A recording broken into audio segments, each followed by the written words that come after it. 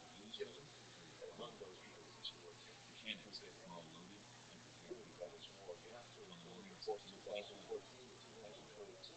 As the Spanish ships crossed the water to reach the English fleet, the English opened fire. More than 300 men attempting to raid Jesus of Lubbock were repelled. The English fleet scored a direct hit against the vice admiral of the Spanish fleet, ripping a hole through her hull, and eventually the ship's magazines exploded. The Jesus and her minion were able to cut themselves free of their moorings and turn to battle. The Spanish ships were in flames. More than one ship was sinking to the bottom of the harbor with Spaniards upon her. It appeared that the English had won the day. But then, in the main line, another set of ships, reinforcements, came to meet the Spanish. As the new Spanish fleet arrived, the engines swallowed and the brace of guns were overtired. The Jesus of Lubbock herself, the fleet's flagship, was dangerously close to sinking. Hawkins ordered Francis Drake on the Judith to take many of his men and some of the riches that they had burned on this voyage upon his ship out of sight. Then Hawkins gave the order to abandon ship. The Jesus of Lubbock, the Queen's flagship, was abandoned. Hawkins and his men made it to the Minion and began to sail away from the battle. Unfortunately for Hawkins, his orders to Drake were not followed. Captain Francis Drake was no longer seen. John Hawkins said later, quote, "The Judith pursued us, but the Queen's failed." Over 100 English sailors, nearly all of the slaves left to the English fleet, and all but 2 ships were left in the hands of the Spanish. This was a great defeat for John Hawkins. But even that was not his most blessing. Either that his actions on the Spanish Main were going to lead undeniably and unavoidably to the war with Spain, and on the front line of that war was going to be a young sea captain named Francis Drake. Next week, we're going to continue our journey and look at the overnight moves that had gone down between Spain and England. This will be England's first great victory against the Spanish, and it will also set the stage for many of the myths and legends that the pirates themselves have built up. We will all have to wait until next week. For now, thank you for listening, and I hope you enjoyed today's episode. If you're enjoying the show, why not check out our website at PirateHistoryPodcast.com. Over there, you can find some supplemental information, such as maps and works of art relating to our topics. We also have on every episode a list of resources we use. If you're interested in learning more about any of the topics that we cover, the sources also have links that go to the ABRothschild.com page for that book, where you can pick up a copy of anything you'd like to read more. If you do use that service, 8books is kind enough to throw me a couple of bucks. We also have an 8-book search bar at the website. If you'd like to support the show, there are several ways you can do so at the website. There's a PayPal donate button, as well as a link to our New Jersey page. That's going to patreon.com/piratehistory/podcast. There's also an 8books and Amazon search bar, so if you need to search for anything on either 8books or Amazon.com, if you do so through the website, you're kind enough to throw me a couple of bucks. In addition to any of that, you can also leave a review on either iTunes, Stitcher, or Podbean, all of which we have links for at the website. Doing this really helps out the podcast hosts, and we really appreciate it. Once again, and most importantly, thank you for listening. Thank you for listening. Thank you. Hello. Welcome to the Pirate History Podcast. My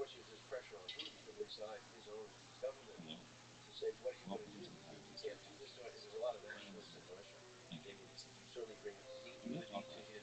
We're in what's called a troublesome voyage of John Hawkins. The English fleet under John Hawkins had begun to wage a brutal war. They promised safe passage by the Spanish, and the Spanish conduct was totally opposed to that. A terrible battle ensued, and Francis Drake, captain of one of the ships, was told to put as many men as he could on board and sail away from the battle.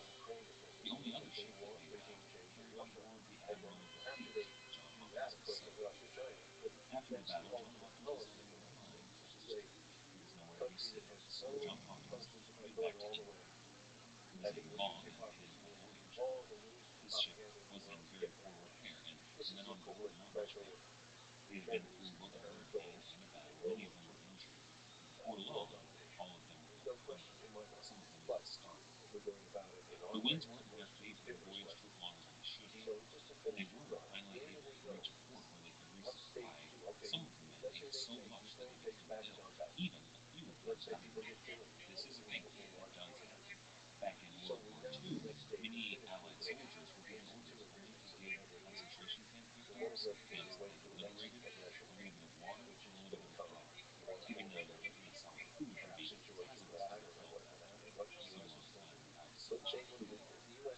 some of the men on board died from overeating, and they were just ignominious and thrown into the sea.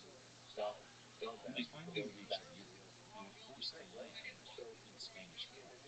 This must have stung after having been attacked by the Spanish that they saw as their dire betrayal. However, the Spanish gave the English ships some repairs and a few sailors to sail them back to England. When John Hawkins reached England as quickly as possible, he learned that Francis Drake had landed in England only a few days before. The Spanish sailors were sent back home, and the English crew was brought on board to board John Hawkins' ship in France. There, he met his brother, the elder Hawkins, named William, who told him that he had sent Francis Drake home to meet with the Queen in an important campaign in India. John Hawkins saw Francis Drake leave him at the Caribbean as a betrayal. However, Francis Drake contended that the orders had been unclear. He was only told to leave the battle and not told where to meet up with Hitler later. He had seen it his responsibility to get his men and as many brigades as possible back to England safely. But who would say? Back in London, John Hawkins had three goals. One was to see the men of Francis Drake dragged through the mud. Two was to petition the Queen for letters of marque or reprisal against his Spanish, which he was under long defense against. And third was to petition the Spanish themselves for the release of the English sailors they had captured in India. This led to John Hawkins being drawn into a long European trade even during the London Underground. However, Elizabeth and England had its own priorities and its own goals. It was going to use John Hawkins to secure its interests. This is a story that's going to lead to some of the greatest military and political achievements of recent history. However, we're going to leave this story for now. We're going to stay with Captain Francis Drake. His focus has shifted from harassing the Spanish and trying to disrupt their trade to seeking revenge on something amounting to almost all our war, an event that has been called by historians Drake's War. This is episode number 8, The Treasure House of the World. After the meeting with the Queen, Francis Drake disappeared soon. It's possible that he was briefly imprisoned on the testimony that John Hawkins had given on his voyage. If he was not imprisoned, then it still doesn't prove a smart move to carry England around to defeat the enemy. There is some evidence that Francis Drake was on a quote legitimate and pretty small trading voyages in India or through Europe. The next official letter that we have of Francis Drake appears in February 1912. And this raises some questions because the voyage of John Hawkins was seen to be and reported as financially failure. However, for young Francis Drake to both meet up with his young wife and potentially her family, he must have had some money on board himself. And she was willing to leave a little bit of fruit to eat, something unnecessary, because Francis Drake was so eager to go on a financial voyage to Europe. The three ships left for England on November 25th, 1516. All three were owned by the elder Hawkins brothers, and one of them was actually called Hawkins. The three ships sailed together.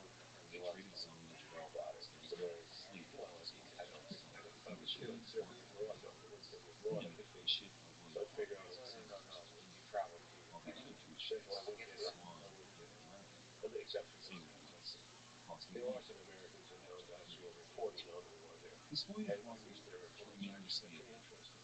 Drake didn't keep any official register, and his Spanish letters record no English abuses in the Caribbean. At least, none that mention specifically Francis Drake, although these ships belonged to the Hawkins brothers.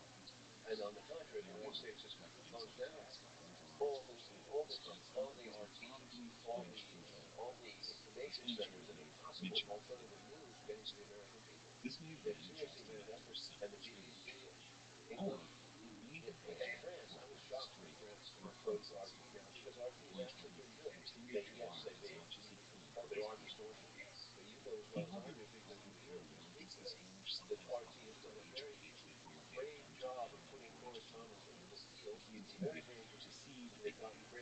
If this wasn't intended to be a voyage of reprisals, Drake learns how to survive, or that information was lost. The Spanish had organized outfits and strategy in both French and English channels. The Spanish had an assistant, named Pedro, who was able to accompany any Spanish merchant ships trading there's some there's some real interesting put it this way, when I went to Venezuela, the United States was saying back then, Chavez controlled the press. I get to Venezuela, and there's nothing but criticism of Chavez in the press. It was owned by the oligarchs of Venezuela, and the media, and it was across the board. That's why Chavez opened the state television, spent more money on it, advertised his quoted Tuesdays on it. But in Russia, there is what I saw was criticism. I met with the publisher who got the Nobel Prize in that famous newspaper. His point of view at that time, when I spoke to him, his point was, we're operating. I mean, there is criticism. He says, you can't call for the overthrow of the government, nor in Venezuela, nor in the United States, for that matter. If you call for the overthrow of the government of the United States, you're going to be in deep trouble. Well, Larry, so to push back on that, it's interesting. It's so interesting because you mentioned Elon Musk, and there's a way that he's resolved when I speak to I have family in Ukraine, I have family in Russia. When I speak to people in Russia, let's put my family aside. When I speak to people in Russia, I think there's fear. I think they don't. Sometimes we call for the overthrow of the government. That's important, not because you necessarily believe for the overthrow of the government, but you just need to test the power centers and make sure they're responsive to people. And I feel like there's a mix of fear and caprice that it has a different texture than it does in the United States. That worries me because I would like to see the flourishing of people in all places. As I said, my impression was far more freedom in the press than was pictured by the West. And then he was going to proceed because the Russians oppose our, I've never seen something that's so contentious. There's more elections in Moscow and the cities than you can believe. And you know the Russians. They've been fighting government for years. Back from the 1870s, Tsarist times, they were always plotting against the government. And the intelligence is known history as being contentious and anti-government in many ways. And we see the same thing in people serving in the government. I don't appreciate it because I think they're very spoiled and they don't understand some of the stuff that's going on in the West. But we have a lot of Russians in Europe and America that attack Russia and sometimes don't understand that they are under pressure from the United States and they don't understand the size of the pressure. And that's why Putin connects with people because he represents more of a common who's saying your interests are threatened, Russia's a threat. We are representing only the interests of Russia, not we're not an empire, we have no empire intentions over the West. Wait, they did it then. I see no evidence of it. Why did he do something in all these years? There's nothing except defend the country or join the imperialists. So the imperialist imperative is coming more from the West. It's the imperialist agenda. Going back to where we left our discussion, or how it's going to go on with America, not only being censored, closed down. Closed down, and you say it's not true. Well, it is true. I understand because you get your Facebook page suspended. You put it account thrown off. A lot of good people are getting their thrown off. Hey, you can't speak out. It affects your business. It goes back to the 1950s in my father's world. You could not express anything for a Soviet Union without endangering your job, without basically being untrusted. You had to be part of the program to get along, to go along. Same thing in the UK, the United Kingdom. I mean, for all their talk with Boris Johnson, but for all their talk about, you remember their policies of the IRA? When Ireland was threatened, they cut off the IRA completely. Terry Adams, who was a wonderful guy, I met him, was not allowed to even be heard during certain issues. In France, all constantly through the Algerian War, the Algerians were not allowed to be heard. The Algerian War divided France extremely. You could not even pass a war in World War I.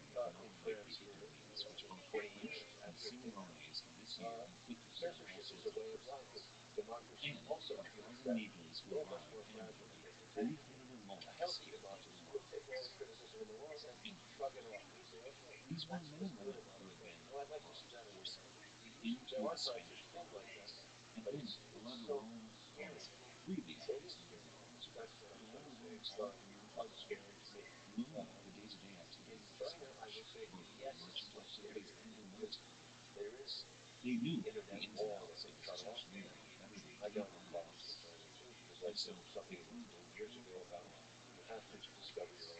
Now, these French pirates were the first to introduce these stripes to the Caribbean.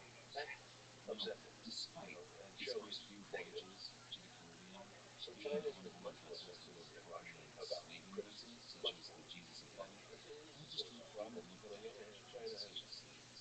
For in many ways, they were respected. They had escaped the clutches of the Spanish military through America, and they were undeniably as powerful. I'm approving this again This must have been now, something extreme what for kind them. of The English, what kind of historically things would you speaking, talk about? hated the French, What kind of questions and the would you French ask? hated the English. They were ancient enemies. These escaped slaves must have had reason to mistrust and hate any white people that came to Canada. However, there were many who argued together in common cause. They had two basic things in common.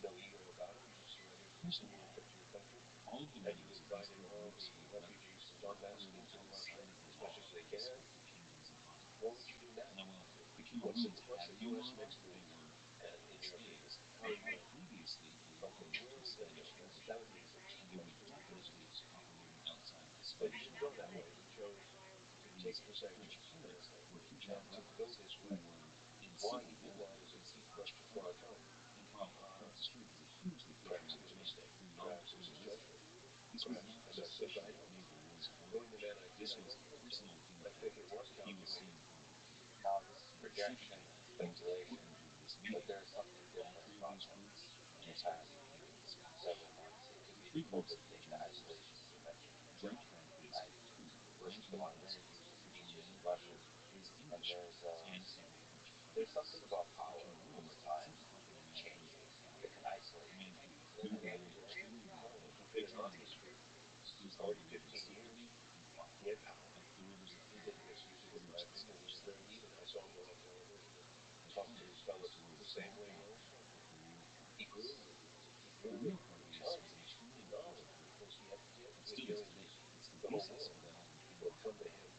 It translates into English as cargo river, and it was the connection between the Caribbean Sea in the north and the Gulf of Panama in the south.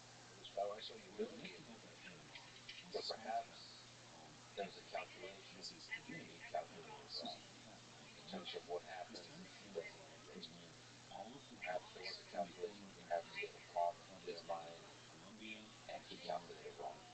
Panama were all shipped through time. These were goods such as furs and spices and pearls and dyes, extremely valuable. These were then shipped over, usually by military, over mountains and jungles and swamps to get to the final mile of one end or the other. Now, twice a year, they were not shipped over in furs or spices or dyes.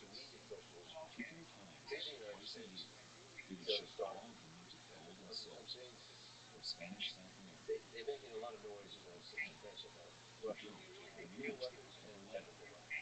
Now, they were yours. However, this time of year, when the drought was becoming one the voyage was not offering a date, this was the dry season. It was a time of year when any vessels moving their cargoes were forced to wait. They had to wait for the rainy season before they could continue their voyage because of alcohol failure. So, did any of the warehouses along the river leak? Well, these were all large marine vessels. Larger vessels in Francis Drake's small galleon, which could move freely along the river easily. While these ships we were talking about, Drake and the men with him would row up alongside, board the ship, and steal everything they could carry. Really, anything they could carry. Much more than they could hope to carry on their small vessel. But they destroyed, threw away, or burned anything that they didn't think was worth keeping. This wasn't just for the rich Drake and the other pirates, it was to destroy the Spanish frigates in a large way. It's estimated that during this time, on this raiding voyage, Drake and the other pirates stole more than 50,000 pesos worth of goods. This voyage took plenty of people, but they still gave us a whole lot of Well, I think the United States is calculating that it's a danger. Yes, I agree. But I think the neoconservative arrogance is such that they really believe they can push their advantage to the max now. It's because of all these propaganda successes that have been announced. The Ukrainian army could be wiped out for all we know because all they've left is a neo-Nazi group, but they're being advised very well by the U.S. and its Central Weapons Guarantee. You know, what about American budget? No one talks about how much money we're giving to Ukraine. It's $1 billion already in weaponry. Most of it just poured in. What about the Russian budget is defense budget is 60 some $billion a year. Nothing compared to the United States. What they do for it. But yet we put so much weaponry into Ukraine. The money we spend on Ukraine is equivalent almost to what we spend on COVID. You know, right now, it's astounding the distortion of priorities. There's also chemicals. Don't forget chemicals going to the east of where you go. Well, in Syria, there was far too many percent of America in its presence to keep it under Assad and the Russians. Of all the chemical attacks that were happening there, they were bowing came to Russia, and in spite of the fact that Russia pulled out, signed the agreement on chemical arms, not militarily destroyed it stopped several years ago. It's strange, the stranger things that has happened in Syria. Go back to trace every war. Good journalism, the white helmets got a lot of faith that they were corrupt, and many good journalists tried to point out the inconsistencies in the American accusations. Robert Parry, among them, one of my mentors in social reform.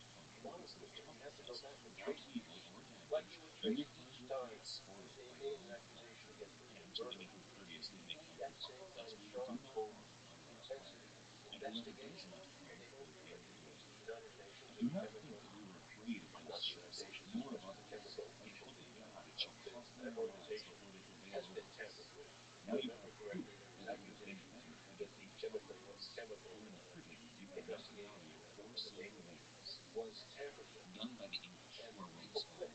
People who were working on that commission quit and said, look, this is not legit. So very interesting. That Syria story is wacko.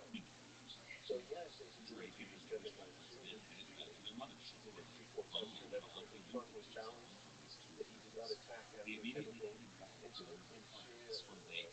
All these newscasters in the United States, the most heaviest of them were saying, well, President Trump is now finally acting like a real president when he attacks, when he drops missiles in Syria. They actually said that. In other words, they wanted Trump to go to war on Syria, and he didn't. Chemical weapons. But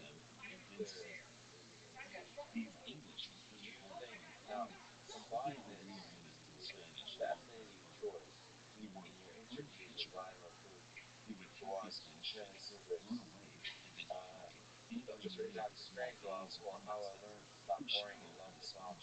Given the fact that that did that, now looking at the fact that the war in Ukraine, and it feels like the world hangs on the brink of nuclear war. Do you think that that's overstating the case? That's what worries me from the beginning, and that's probably why it went wrong. Because I go back to the 60s. I mean, when we were so close to nuclear war, lived through that period. I thought many people did that this was it was inevitable. It was going to come. So I lived through that. That's I didn't sense the period in '83 when Reagan took us to the edge. If you remember correctly, Agent Archer was an exercise that almost brought us to nuclear weapons. Was really paranoid at that point because they were responding to our military exercise on Agent Archer. It was also the Korean airline when we went down. But in any case, in the 80s, I never felt fear. I thought Reagan was testing the limits. Perhaps if I'd been younger, I would have felt it. But anyway, no, we were close. The United States has risked it several times. If I told you, it's hard for you to believe, if I could set a scene for you in a drama, in 1962 when Kennedy has a meeting with the Joint Chiefs of Staff and the CIA, and they talk about the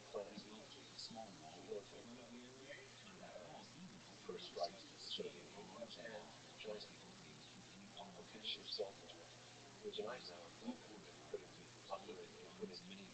potential operation into in the early 60s or 50s, late 50s, SIO-62, which was an attack on the Soviet first strike. That's why the United States has never given up the concept of first strike. It's interesting that the Russians call this nuclear policy non-offensive, more defensive than the American one, leaving options open. The same options that are open in neoconservative statements that we see from the late 90s, where they say the emergence of a rival power that will be tolerable. That's a very broad statement, and it allows you to do a lot, including nuclear. So you have to understand the United States always, first of all, it breaks every treaty except we know that the Kaluki story about the anti-missile missile treaty in 2002 and then the INF treaty that broke that one. That was intermediate. That was 2008. I don't know when they broke it off. And the United States has not been very faithful in its stated nuclear agreements. And so I don't know that the deal with the United States is diplomatically, it seems to be impossible. Now, brings me to Biden. Yes, and this is the opposite of Kennedy. Kennedy was a Catholic Irishman, anti-imperialist. Biden seems to be the opposite. He seems to be a get along, go along guy. He's been kind of an old, but he's also gone along with this program, which I voted for Biden because I feared Trump, but I thought Biden at a certain age was mellow. I really did. He's not mellow. Apparently, he's still listening to these people who believe him. And it seems that that horrible woman, Victoria Nuland, who was Undersecretary of State, he appointed her to this sector of the world. She's very influential, and she's been one of the most people in Ukraine. Obviously, she's behind the coup. She was the one opposed to it. We got our man in, Yatsenush, and also, remember the famous statement, "Fuck you to you," all these things. But she's back, and she said the other day about if the Russians use nuclear weaponry of any kind, it's going to be a horrible crisis. She was out of the blue. I said, "What the hell is she doing? She's talking nuclear." And then since that day, everybody from the U.S. press, all the shows have gone talk nuclear. And Secretary of State has done it. Blinken. It's interesting. Just think about it. The United States is going to invent the military-industrial complex machine fully functional, fully operational. Certainly, that's what the goal certainly is. That's why I chose the straight shot, because I wanted them to show. I wanted this. Look at this film. You never saw it. I'm not saying this. It's a cinema film for those people who care, and it shows you Putin's had a pacifist Vietnam anti-war sense and mentality, showing him Basil Glory as well as Strangelove. And it's such a dire, well-done scenario. I wanted this people to be aware of where the United States thinks. Yeah, the absurdity of escalation, the absurdity of war on a large scale, the absurdity of nuclear warfare. Can he walk back from the brink of nuclear war? Can he? Yes. What's the path to walk back? Good reason to be for it. Isn't there diplomacy? There's no reason to be. Talk to the guys. Mr. Biden, why don't you come down and go and talk to Mr. Putin? Why don't you just sit across the street and try to have a discussion without falling into ideologies and so forth? Catholic Rothschild did some of the most difficult things ever. James Weiss, the someone like me or anyone looking to understand something about a human being sitting across from a ball when it takes you to you're doing it.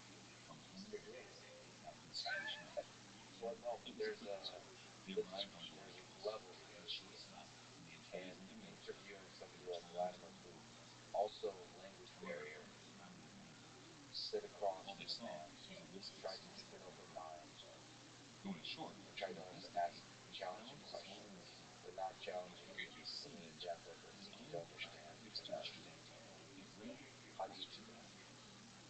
Representative Caesar being questioned, or like he was. No, what he's really going to do. I could not get anybody, Biden or Bush or for that matter Obama. They need to pay this no interview possible with the President of the United States because he's got to stand for all the stuff that they stand for, which is imperialism, which is control of the world. How can you defend that? You can't. No one's going to come out and say that. They're always going to blame the enemy. They're going to blame Iran. They're going to blame China. So there's nothing. It may not be possible to break through the opening of the gates. Have you ever seen an interview with the president besides the personal visit where he actually discussed American goals? Yeah, well, not really, but maybe after the president. I could see Obama being able to do such an interview. I could see George W. being able to do such an interview. Or are they not able to interrupt at all? I don't know. George W. hasn't showed much promise thinking about for himself. You've seen that. You ever see my movie Dummy? I think that's one of my best movies because it shows a man who's just out of his head and has no. He has a conscience at the end of the movie, if I remember correctly, when he talks to his wife. I don't get it. I'm trying to be good in the world. I believe in good and right. And why do people not understand that? That kind of thinking, as if he can't get outside himself and understand what other people think. Empathy, walking. A dramatist is what I do. You walk in the footsteps of others. When I did a movie about Richard Nixon, it wasn't because I liked him. It was because I wanted to. I think I understood him partly because of my father, and I think I wanted to walk in his footsteps. That's not to say I sympathize with him, because I know that he helped me when I did Cause and All. I empathize as opposed to sympathize. Same thing with Bush. People suck when they look at Bush and think in any way, anyway, except for being a star. That's wrong. Dramatist don't have political positions. They walk in the shoes of. That's why Bush, to me, perhaps surprisingly, has been great with the camera. Maybe that's what. But he's on to movies. He did a movie about a villain that was trouble. You have to walk in their shoes to see them, because villains usually see themselves as the hero. You have to consider what is it like to live in a world where this person is the hero. Yes. Metaphorically, is that hard? Not for George W. Bush. It was mentioned because they didn't understand it. But he had a good vision for democracy. Democracy forgives a lot of sins. Can I ask you a hard question on that? Yes, sure. So, because empathy is so important to engage with, let's ask the most challenging version of empathy, which is when you're sitting across from a man in the brink of war that leads to tens of billions of deaths, which is Hitler. If you could interview Hitler in 1939 as the drums of war start to beat in 1941, and we're already full-on war, but there's still a lot of passion. There's still a lot of people unsure what his motivations behind inflicting this wound. How would you do that interview? Well, it depends when you do it. If you do it in 38, I certainly would have. You have to sit down across the room with empathy. What is your beef? What have you hit? What is your conflict? Why do you hate Hitler? Why do you? All these questions will come out. Your sense of grievance as a result of World War One. There's justification, etc. But if I, and by the way, Churchill was trying to kill him in 38. That's a fact. People don't know it. Churchill himself, there was still a desire in England to make peace with Germany, and he was seen as a possible. Let's say Churchill really wanted Hitler to go against Russia. Anything to destroy the Gulf of it. So he was using Hitler as much as he could to go after Russia. But Hitler was too elusive to get the pin of death. But if you remember, Hitler was very kind. Kind is not the right word. Was he did not go after the British Empire the way he had France, and he couldn't. He had another objective, which was obviously the East. So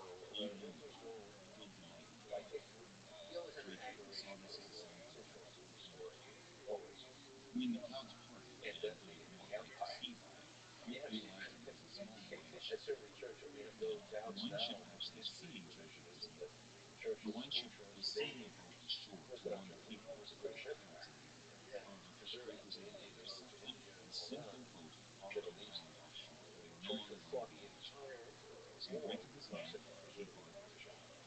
All his wars. He said America, basically Italy, you could argue established a sincere second front in the Western world.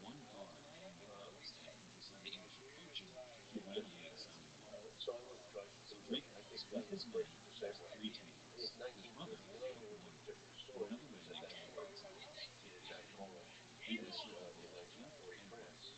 So he's another golden age. But certainly, at whatever point you talk to him, he was trying to say. So I'm not judging you. I'm saying to you, tell me what you're thinking. Why are you thinking that? What's your thought? That's all an interview should be. Should be expressing his contempt for Hitler, just like an American journalist interviewing Putin. I'm getting brownie points for expressing my contempt. That doesn't wash with me. That's ugly. Seek to understand. Yes. This is a technical question, but was language a barrier? As in theological degree? It's very hard to learn literature. But I had they have excellent translators and excellent. They are people who are trained very seriously for months or years before they people who are young and very bright. I'm very impressed with you, I should say. It's interesting. I will correct as well, but there's a humor that's lost. There's a wit, a dry wit.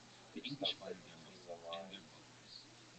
There's not like not just content, but it's more kind of the things that make me itch more frictionless. The there's a there's a kind of sadness to Russian humor that for me is untamed, and that's the kind of lost in translation. The translation is a little bit colder, meaning it's just conveys the facts. Call it sardonic humor. I would say so, yeah. And so it's interesting, but I think you can see that from facial expressions if you're sitting across from a person who kind of speaks to feeling. Let me ask you this, general. What's the role of love in the human condition, in your life, and look from the darkest aspect of human nature? What's the role of this wonderful, beautiful aspect? Well, I think the basic outline is I don't think I'd be able to carry on. It's love. Love is vital. Love is the greatest. The ability to love is the greatest virtue. It's the ability to share with another, with the family, with your children, with your wife, with your lover, your partner. It's an ability to stake yourself into the world in a very tangible way. If you love well, I think you expand into the universe.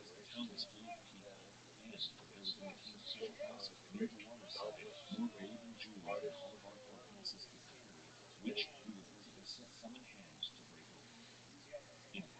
Part of the reason I suppose I'm scared of science sometimes, scientists sometimes don't express that feeling. You can lose that if you focus on the facts, on empirical data, on the signs and things that can bruise this humanity between the lines. And I'm often struck when I talk to scientists, when I talk to them, that how arrogant they can be about they don't talk to you if you don't understand their world. And they talk to each other, and there's an arrogance, a closed circle kind of closed up in my level. There's no discussion to be had with this person. They seem to hate that arrogance is terrifying to me because it's next door neighbor, closed-mindedness. It's being used by the United States as it was in Nazi Germany to commit some of the worst atrocities. The scientists can be used as pawns in a very cruel way. What advice would you give to young people? You've done, first of all, some of the greatest films ever. You've lived a heck of a life. You're fearless and bold in asking some really difficult questions in this world. What advice would you give these young people today, high school, college, about career, how to have a career that you'd be proud of, or how to have a life? Well, I have three children, so I'm not necessarily the best advisor in the world. I do find that the children I've raised them with a sense of freedom, and they do what they want. their life, their destiny, their character. That's what comes out. You've been trying, you've been trying to get your daughter to wake up at a certain hour and play, but it never works. So I long ago gave up on cooking, and my children are all grown now. But aside from that, I think if I was a teacher in a school and teaching film, I'd say to the students, forget it, you can't just look at film. Because it's not full information. It's not the spectrum. I don't think you should teach film as a base in other ways. One of the greatest courses I took in NYU was a war veterans on the geography side of chemistry. One of the great I took class outside the film school in class because I hadn't had much history, and I wanted to know more about the world of Homer and so forth. And the teacher opened my eyes so much in that class, and I wrote about it in my memoir, a small chasing the march about Professor Leahy and what he did to just he gave me the concept clearly of consciousness, which is the Homeric theme of Odysseus, and also lethe, lethe, and how most of the crew of Odysseus's funeral were experiencing lethe, and how necessary it was to stay awake. So it's not just film; it's just you have to learn the world when you're young, and so that I think is the basis. And in terms of education, classical is important, the basis. I think then you go on to learn computer, but that's special things. For computer, semi, is that it is not that essential. You get the joy of other people. No, just like filmmaking is a skill. Yes, you need to have some broad background understanding of literature, yes, history. One of the things about being a student is life in ends with the life or death. And you can't come to terms with it. Absolutely, you have to come to terms with death. And that's a tough one for many people. So we say, I'm older than you, obviously, and I'm getting closer to it. It could happen any day, actually. When you get to a certain age, you can't assume that you're going to be alive tomorrow. So I try to do that. I will frame it much less so than I was younger. Older, I was a bit more. I thought I dealt with it there, but before I came back, I realized that I wanted more. So, yes, I've learned over time to get more and more used to it and get ready for it with a good answer to the question of why is it really wanted to know what was the reason for it. Because it was better than being on those courses in the system, so how finite death is. Are there things in your life that don't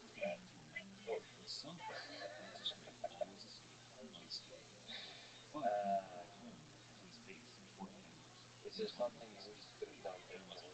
Like if you could go back, or are there regrets always? There's monsters and humans. What do you say? Offline all the time. No, no. Engineers and engineering is a really valuable thing. Engineers who diagnose mistakes and errors because that's the opportunity to learn. This is what you do. The systems test them, they test them, they test them, and errors is just information. There's only a continuous way of filmmaking. If there are uncertainties, things you learn as you build films, and you make mistakes. It's like putting an engine together, and oh, the film is flawed in that way. You know it, because they may not have seen it. The car runs, or made money, or didn't make money. It can be good, but it didn't make money. The point is that everything is a build. Every film is construction. Same thing as he goes through on the Tesla, we go through on each film.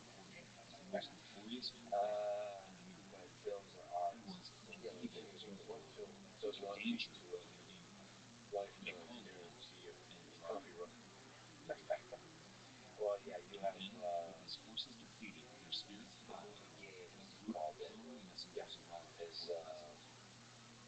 is A group of about 17 Englishmen and someone in the room with old Inuit elders entered the jungle zone. The English were heavily armed men, walking along armed, Normans really didn't the Normans well for this voyage. They knew all the trails, all the paths discovered by anything that carried the Englishmen deeper into the party. The jungle was not a place that the English were familiar with. It was full of piranhas and spiders and mosquitoes and swamps and heat. They did, at one point, have occasional visitors peering into the experiment hole, well dressed and well rested. This was different from the assumptions that the English had of what these communities lived like. But then, one day as they neared sunset, a man dressed in orange, a man named Pedro, leader of the campers, gestured toward a tree and directed Bob. In the tree was a small clearing, a two-seat wicker press. If you looked north, you could see the view of the sea. Looking south, you could see the Pacific Ocean. Frank later said, the, quote, the search of Almighty God was hopeless. To give him light and zeal to sail once again an English ship in that sea, end quote. But then they met the English at last. They waited for them supposedly on the boat. Late that night, they waited, then followed the footsteps on the bow. One English soldier stood ready to repel. He saw only one person. The Spanish sailor rowed back to level the Spanish. The English ambush was over. They had to think on their feet. So they took a small Spanish boat.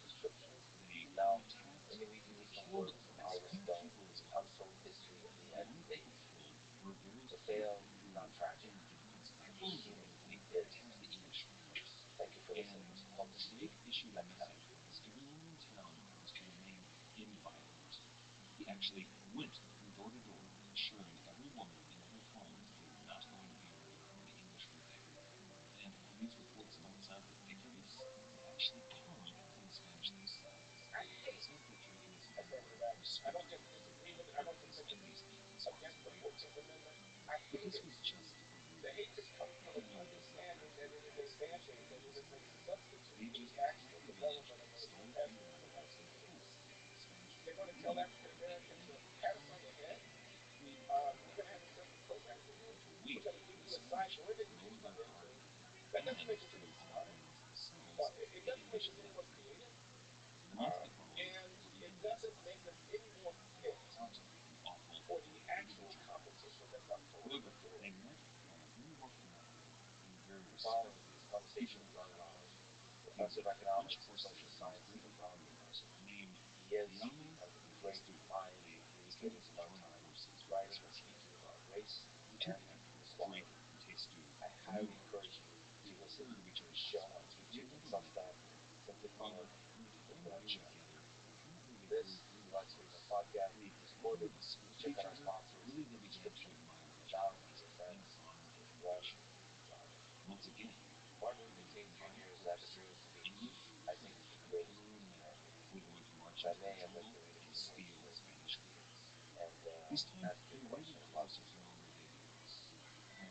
When the train arrived, it wouldn't be as fresh as the ones across the Panama Canal. The men would be weary from their challenging travel, and their guard would be lowered until they reached their destination. It took a full 3 months of waiting, but finally the Spanish succeeded to cross the infamous Panama, and then arrived. The assault was not one to be ignored. It was great. The Spanish soldiers were all barefoot, hungry, tired, and weary. They were ready to be done. The first casualty of the battle was the French pilot himself. He was dead. He was shot in the belly from the very first volley of Spanish fire. But the Spanish quickly broke ranks and ran. Once again, we see in France's journey a man who is determined and yet transforming himself. Much in the same way that he left John Hopkins behind, he left his companion, Testu, behind, leaving him. And again, France's straight defended his position, saying that Testu had told him to take the gold and silver and leave him, so that he could defend both the English and the French, stopping the Spanish invasion, which is likely a bunch of propaganda.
Drake was able to kill the feud with his gold and his men and outbid his ships.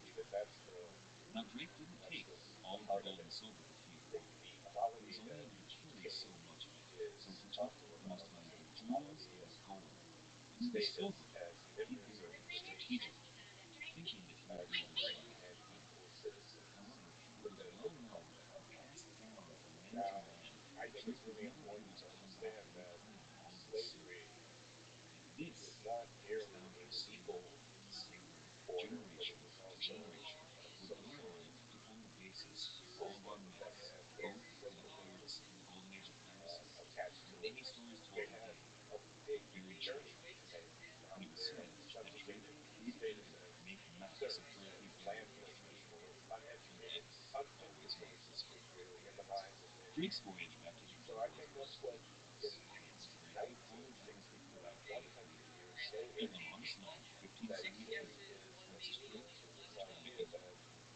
The legend goes that when Francis Drake sailed into the harbor, word spread of his arrival.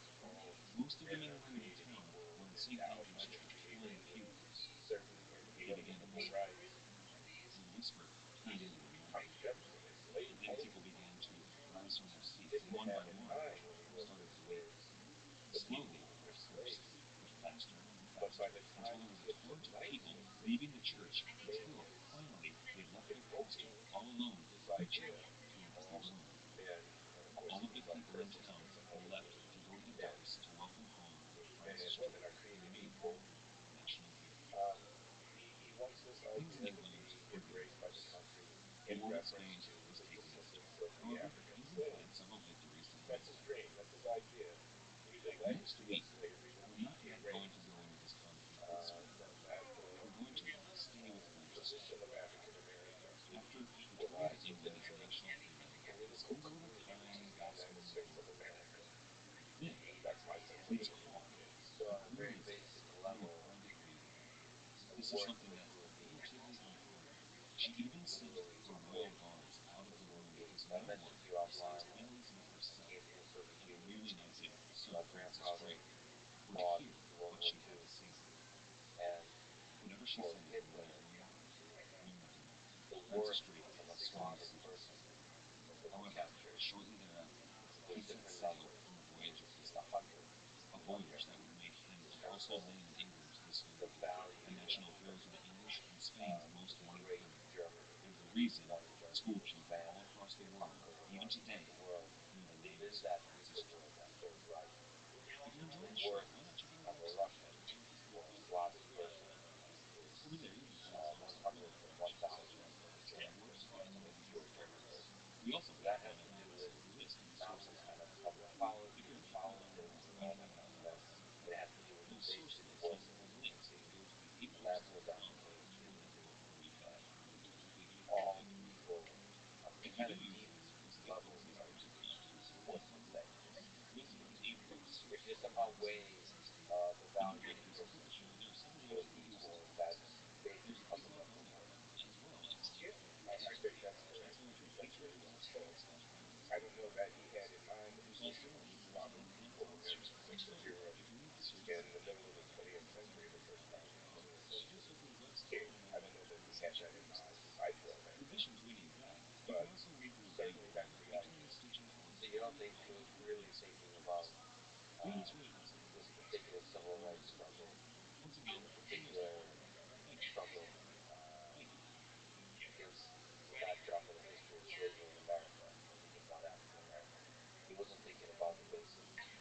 Hello. Welcome to the Pirate History Podcast. My name is Matt. Thank you for listening. Last week, we talked about several voyages of Francis Drake.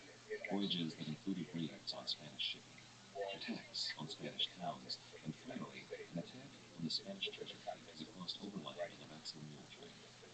These events were known collectively as Drake's War, and they proved very successful for him. However, when he returned to England, he found that he wasn't the national hero he thought he would be.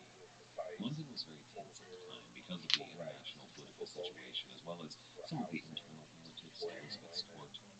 So Drake decided to take a step back from all that after his report to Elizabeth and take some time for himself. He bought a house and he spent some time with his wife He took care of some business affairs as well. He closed some accounts, he paid back some of his investors, that sort of thing. Then, being a man who wasn't comfortable at leisure, he got back on board his ship. He needed to find some action for himself. He enlisted aboard his ships in what was known as the Irish Adventure. Now, the Irish had been a thorn in the side of the English crown since, well, essentially since there had been an English crown, but more recently, during the reign of Henry VIII, they had become very resurgent and rebellious. He had attempted to put them down, but had been unsuccessful, as had his son and daughter. Elizabeth decided to focus her efforts on and finish this Irish problem. So she enlisted the help of a man named Walter Devereux, who she put in charge of the Irish Adventure. Devereux was an extremely talented leader of men, but he was also notoriously highly greedy and a very brutal man. His first action after taking command of the Irish campaign was to ally himself with an Irish nobleman named Brian O'Neill. Now, Brian O'Neill was loyal to Queen Elizabeth, but he was also quite powerful. He was powerful enough, in fact, that Devereux saw him as a bar to his own power. So he dealt with this problem in a scene that's just out of the pages of Game of Thrones. He threw a feast for all the soldiers of Brian O'Neill, all of the men allied to him. He fed them extremely well. He got them nice and drunk, and then, late that night, he barred the doors to the hall they were feasting in. Every man inside was massacred, except for Brian O'Neill himself, who was taken to Dublin to be executed publicly. It was after this event that Francis Drake joined forces with Walter Devereux. Devereux needed a man who had ships and was a well-versed naval commander, and at the time, Francis Drake was one of the top naval commanders in England. They needed ships because Devereux had a plan to take another island, a much smaller island that was just off the coast of Ireland, right in between Ireland and Scotland, very strategically placed and highly defensible. He planned to use this island as a base of operations for the English to make their attacks into Ireland. There was a battle, but it was fairly short. It didn't take very long for the Irish on that island to surrender. After they surrendered, though, the story becomes somewhat tragic. It only took about 5 days, but after the surrender, Walter Devereux had every man, woman, and child on this small island butchered. That was more than 500 people butchered in just 4 or 5 days. After seeing what he was capable of, Francis Drake befriended one of the retainers of Devereux, a man named Doughty, Thomas Doughty. Now, Thomas Doughty was a well-born man who was respected at Elizabeth's court and kind of a rising star in London. Now, Doughty was allied with one of Elizabeth's top advisors, Robert Dudley, the Earl of Leicester. They were close friends and saw eye to eye on a lot of issues, and they enlisted Frederick Drake while they were all in Ireland to deal with this problem of Devereux. A few days later, Devereux took ill very suddenly and died shortly thereafter. For a man who was reportedly in quite good health, of course the whispers were of poison. There were a few whispers that it was Francis Drake himself that administered the poison, but most people seem to think that it was Robert Dudley that did the deed. Regardless, after that, Francis Drake left the Irish Adventure. This little triumvirate of men, Dudley, the Earl of Leicester, Francis Drake, and Doughty, had begun to concoct a plan. You see, they were all members of that young group of gentlemen, the gentlemen adventurers, and Robert Dudley knew intimately the details of Elizabeth's needs and plans carried. He was able to see those plans fulfilled while making sure that he and his friends were able to benefit from it. These men concocted a plan that would see Elizabeth's primary goal of pushing war with Spain further, while making all three of them very wealthy. It would also see Francis Drake sent back to the Americas. This is episode number 9, Master Thief of the Unknown World, Part 1. While Drake's return from the Americas had been at something of an unfortunate time for him politically, his return from Ireland was perfectly timed. In the intervening months, there had been a fever that gripped London, a fever for colonies and gold. They had begun to plan and even set out on voyages to settle the first English colonies in North America, and there was a belief that they would be able to bring back quantities of gems and gold similar to those that Spain was bringing back about twice a year. Capitalizing on this fever for gold and exploration, there was a man named Martin Frobisher. He was a member of a group called the Company of Cathay. Cathay was what the English called China at the time. This was a group that intended to finally solve the problem of England finding a sea route to Asia. They intended to do so by finding the Northwest Passage, that mythical route through North America that would lead them to Asia and the Indies. All of this, the fever for gold, exploration, as well as the building of a new English naval presence, presence was due largely to one man, a man named John Dee, who was a writer, philosopher, occultist, and scientist.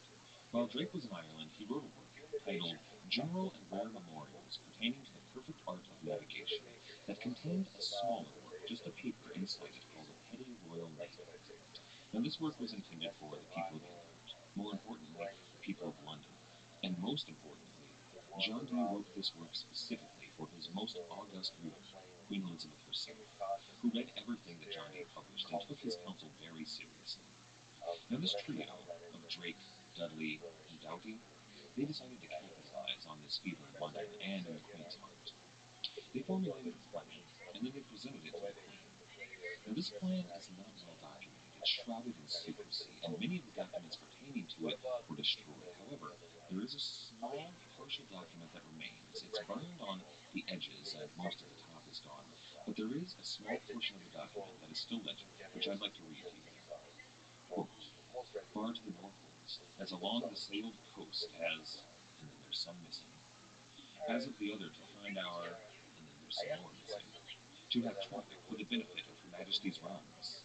They are not under the obedience of prince. So it is the great hope of spices, drugs, coke and yield, and special commodities, such as make her highness dominions, and also shippage a work greatly, and gotten up as a force said into X day of the South Sea, if it shall be thought by the aforenamed Francis Drake to, and then there's some missing, then he is to return the same way homewards as he went out, which voyage by God's favour is to be performed in X month, and although he should spend X months in carriage upon the coast to get knowledge of the princes and countries there.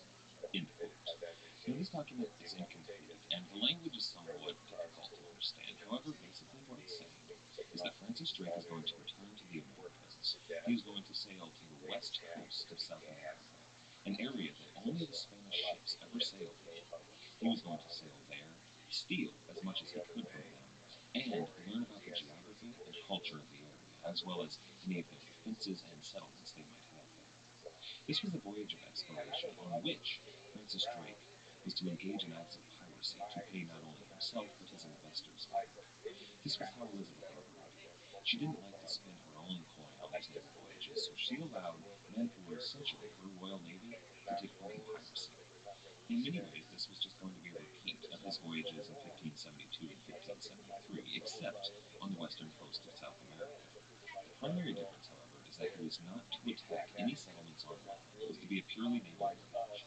On his previous voyages, he had lost the greatest numbers of men, munitions, and money, while he had been attacking on land instead of at sea. This was to be only on the back of a ship. The other difference was that it was shrouded in so much secrecy. That is the only document that we have that proves that Elizabeth and these other men had any knowledge of what Francis Drake was about to do.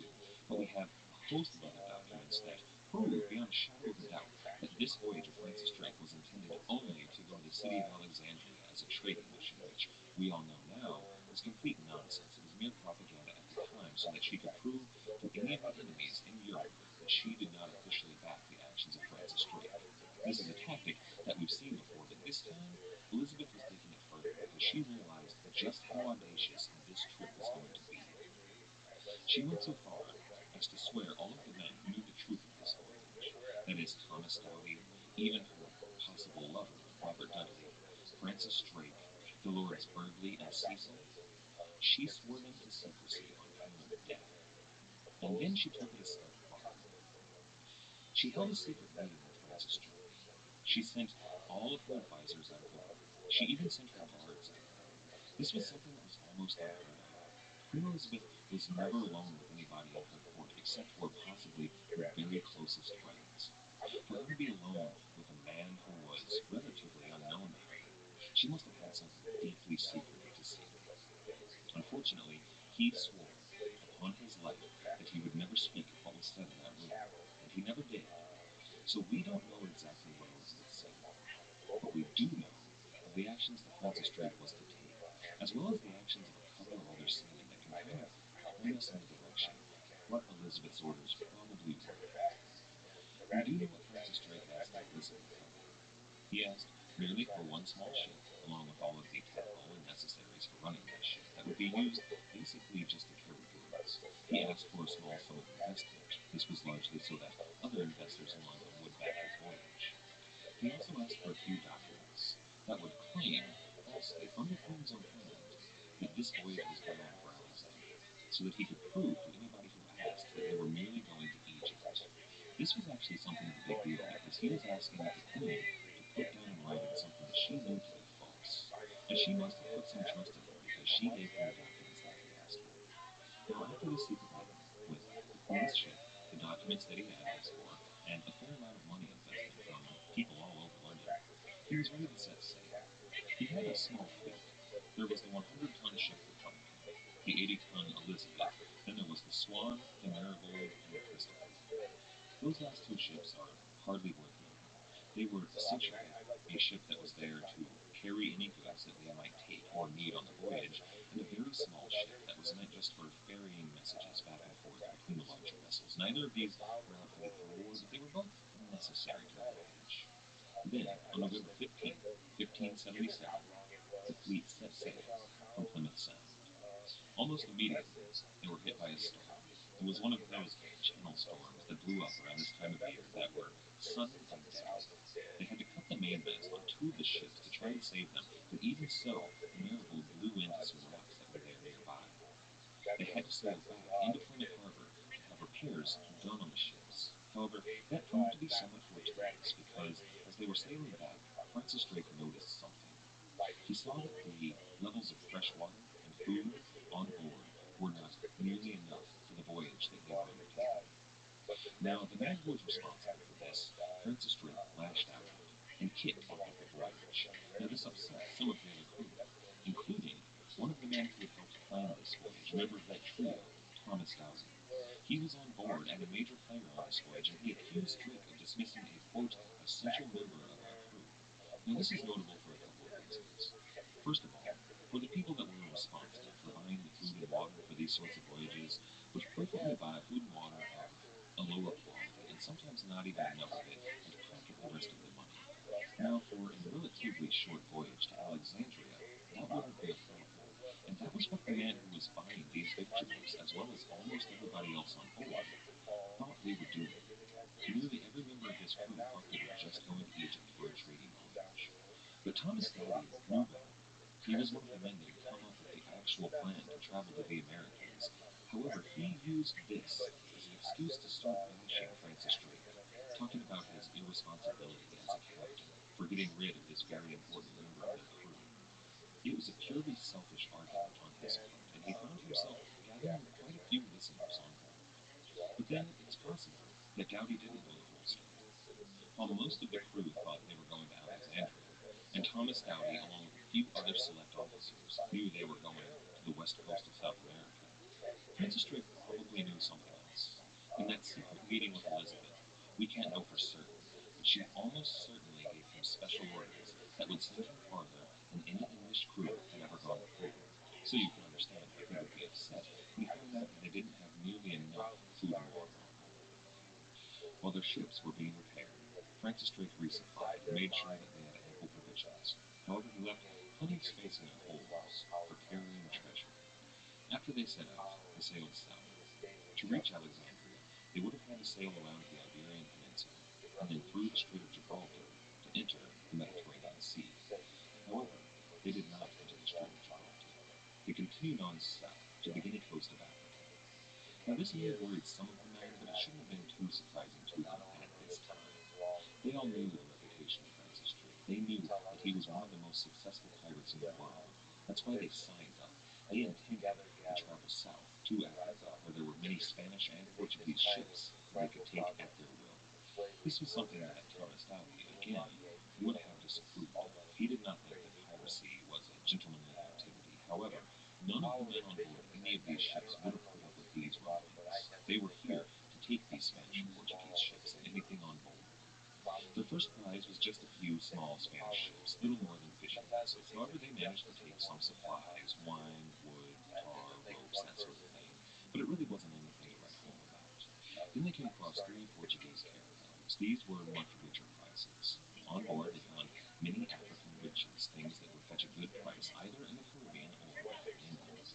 The hold was also filled with slaves, however. Now, Francis Drake no longer considered himself a slave.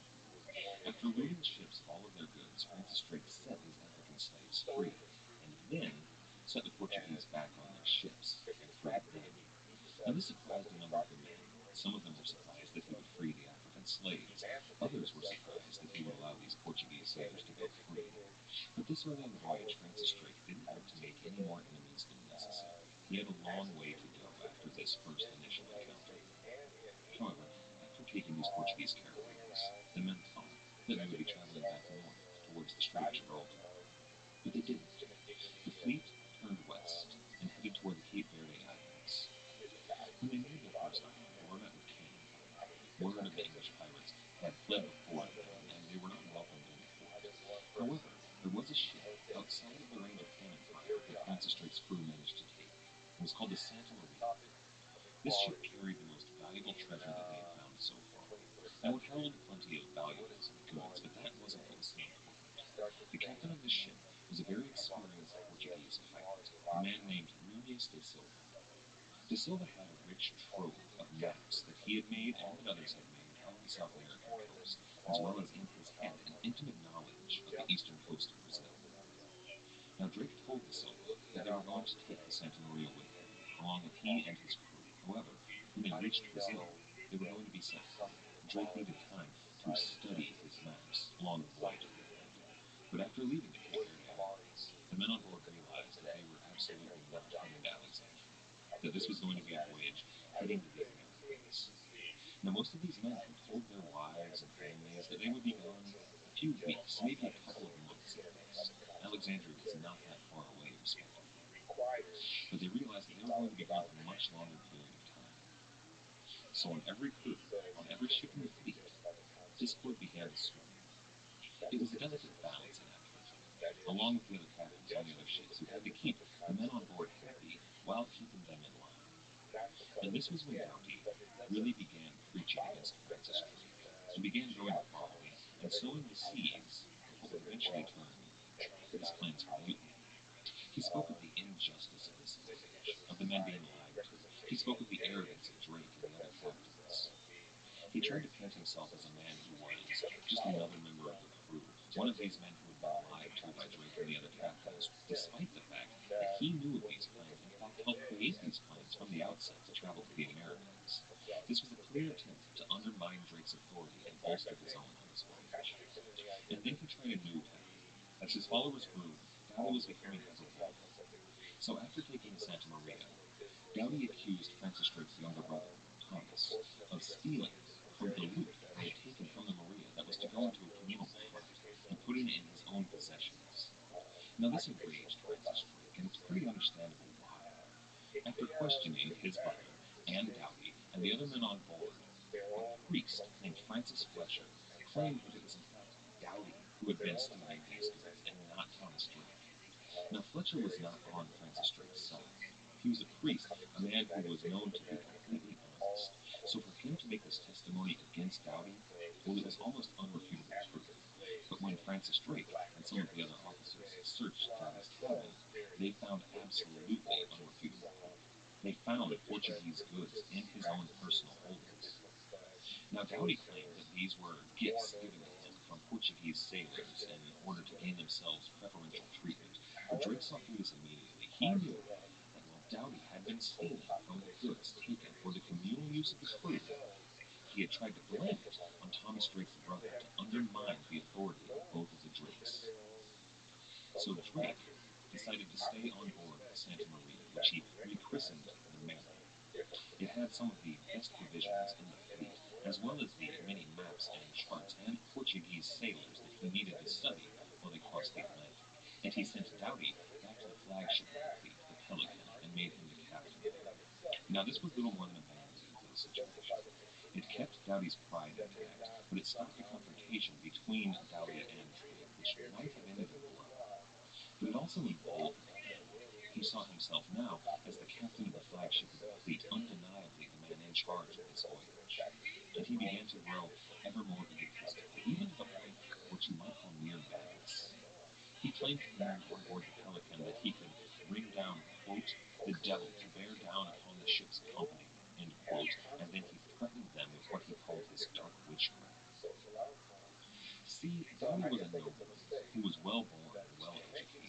really looked down on those underneath him, especially men like Francis Drake. He saw Francis Drake as no better than any other common mariner on board, and he couldn't understand why he and Francis Drake were to share command at an equal level. Even worse, it upset him that the men on board respected and admired Francis Drake as one of them who had risen to prominence and was one of the best among them, and they looked at Doughty as just some sort of nobleman interloper who knew nothing about being on board a ship. They treated him with absolutely zero respect, and this enraged him. So he decided to take the crew of the Pelican and make them live in fear of him as a dark sorcerer. But fear can only go so far. The men truly loved Francis Drake, and while the crew of the Pelican was too afraid to report what Doughty was doing, Francis Drake was already suspicious of his actions and kept a close eye on him. Most of the reports from the Pelican were of Doughty acknowledging that Francis Drake was the leader of this voyage. However, Francis Drake was receiving secret reports that this was not the case. And then, for some reason, Thomas Doughty himself sent Francis Drake a missive that was mysterious and threatening, and said that the voyage would, quote, have more need of me than I shall have of the voyage, end quote. So Francis Drake decided it was time to take action. He could no longer ignore the problem with Doughty. So he sent his trumpeter on board one of the smaller boats over to the Pelican to collect Doughty. Now when the trumpeter got there, the accounts are a little jumbled. Some historians consider what followed as a violent action. He was held down by the crewmen and beaten. Others see this as an old-time tradition among sailors that when they see a friend who they have not seen in some months at sea, they greet him with a friendly spanking where all the mariners hold him down and give him one swat on the bottom. Regardless, Doughty decided to take part in what was either a friendly tradition or a violent interaction. But when he swatted his trumpeter on the bottom, the trumpeter freaked out. He said, quote, God wounds Doughty, that dost thou mean use this familiarity with me, considering thou art not the general's friend, end quote. So this trumpeter gave Doughty the message that he was to go meet with Francis Drake aboard the Mariner. Now at first, Doughty refused, and the trumpeter brought that news to Francis Drake. But when Drake realized that Doughty was not going to come meet with him, he sailed his ship around to go meet with the Pelican in a stance meant for naval combat, and Drake was a much better sea commander than anybody on board the other ship. So he demanded that Doughty come meet with him, and he really had no option but to obey. In a small rowboat, Doughty went over to the Mariner, and he began to climb the ladder to board her. But before he was allowed to climb over the rigging, Francis Drake was standing there, barring his way, and he said, quote, stay there, Thomas Doughty, for I must send you to another place, end quote. Doughty was sent back to the rowboat, and then he was sent over to the Swan, which was no more than a supply ship. Now he was officially given command of the Swan. He was the captain of the smallest ship in the fleet. However, when he was officially given command, it was made very clear to him that he was not captain of that ship. He was to be put under guard and was little more than a prisoner. Drake needed to do this to buy himself the peace that he needed to cross the Atlantic, and that crossing went mostly pretty smoothly. He had time to study the maps and the charts that De Silva had in his possession on board the Mariner. He began to learn more and more about the coastline of Brazil and the rest of South America. He also had something of the writings of Ferdinand Magellan, as well as the accounts of the other mariners on board Ferdinand Magellan's voyage that had survived. He was clearly learning about what the rest of his voyage was going to entail. Now, the fact that he had on board these writings of Magellan and these other mariners is somewhat significant, but not tremendously so. We still don't know officially what Drake was supposed to be doing on this voyage. You see, he knew he was going to be going through the Straits of Magellan, and Magellan had been the first man to do so he wanted these initial accounts. Magellan also went much further on his voyage, for we don't know, as yet, if Francis Drake was intending to follow in Magellan's footsteps. As they neared the coast of South America, it became clear to that Portuguese pirate, De Silva, that while his crew was going to be set free, he was going to be forced to stay on with the English pirates. His knowledge was just too valuable. And things weren't going well aboard the Swan. Thomas Doughty and the other noblemen that were part of this little crew, well, they were being fed half rations. The men who were supposed to be officially in charge of this vessel were being fed half as much as a common crew, while the actual captain, the man who was master of that ship, was eating with the crew and kept these noblemen in a state of isolation. Now, Doughty complained about the half rations to the ship's master, the man who was essentially his jailer. The man said that he would give him, quote, something to eat that falls from my tail, end quote. This, obviously, enraged the nobleman Doughty, and he struck the master of the vessel. Now, the master struck him back. They came to blows, but while this wasn't something that could be called mutiny, it became quickly apparent that this small group of noblemen were no match for a large group of seasoned English West Country mariners. So they quickly backed down and shut up. But that didn't mean that Doughty had stopped fighting. Now, when they finally reached sight of the coast of South America, Drake ordered that they continued sailing south. All of the Portuguese settlements along the coast had been warned of Drake's coming, and there was a Portuguese warship, a man of war, in every harbor that awaited them. So they stayed out of sight of the coastline and sailed south until they were too far from any Portuguese settlements to be in any danger. It took several days for them to find a harbor that was suitable to anchor in, but finally they did. However, the Swan, the ship that Doughty was on, was nowhere to be seen. It had become lost in the storm, so Francis Drake had to go out on the Mary to find her and bring her into the harbor. He let it be known to some of the other officers and crewmen that Drake himself attributed the fact that the Swan had become lost to Doughty's dark and vile magics. Now, this seems to me, and to many historians, as nothing more than a little bit of propaganda. Drake probably didn't believe that Doughty was in fact a dark sorcerer, but Doughty had begun spreading the rumor himself, so Drake decided to use his own lies against him to make the men believe that while he was, yes, in fact a dark sorcerer, Francis Drake, the master of the voyage, knew of it and had him well in hand. And in fact, Drake did have him well in hand. He had a plan to deal with Doughty, but it was still a little bit early, and he needed more time and a bit more evidence. While they were in harbor, Drake ordered the Swan disassembled. He said to take all of the metal fittings from the Swan, all of the supplies on board, and anything that the Swan carried, and put it on board the other ships. And then he ordered the ship burned. Now, Doughty was unhappy about this, as this was his last vestige of command. While he wasn't actually in command, he could pretend that he was captain of that vessel. And for Drake to have this vessel burned, it showed that he was no more than a prisoner. So Doughty refused to leave the Swan. He said that he was going to stay on board his ship. But Drake responded by saying that if he would not leave, he should be hoisted aboard along with the ship's head. So Doughty backed down, and he climbed on board the Maria. But instead of staying quiet, he claimed to all the men that Drake did not have their best interests at heart, and that he, Doughty, had lost all faith in Drake's actions. So Drake lost his temper and struck Doughty across the brow, and then ordered him tied to the mainmast along with his other men, something that the crew of the Swan, who was already on board the Mary, were happy to do, having had put up with Doughty and his nonsense for the entire crossing of the Atlantic Ocean.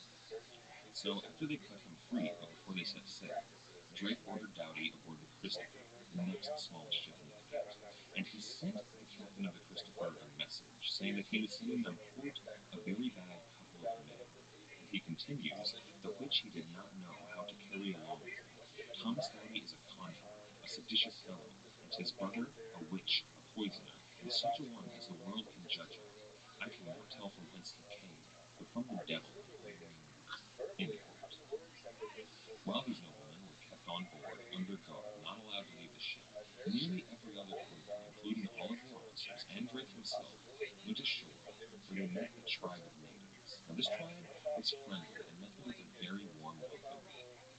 The English had many goods that this tribe, which lived apparently a very simple life, did not. The English played music for the tribe, to which all of the young women danced, which delighted the Englishmen. So the natives threw them a feast. The English feasted for days on seal meat and their local alcohol, and even the local women.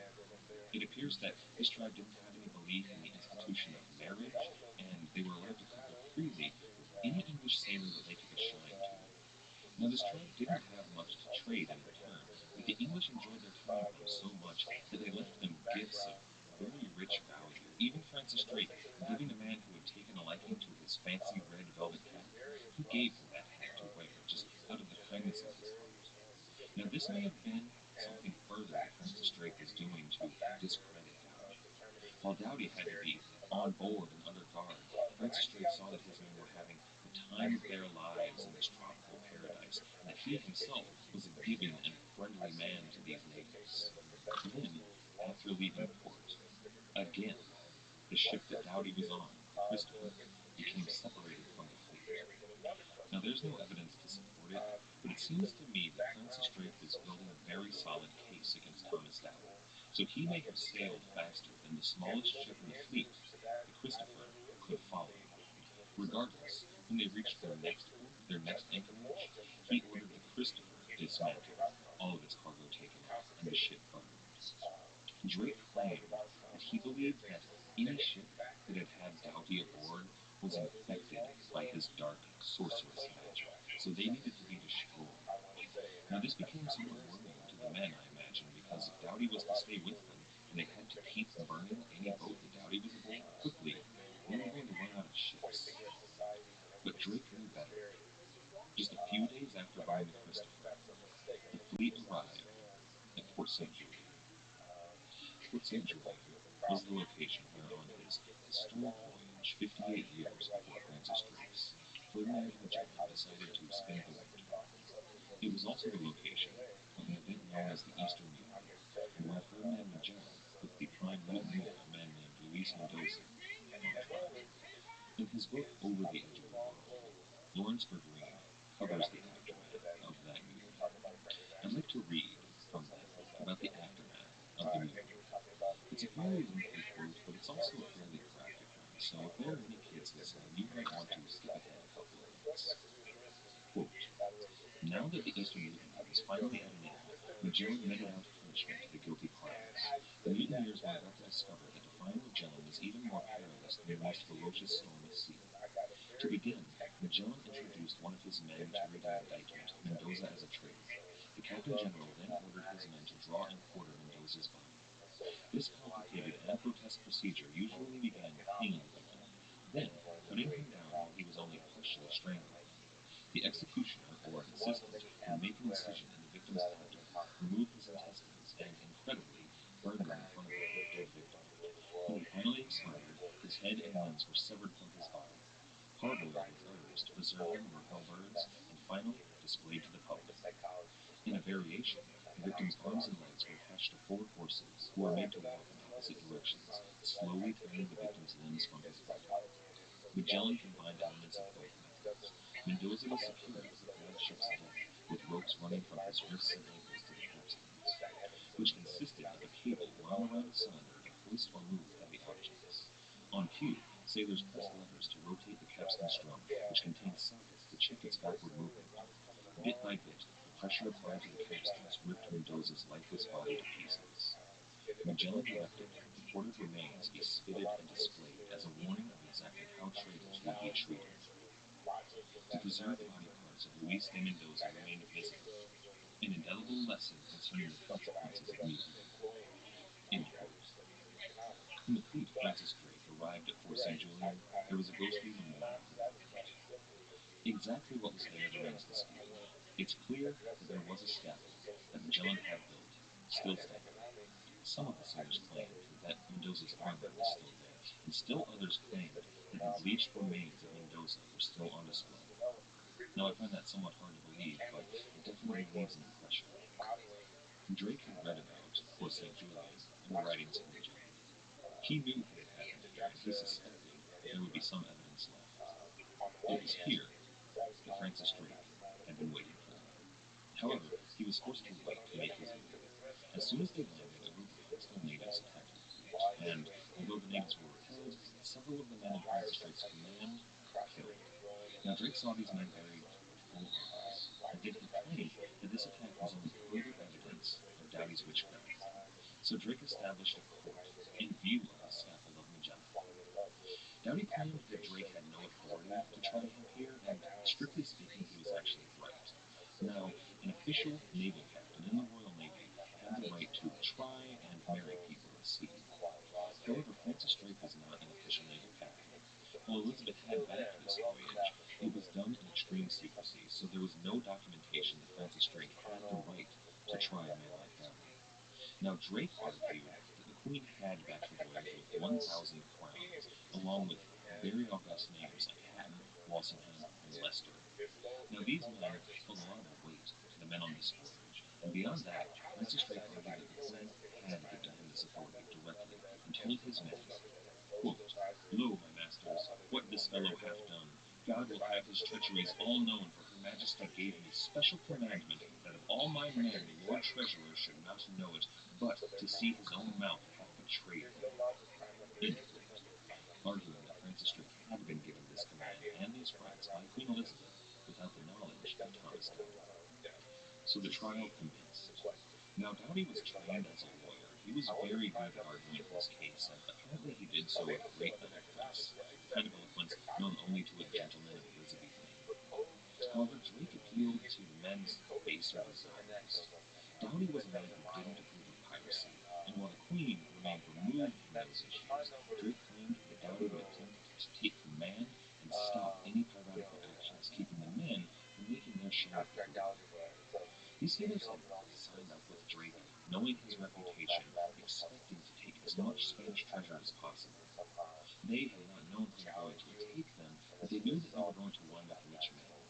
Drake still had to play his cards carefully, though, and he continued his argument, quote, "And now, my masters, consider what a great voyage we are like to make.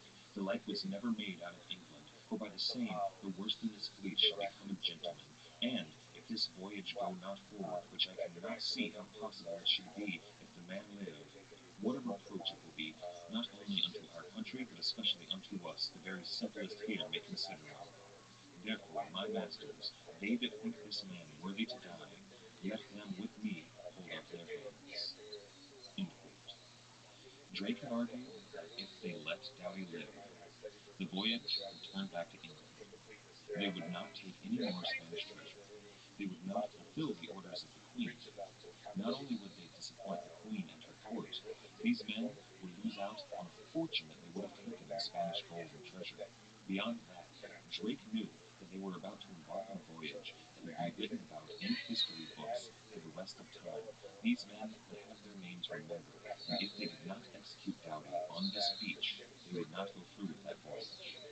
He was telling them that this was a historic event, and they had a choice right here and right now whether or not to continue. The men unanimously voted to execute Thomas Doughty. In the end, Doughty met his fate bravely. You might say, like an Elizabethan English gentleman. He chose to die by the axe.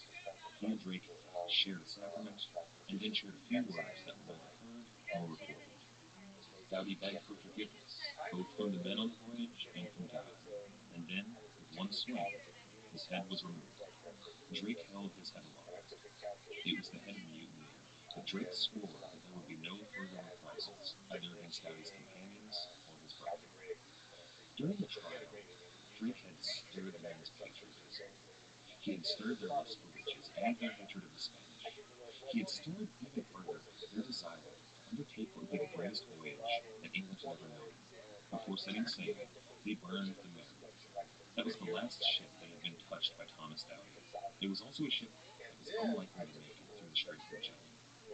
And then on August 17, 1578, a full 10 months after leaving England, they set sail again. The three ships left in the fleet, the Pelican, the Elizabeth, and the Marigold, in 3 days' time, reached what's called the Cape of Virgins. This was the entrance to the Strait of Magellan, and there stood a series of massive stone pillars.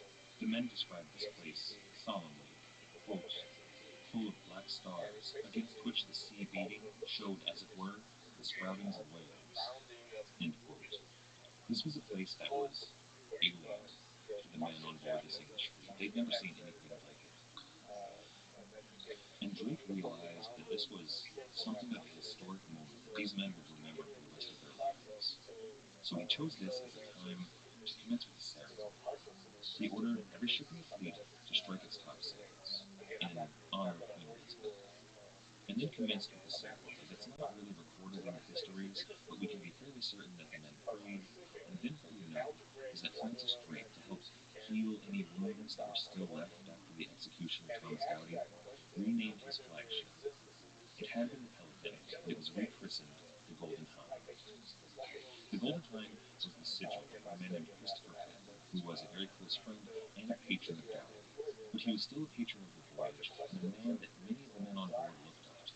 So naming his ship the Golden Hind showed that this voyage still held the ideals that it had set out when Thomas Doughty was still in his right mind.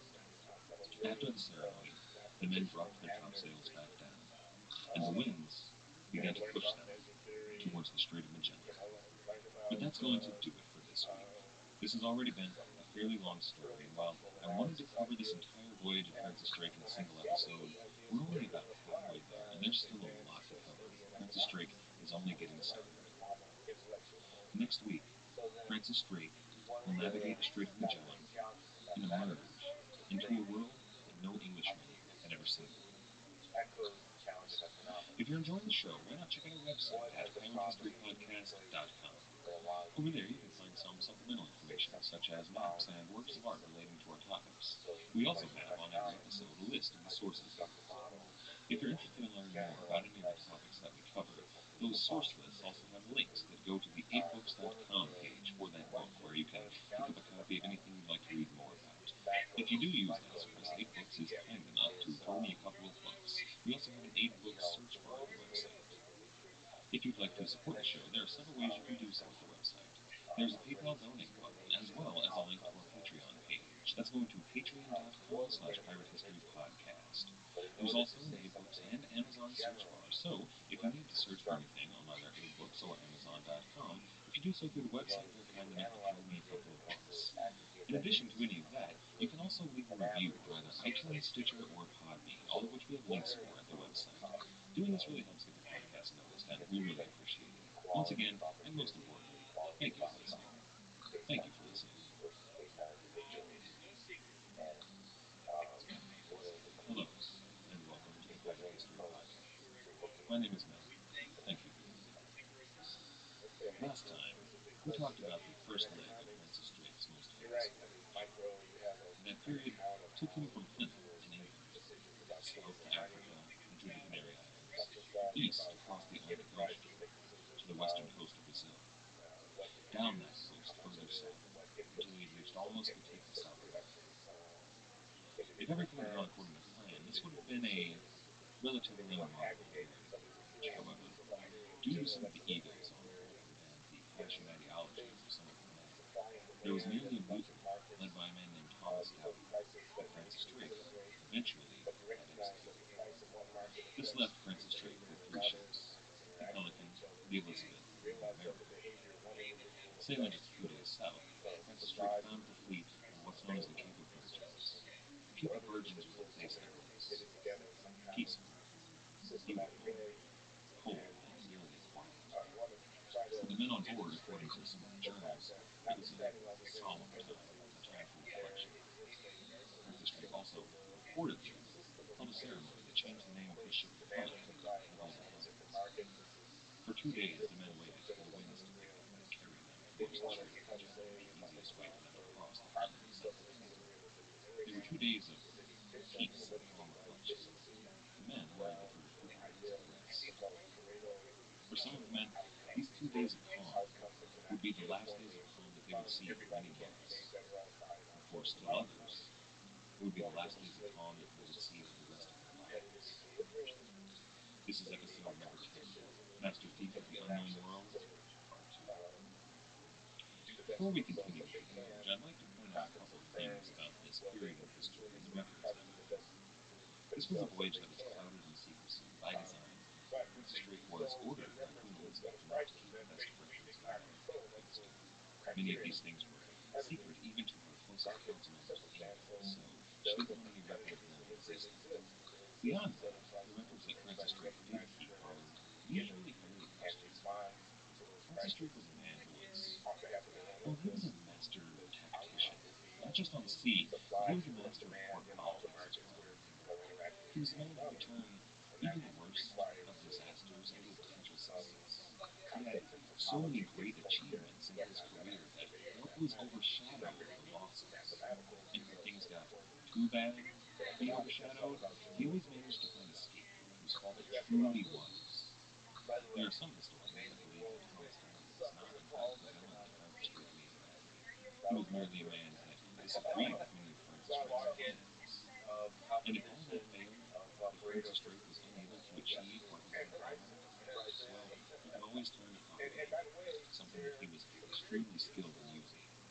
He was able to, years later, rewrite the histories in England in ways that would favor the opponent. I mention this because so much of what we're going to be talking about this week will bear, well, let's say, sometimes the accounts of sailors on board will conflict with the accounts of other sailors. More often, accounts of sailors on this voyage will conflict with accounts that they made later in life, when they conflict with the accounts of Francis Drake, who it became politically expedient to agree with. So to paint the clearest picture of what happened, we have to take the initial primary accounts, the journals of these sailors on board, compare them to the later accounts of Francis Drake and other men on this voyage, and then compare those with the accounts and records kept by the Spanish officials, which really are the best accounts of the most trustworthy information we have. For example, the name of the Pelican was reportedly changed to the Golden Pine. This was something that was supposedly done to heal some of the wounds created by the execution of Thomas Howell. But if that's the case, why do none of the sailors on board this Golden Hind seem to know that that's the name of the ship? From all of the accounts and the journals of the sailors on board, after they reportedly changed the name of the ship, they still call it the Pelican. Now, this might be just a force of habit, but you'd think some of them would have made mention of the ship's change of name, but none of them do. This presents us with two possibilities. First of all, that Francis Drake did change the name, but not in a massive ceremony that many of the men were aware of. It was more something for him and the officers. But more likely, Francis Drake didn't change the name at all.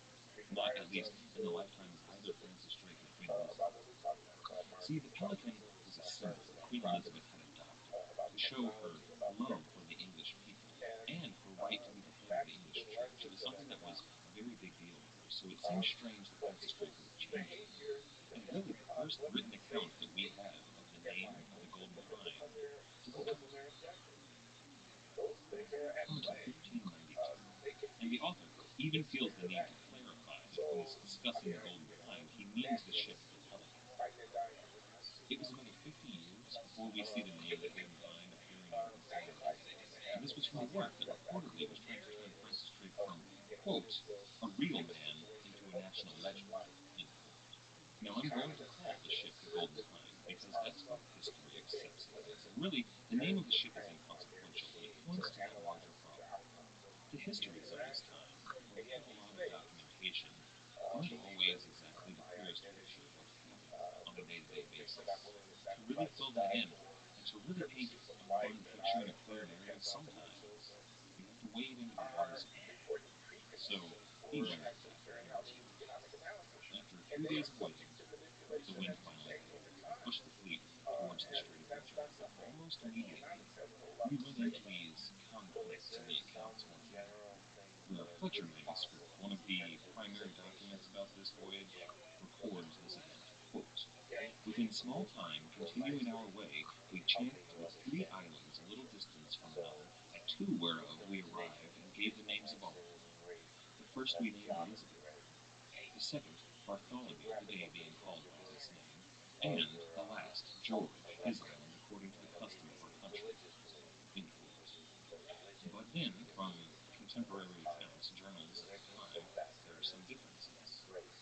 For example, quote, Captain Francis went sailing toward the strait, which was in 52 degrees. At the entrance he found 3 small islands. He landed on one and called it Elizabeth. Here there were many featherless birds which could not fly. End quote. And another account, quote, we came unto 2 islands named by Sir Francis Drake, the one Bartholomew Island, because he came thither on the saint's day, and the other Penguin Island, end quote. And another account by John Winter, quote, the 20th day of this month at night we entered the strait, in the midst of whereof we found the island, and we found a certain sea fowl with which the island is most abundantly stored. Here we killed so many as served 140 men 7 weeks. So the number of islands found differs. The names of the islands found differs. Names of the island aren't discussed at all. The one thing that all of the accounts seem to agree upon is that penguin is delicious. You see, that was actually probably the most important thing to the men at the time, that they found an island filled with delicious and easy to kill birds. It was only later that it became a matter of politics for them to say that they named the island after Elizabeth and St. George and St. Bartholomew to raise the patriotic fervor surrounding this marriage. You see, they had in front of them the Strait of Magellan. That's nearly 400 miles long. At times, it becomes dangerously narrow, and other times dangerously shallow.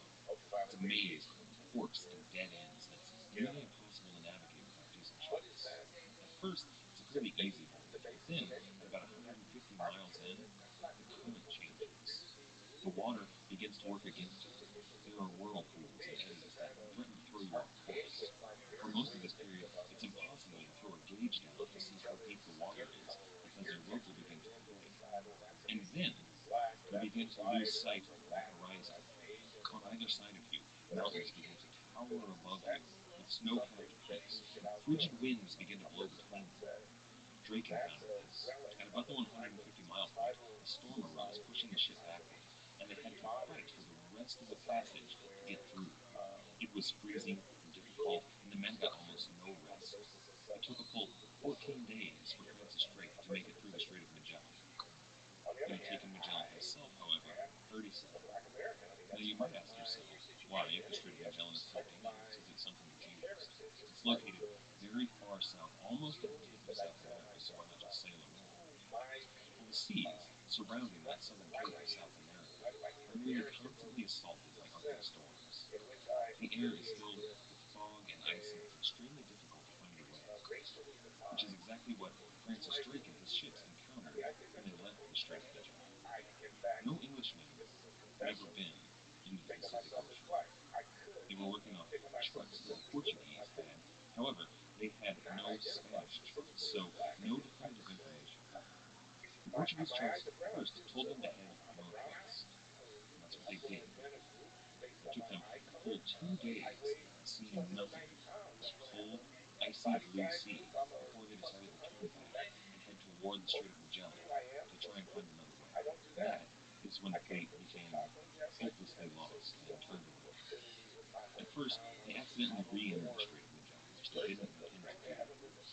And then, for weeks, they floundered in a constant rain, fog. They had no sun to see by, and they even, for a period of time, witnessed a full solar eclipse. This must have seemed like something terrible.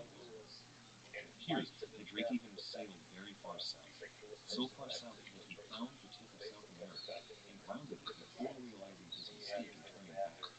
This makes him the first European to do so. Somehow, miraculously, this tiny fleet managed to stay together through all of this. The three ships never got separated from one another. Until then, one night, the men on board the Pelican, or the Golden Hind, and the Elizabeth were awoken by what you would come later as fearful cries. The 29 men aboard the Marigold were screaming for help. The men on board the other two ships lay stared into the darkness. They couldn't see the other ship that they were facing where the horrific screams were coming from until, suddenly, the night was silent again. When the sun rose the next morning, the Marigold was gone, nowhere to be seen. The two remaining ships, the Golden Hind, captained by Francis Drake, and the Elizabeth, captained by John Winter, decided to drop anchor and wait in the small bay. But Drake's ship behind, due to the current and the tide, was anchor failed. It lost its anchor and began to drift off into the ocean. When John Winter noticed this, he gave chase to the Golden Hind, and for 2 days he managed to keep the other ship in sight. However, then, on the third day, he lost sight of Drake's ship, so he decided to head into a harbor off of the mouth of the Strait of Magellan to wait for him. For 2 weeks, John Winter waited, but he had no sign of Francis Drake or the Golden Hind. So, the Elizabeth headed east, back through the Strait of Magellan, and back to England.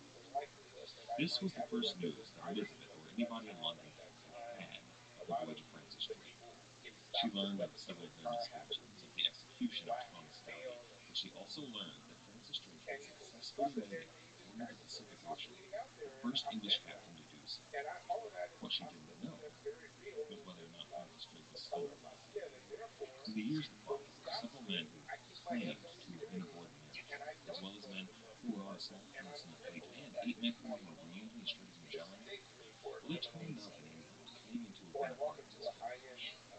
It's almost impossible for us to prove that these were actually who they claimed to be, but if they were, some questions arise. It's possible that these sailors were on their own, and their screams were nothing more than a ruse so that they could escape the fleet and the reportedly tyrannical command of Francis Drake. If they convinced the rest of the fleet that the Miracle had been sunk, then it's possible that Francis Drake wouldn't follow them and try to rescue them. Now, the accounts of the Elizabeth, the other ship in the fleet that sailed back to England, those are conflicting as well.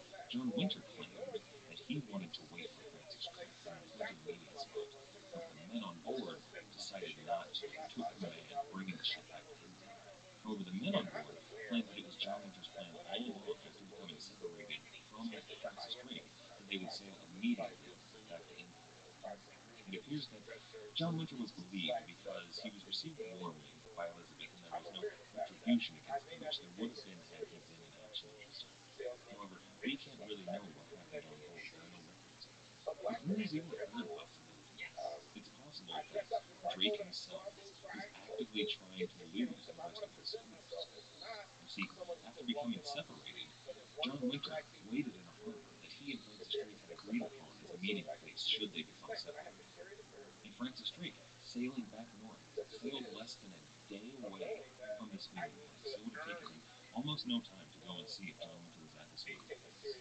But he sailed on and continued north to find the coast of China. So maybe he didn't want these other men on the voyage, men who had been troublesome in the voyage up till now, and realized that if it was just him and the most loyal men on this voyage that were aboard the Golden Hind, he would have less trouble. So Drake sailed directly north, after floundering around in the South Sea for weeks. He was desperate that he find some land that would have something to eat on. You see, the men on board the Hind hadn't had anything to eat except for seal and penguin meat for weeks and weeks, and they were all suffering from scurvy. Drake found the Chilean coast finally on November 25th, on what was known as the island of Hope. And there they managed to collect food and water. They got more seal and more penguin meat, and they found an herb that Drake reportedly knew of that had medicinal properties. So they made a tea out of this herb, which when they drank did cure all but two of the men of scurvy who still suffered. So finally, Francis Drake, along with his Portuguese pilot De Silva and the most loyal men on this voyage, had made it to the western coast of South America. De Silva had heard of this island and how it was named. It was relatively well known. It was near a town called La Imperial, which was near one of the most productive gold mines in South America. Now, this was a region where the Spanish harvested slaves from all along the coast from the native tribes. However, this island, the Spanish didn't catch. This island was called Tierra de Guerra, translated into English, the Island of War. These natives were extremely hostile to the Spanish, and they didn't see any difference between the white Spanish and the white English that had landed here. De Silva attempted to warn Drake, but it was already too late. The natives attacked, killing several of the Englishmen, including, unfortunately for those who had been injured, the ship's surgeon. So they had nobody on board who had any real medical knowledge, and Drake himself had been hit with two arrows, one in the hand and one just above the eye. As they got in the boats and tried to row away, some of the natives grabbed the oars and killed yet more Englishmen with the oars themselves before the English were able to escape. This taught a couple of important lessons to Francis Drake.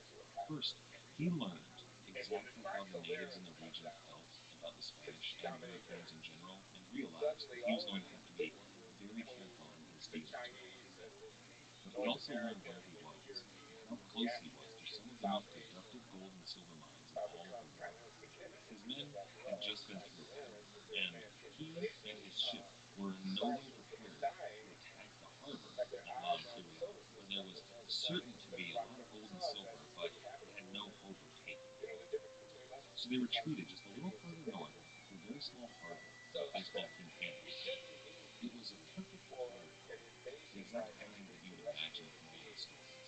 It was small, and it was secluded, difficult to see from the ocean, and only a few days away from ships that should be filled with Spanish treasure.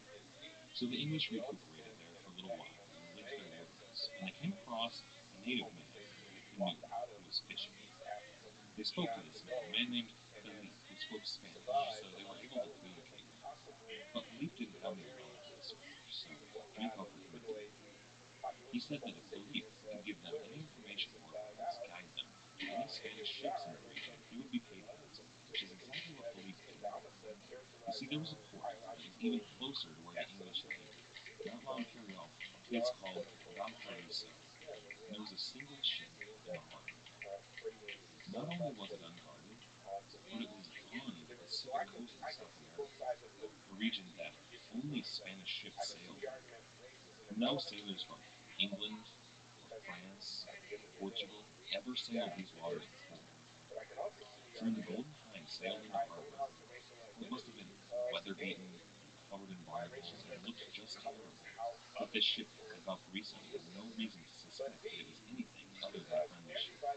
When the English put a boat in the water and rowed it over to the other ship, the men on board this Spanish vessel beat their drums and opened up a cask of wine to welcome their brothers on board.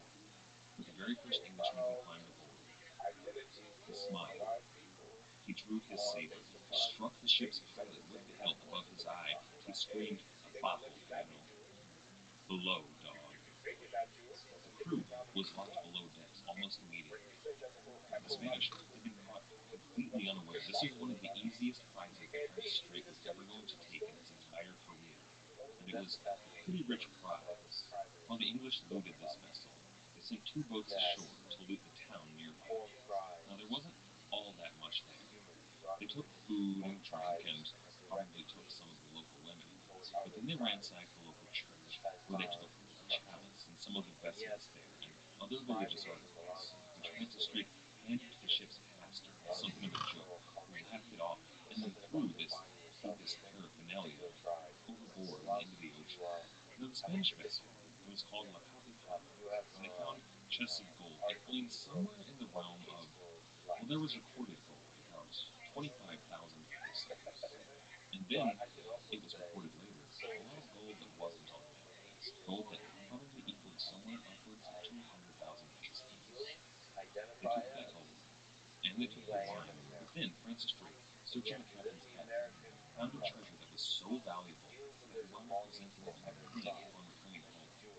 There was a series of charts that detailed the ports on the Pacific coast, as well as the shipping lanes that they used frequently, and sailing instructions for any Spanish captains to get to all of the ports. It was a wealth of information that Francis Drake was going to use for the rest of his voyage to his benefit and to the benefit of everyone on board. He took this information, as well as the pilot of La Capitana, a man named Riego. He was able to translate and read all of these Spanish shipping charts. Then they even took the ship itself. Their single ship had finally become a small fleet again. Drake sailed back to the small bay and left Philippe free, paying him pretty handsomely for his help. It was something that he could definitely afford. You see, this had been a rich haul, and the men were finally content on this voyage. It had been months at sea so far, taking very little in the way of Spanish gold or treasure, and now they had taken a pretty massive prize. They had all sorts of delicious food and wine, and many comforts of the flesh. They were finally able to relax, and Francis Drake had some time to think. See, he knew that it wasn't going to be this easy the entire voyage. The fleet was going to have to stay ahead of any Spanish messages. If word got to the capital in the area, Lima, then there would definitely be a fleet sent out to defend these Spanish waters against this English incursion. Francis Drake had to stay on the move, and quickly, to avoid that happening. He also had to wait, however, just in case. If the Elizabeth or the Marigold were still in the region, they had agreed to meet at a certain rendezvous, and he waited there for a few days, hoping to meet with them. However, while they waited, a mounted unit of 50 Spanish soldiers ambushed them. As they charged down the beach toward the English waiting there, they sent off a volley of shot. Only one man was hit, but he lay on the beach, bleeding, as the rest of the English retreated in their ships. The Spanish cut off his head and put it on a pike, riding up and down the beach, parading it as the English retreated in their boats. Francis Drake would attempt to retake the beach so that they could bury the defender's comrade, but he was probably unsuccessful. So they retreated and found a small bay a little further north, far from any Spanish settlement. This territory was filled with hostile natives, but Drake made no moves in it. He stayed just on the beach. Now, the natives watched his encampment, but they didn't attack. The English really needed to make some repairs to the Golden Line. They careened the ship. They were able to clean the hull of any barnacles and patch any holes in the hull. While they were doing this, they brought up all of the guns that were in the hold. There were a total of 8 men on board, and they finally put them all in place. There were 7 on either side below decks, and up top there was 4 heavy broadside. This was a ship that was armed to the teeth. It had many more guns on it than any of the Spanish ships in the region. These waters had never seen anything like it before. They spent this time, as well, putting together a small press that was on board one of those small ships that could be used for going up and down rivers and traveling between ships. But while they were constructing this and making repairs to the line, there was a battle on land between another mounted Spanish cavalry unit and the natives who were standing guard on the English. The English could hear this battle taking place, and after it was over, the natives returned to their position to watch the English. So Francis Drake realized that this land was too dangerous for any Spanish messengers to get there. Nobody was going to reach Lima overnight, and the man that he had taken captive, that Spanish pilot, Diego, he assured Francis Drake that there were no other Spanish ships besides his in the region. So Drake and the English realized that no word had reached the Spanish in Lima of their actions. Francis Drake was still free to go about his business. For a while, they found only a few small villages. They took some food and water, they probably desecrated the church, and usually they took a guide that would lead them to their next stop for water and food. And then at one point, Francis Drake saw a light on the shore as they were anchored and waiting. He sent a small boat to investigate, and what the men found was a campfire smoldering with a man sleeping next to it, and 7 llamas that were standing there, heavily laden with chests. When they opened them, they found that these 7 chests contained bars and bars of silver. So the men loaded up their small boat and rowed back to the ship, the man who was sleeping never having woken up. I imagine it was something of a surprise for him. The fleet continued north very quickly. Whenever they chanced upon a ship, they would seize it and take anything on board. They took a couple of small barks that had some silver on board, but mostly they were moving at breakneck speed. The men became aware that Francis Drake was racing towards Lima. He was trying to beat any word of their actions to the Spanish capital. He thought he would be able to intercept the Spanish treasure fleet and once again steal all of King Philip's gold. But the men were growing restless. The coast was rich with villages and women and ships that probably had some treasure on them, and they really hadn't taken anything of any real note since they first entered the Pacific. So Francis Drake took that into account. They stopped at a port called Arica. It was a place famous for its gold and silver mines, even more well known than the Imperial. In the harbor, they fell upon another bark, and once again, this bark had some silver, but it really wasn't much. Then, when a larger, more prosperous-looking ship sailed into harbor, the men switched their ways, so they took that ship as well. Unfortunately, on board they only found some linen and wine and a few other goods, which they took, but it really wasn't anything that they were happy with. And unfortunately, for such a small prize, well, they had some misfortune. Another ship that was in port at Arica that didn't seem like it had anything worthwhile on board unfurled its sails and headed out of the port, heading north, which was exactly the direction that Francis Drake did not want any ships going. So the men stopped ransacking the vessels and headed back to the Golden Line. They gave chase to the ship, trying to catch it. However, this ship was smaller and lighter than the other was, so it was able to move just a little bit faster. So Francis Drake, though he chased it for days, was unable to capture it. He thought it likely that he would be able to capture this ship at the next port he came to. When he arrived, he found hordes of Spanish citizens on the shore, jeering at him, pointing at the English and laughing, and screaming insults. Apparently, a mere 2 hours before, a ship full of gold bullion, truly a part of the Spanish treasure fleet, had left this harbor, hearing news that the English were coming. It was clear to Drake that news of its hope was outpacing that, so he had to think fast. He told the men that instead of taking any ship that they found and seeing what was on board, they would have to start looking for information and choosing their targets much more carefully. Now, one of the next few ships they took did have some information. It had a captain that knew a lot about ships in the region and what they were carrying, and they found out that there were 2 ships worth taking.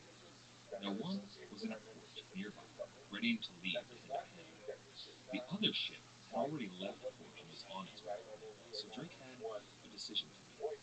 Would it be the smarter move to just head to that port and take whatever was on that ship, or to hurry past it and catch the ship that was already on its way, fully laden with all the silver and gold it could carry? Francis Drake decided to play it safe and head to port to take that ship that was waiting to debark. When they took the ship, again, very easily, there was almost nothing on board.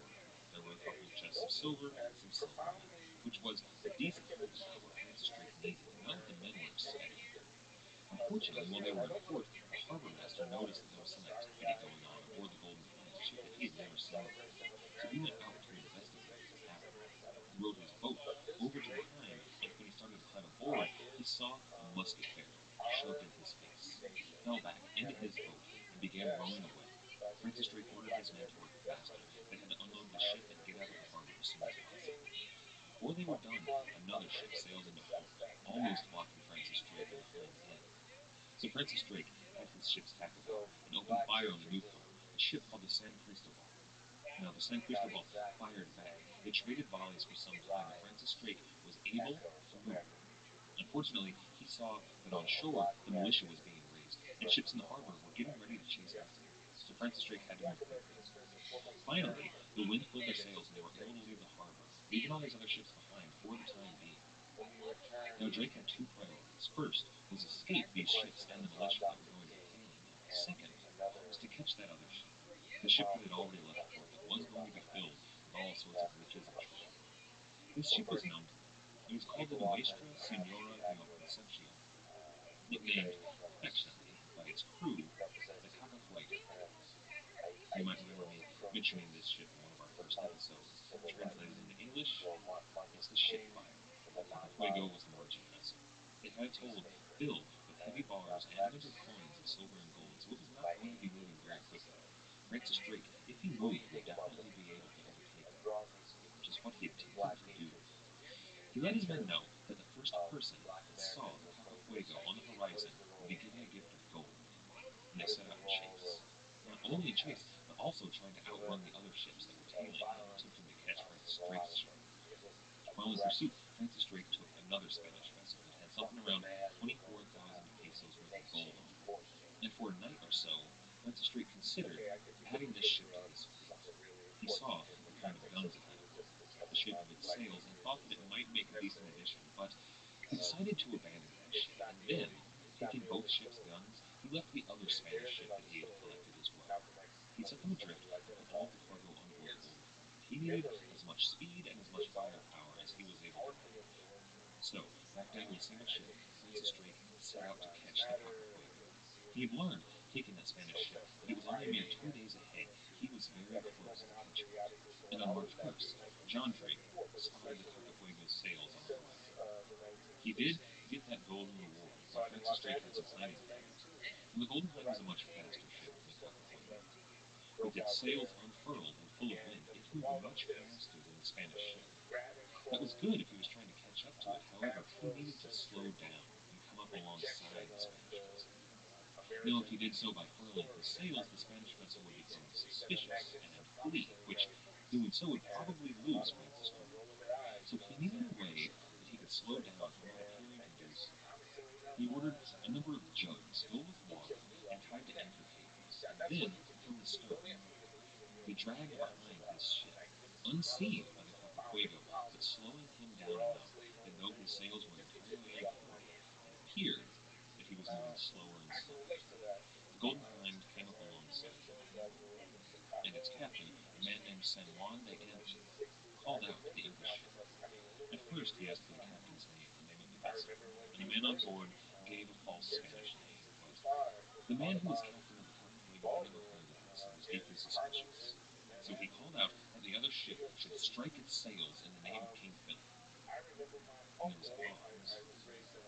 But then a reply came. Strike your sails in the name of the Queen of England. So the Anton was stunned.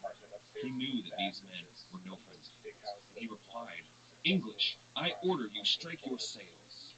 And Drake replied to him, come and do it yourself. Then the Golden Hind opened fire. The very first volley took out the mizzen mast of the Cacafuego. There was a hail of musket shot, cannon fire, and arrows raining down upon the Capafuego. Drake himself tells this tale like this, quote, what seemed to be about 60 harquebuses were shot, followed by many arrows which struck the side of the ship, and chain balls that from a heavy piece of ordnance carried away the mizzen and sent it to the sea with its sail and lateen yard. After this, the English shot another great gun, shouting again, strike sail, and immediately a pinnace laid around port until 40 archers climbed up the channels of the shrouds and entered the ship, while, at the opposite side, the English ship was laid aboard. It was thus that they forced San Juan's ship to surrender. They seized him and carried him to the English ship, where he saw the corsair Francis Drake, who was removing his helmet and coat of mail. Drake embraced him, saying, have patience, for such is the usage of war, and immediately ordered him to be locked up in the cabin in the poop. It was the greatest prize that Francis Drake had taken on this voyage to date. The hold was full of victuals that the ships needed, delicious things such as fruits, wine, and rum. They also found, quote, a certain quantity of jewels and precious stones, 13 chests of reels of plate, 80 pounds weight in gold, 26 tons of uncoined silver, 2 very fair gilt silver drinking bowls, and the like trifles, valued in all about 360,000 pesos. End quote. This equals, translated to modern dollars, almost $50 million on a single ship. This was the prize that Francis Drake had been looking for. It was clear to Drake, as well as the other Englishmen on the voyage, that they no longer had the free rein that they had had previously. After taking this ship with such a rich haul, the Spanish would be out for them, of course, so they had to move. They unloaded nearly all of the treasure onto the Golden Hind, and they began discussing with the Spaniards what their plans were. If you think back to last week's episode, Francis Drake, in that private, slightly burned document, was told that he should return the same way that he came. That would be going back down south, all the way to the Strait of Magellan, through it, and then up the coast of Brazil, and back across the Atlantic Ocean. That was what Francis Drake told the men on board the Capafuego that he planned to do. He let them know that his plans were to set them free and then leave Spanish territory forever.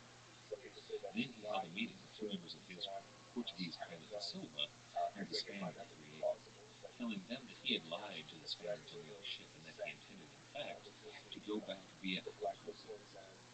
Then, the very next day, he released Riego and Da Silva. They told the Spanish when they were picked up that Francis Drake had lied to them, that he was, in fact, going via Acapulco instead of directly down south, so the Spanish were thrown off the scent and headed back down south. Now, what Drake had told both the Spaniards and the 2 members of his crew were lies. He didn't intend to go back south at all. After telling them this information, he headed north a little bit up the coast, stopping in Panama and Guatemala for water, taking a couple more vessels, but then he headed out to sea, due west, and then turned course, heading directly north. He sailed north past modern-day Guatemala, past modern-day Mexico, past the entirety of the Spanish Main. He sailed north until he had left behind what any European would consider civilization, into the wilderness. He continued sailing north, further and further, until fog enshrouded his ship. Then, finally, he would land. Now, it's almost impossible to know where Francis Drake may land, but there are a lot of theories surrounding it. In California, there's a place known as Drake's Bay, where, for many years, it's been assumed Drake made his landfall, and in a lot of ways it fits the descriptions that Drake left behind. However, a wealth of new information has come to us in the last few years that put this theory into question. After this theory was no longer seen as historic fact, the floodgates opened and people all along the western seaboard of North America began claiming that they had information that they knew exactly where Francis Drake made landfall. It seems, though, that the best theory actually comes near Vancouver, Canada. Wherever it was precisely, we can assume from how Drake described the area that they landed somewhere in the Pacific Northwest on June 5th, 1579. Now, there was a tribe of natives that lived in the area that met Drake with a very warm reception. This was probably this tribe's first encounter ever with white Europeans. So the 2 groups traded, and the natives examined the newcomers in their strange clothes and armor. They saw the ship that these men had come on, and they wondered. These were all highly strange oddities to the native people. Their king even came down to the beach to meet the English, and he held a ceremony. Drake recorded this account. He said, quote, "It was their intent, the king himself, with all the singing a song, set a crown upon his head, enriched his neck with all their chains, and offering unto him many other things, honored him by the name Hyo, because they were not only visited of the gods, for so they still judged us to be, but the great and chief God was now become their God, their king and patron."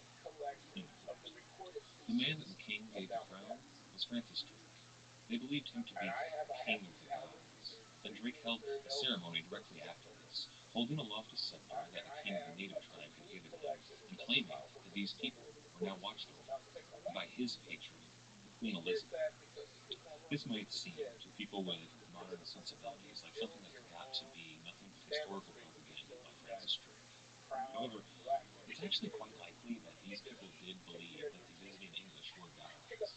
This is something that really happens all throughout history. No matter who you are on this planet, it's almost guaranteed that somewhere in your history you have ancestors who met a technologically superior civilization and built myths around them.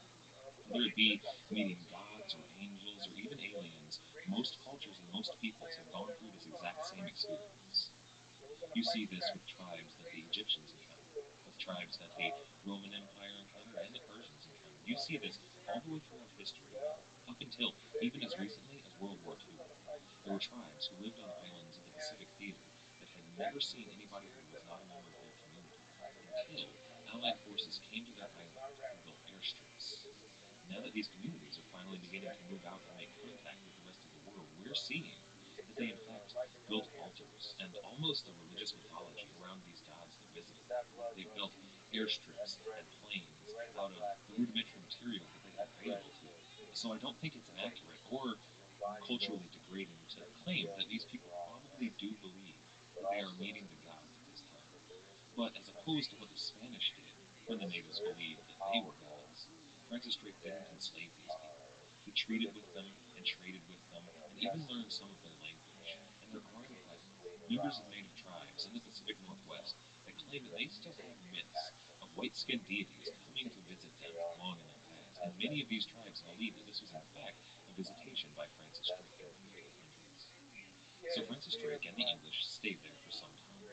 They even named this place. They named it Nova Albia, which is, in the Latin, New England.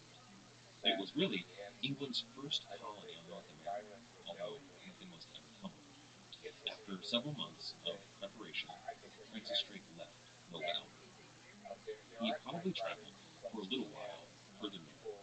It's clear from the latitude and longitude that they did travel further north than where we believe Nova Albion to be. It's likely that in that private meeting with Queen Elizabeth, he had actually been given orders to travel as far north as he felt he safely could, to search for the western end of the Northwest Passage. While Francis Drake was on this voyage, that other explorer, Martin Frobisher, was exploring the eastern coast of North America, looking for the Northwest Passage. It was believed that if they could find the two ends, they could prove that there was in fact a Northwest Passage and a way for England to get to the Indies and the riches of Asia. However, of course, Francis Drake didn't find anything. He found several inlets and mapped this area fairly thoroughly, but nothing that proved to him that there was a Northwest Passage. With his holds full of Spanish riches, fresh food and water, they traveled west, out into the Pacific Ocean. However, it took a full 68 days for them to make the crossing before they encountered an island that actually parallels once again Ferdinand Magellan's voyage. They made their first landfall on September 30th. It was a small Micronesian island with a tribe that greeted the English warmly. However, that warm greeting was somewhat misleading to the English. You see, this tribe had a custom of communal ownership of all their property. Nothing belonged to any one person, and they would share freely whatever they needed with whomever needed it. If you needed a tool or an article of clothing or whatever it may be, you could go take that from whoever had it at the time, and there would be no ill will or retribution at all. And they could do the same to you. Anything that was in your possession at the time, they could come use freely. When Ferdinand Magellan made this landfall, he and his men were stunned by this. They didn't realize that these men were merely trying to share, as was their custom. They saw this island as a group of men that were stealing from them. Anything that these people wanted, they would just take off the person of the European who saw this as an act of theft. and they attacked in retribution, which was exactly what happened when Francis Drake made landfall. The natives, Francis Drake believed they wanted to trade, but instead they just began taking whatever caught their eye, whatever they were curious about, and wanted to see how it worked. And of course, one of the Englishmen shot some of the natives, and the natives attacked in kind. There was a short battle, but the English escaped with most of their possessions intact, and Francis Drake called this island the Island of Thieves. This was, in fact, the same island where Ferdinand Magellan was killed. These were the ancestors of the same native peoples that assassinated him on their beach. They stopped again in the Moluccas, what are called the Spice Islands, which is not something that was a big stop for Francis Drake, but it must have been significant to them on a psychological level. This was the place that all of the plans for England or any of the other European nations to make it to the Far East, this was where all of the riches that they desired came from.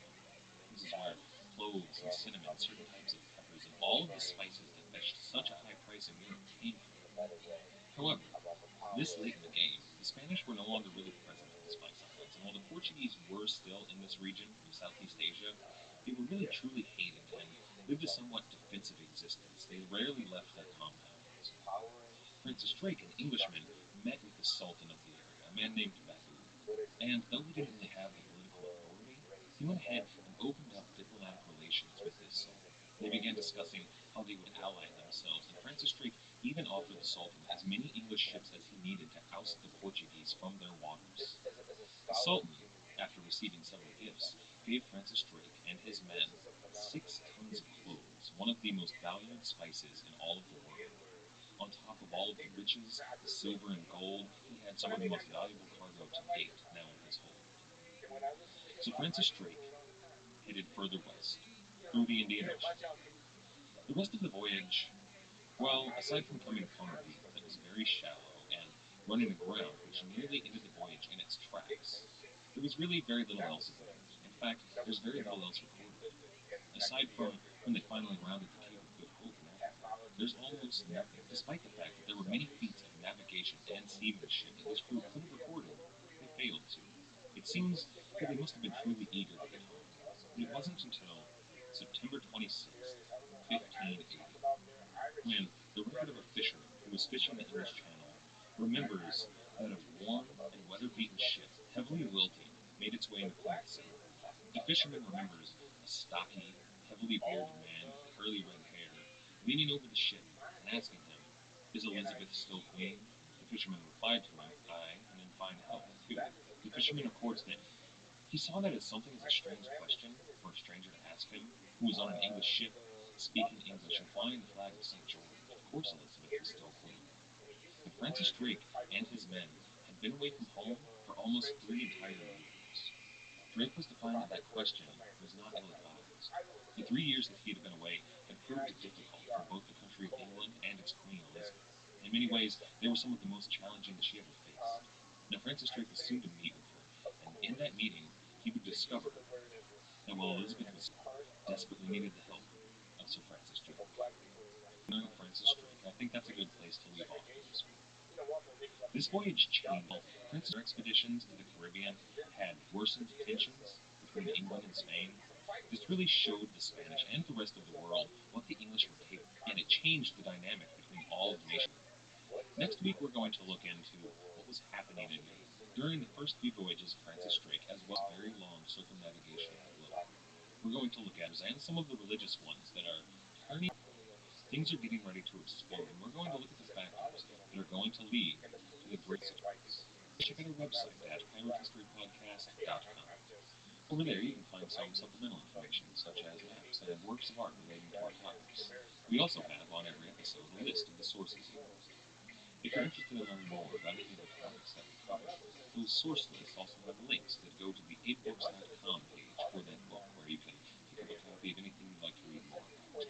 If you do use that service, 8books is kind enough to throw me a couple of bucks. We also have an 8books search bar at the website. If you'd like to support the show, there are several ways you can do so at the website. There's a PayPal donate button, as well as a link to our Patreon page. That's going to patreon.com/piratehistorypodcast. There's also an 8books and Amazon search bar, so if you need to search for anything on either 8books or Amazon.com, if you do so through the website, they're kind enough to throw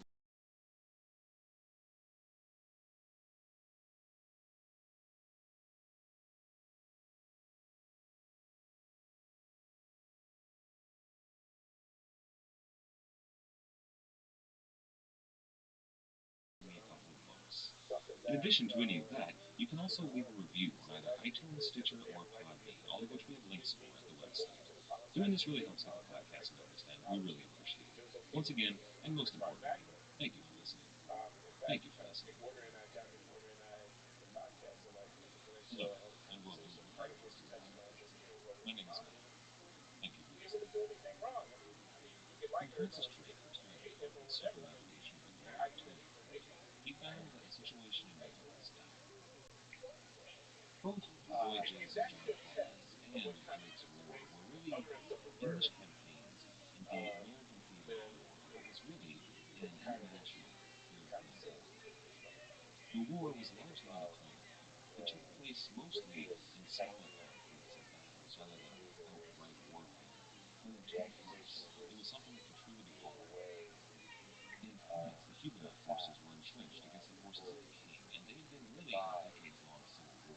But in the Low Countries, where much of our story today takes place, things were moving from the realm of diplomacy, conflict, to outright warfare.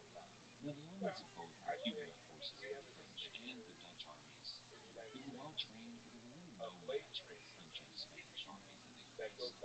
These were two of the greatest armies of the earth, backed not only by their respective kings, but by the full force of the Catholic Church. So the powerful forces of the Huguenots and the Dutch and the English all turned to a third option. Instead of facing these armies on land, they faced them at sea, where they could have had a chance. Now, while the Spanish did have the greatest navy in the world, unparalleled by anyone else in the West, we've learned that you don't need great warships and a massive armament to take on a great naval power. You need smaller fleets, equipped smaller vessels, manned by sailors who, oftentimes lacking the moral fiber, possessed a will that might be flawless. This is episode number 11, The Sea Battles.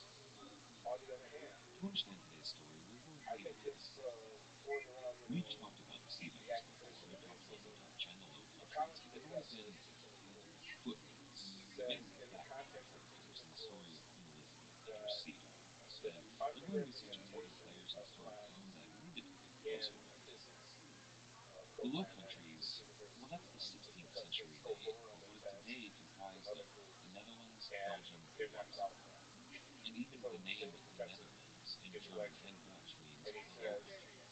Now, these countries don't really have as ancient past as most of the rest of Europe. If you go back to Italy or Germany or Spain or France or England, they're a relatively new power on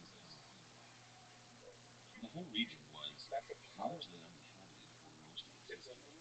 While there were some people living in certain select areas, it was difficult for them to really build a civilization. It wasn't really possible to build much in the way of towns or cities until the Romans arrived and began industrializing the area. You see, the Low Countries are in the North Sea and the English Channel. They're that region where the Rhine enters Europe, and they're a very marshy, swampy area.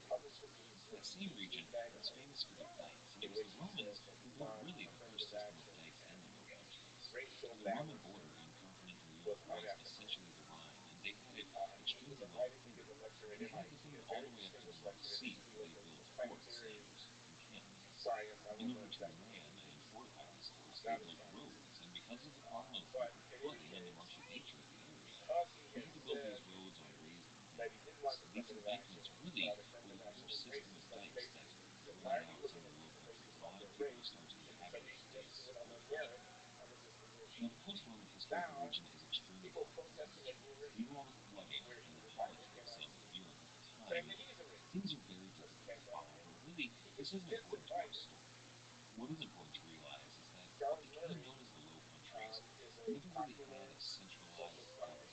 Occasionally, one man or another would gain power under them and unify some of the Low Countries, but for the most part, they were essentially city-states that had a cultural significance to each other, but weren't really politically binding. And they had something of a democratic aspect to them. Most of the people of the Low Countries didn't seem to want a single overlord over all of them. The cities in the Low Countries, such as Antwerp or Amsterdam, they usually had a governing body. It was a city council, led mostly by white men who were pillars of the community, but that had a more democratic bent than what's going on in the rest of Europe, where feudalism and monarchy is the order of the day. Now, the 17 regions of the Low Countries were called the states. Well, they did have feudal lords, but those lords gave their people certain what were called privileges. These privileges are something that's very universal in practice. Usually, they were an exemption from certain taxes that didn't benefit the people who ruled, or sometimes it was the right to govern themselves in their city. Almost all of these provinces had an independent court of law, in which you could be tried by a jury of compeers instead of by the local lord or the church. Now, that's not to say the church wasn't powerful in the Low Countries. It was. It was the most powerful organization on earth and had as much influence on the people in the Low Countries as everywhere else. However, the Low Countries weren't always held by a head or the Senate. It was the place that birthed and housed men like Erastus of Rotterdam, who, though he was a Catholic his entire life, was famously critical of some of the church's, let's say, grotesqueness at the time. This was something that was very common in the region. They were notorious free thinkers in their own time. Now, the people in the Low Countries, if you were to hear one of them refer, I think even today, to the enemy, it wouldn't be referring to a foreign power. Usually, they would be talking about the sea. Life in this region was centered around the sea. It was the constant threat in the form of farming, as well as really the thing that kept them alive. You see, farming was a basic proposition in most of these regions. They usually didn't have water for very long, and if you ran into seawater, that then wasn't too good to farm on after that. So most of the people in the Low Countries made their money and their fortunes through trade, through merchant activities, and due to that, the major trading hub in all of Northern Europe grew up rather quickly. It was the city of Antwerp. Now, again, we've talked about Antwerp on the show before. It was that city that was closely allied with England, largely because they bought nearly all of England's wool, the farm export that the English countryside and cities in the region would spin that wool into some of the finest cloth made in all of England.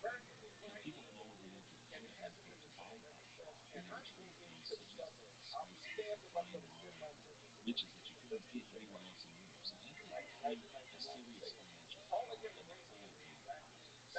However, during all of these centuries since the fall of the Roman Empire, these small principalities and fiefdoms, they all stayed independent for most of their history up until the time of the 16th century. That was when a line of dukes who originated in Burgundy began to arise in power.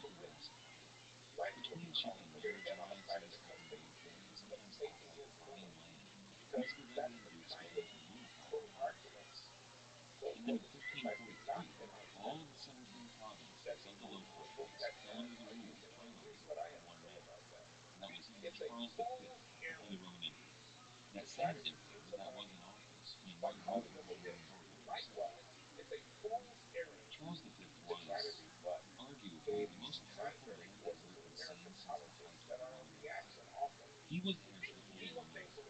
That was his by birth. However, also his by birth from a marriage alliance a generation before, he also had control of the Low Countries. That marriage alliance was to that same line of Burgundian dukes that were taken by the Roman Empire. Now, beyond that, on his mother's side, his grandparents were Ferdinand and Isabella of Spain, the Catholic monarchs, those very same monarchs that sent Christopher Columbus across the Atlantic Ocean and founded the Spanish New World Empire.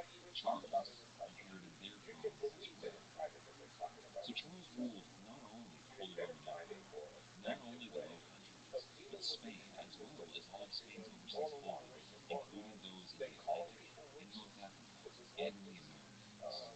He controlled what was, in terms of sheer land mass, the largest empire the world had ever seen. This, however, proved to be a bit much for Charles V. Even the Roman emperors at the height of the empire decided they needed to split up the empire because ruling that much territory was simply too much work for one single man. So in 1555, Charles V abdicated his throne. In his homeland, the Holy Roman Empire in Italy and in Germany, he abdicated in favor of his brother. However, for the rest of the empire, that being essentially Spain, the Low Countries, and all of Spain's holdings overseas, he abdicated only in favor of his son, Philip II. That is the same Philip II who we've talked about so much up until now. The Spanish king who married 3 months into his predecessor, Mary, sat on the throne of England, fought a war with those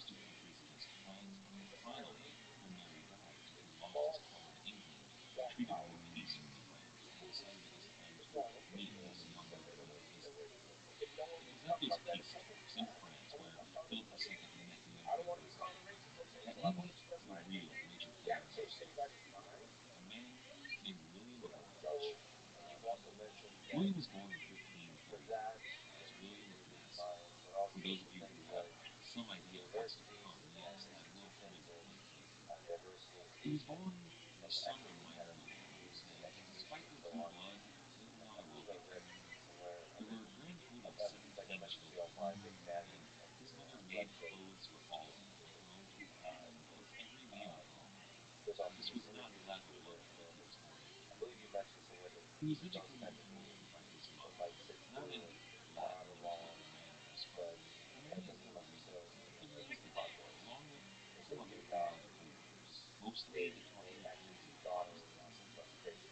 In a lot of ways, William's upbringing was very similar to his parents. They were both educated young men who weren't members of the upper class. They knew what it was to come from the lower echelons of society.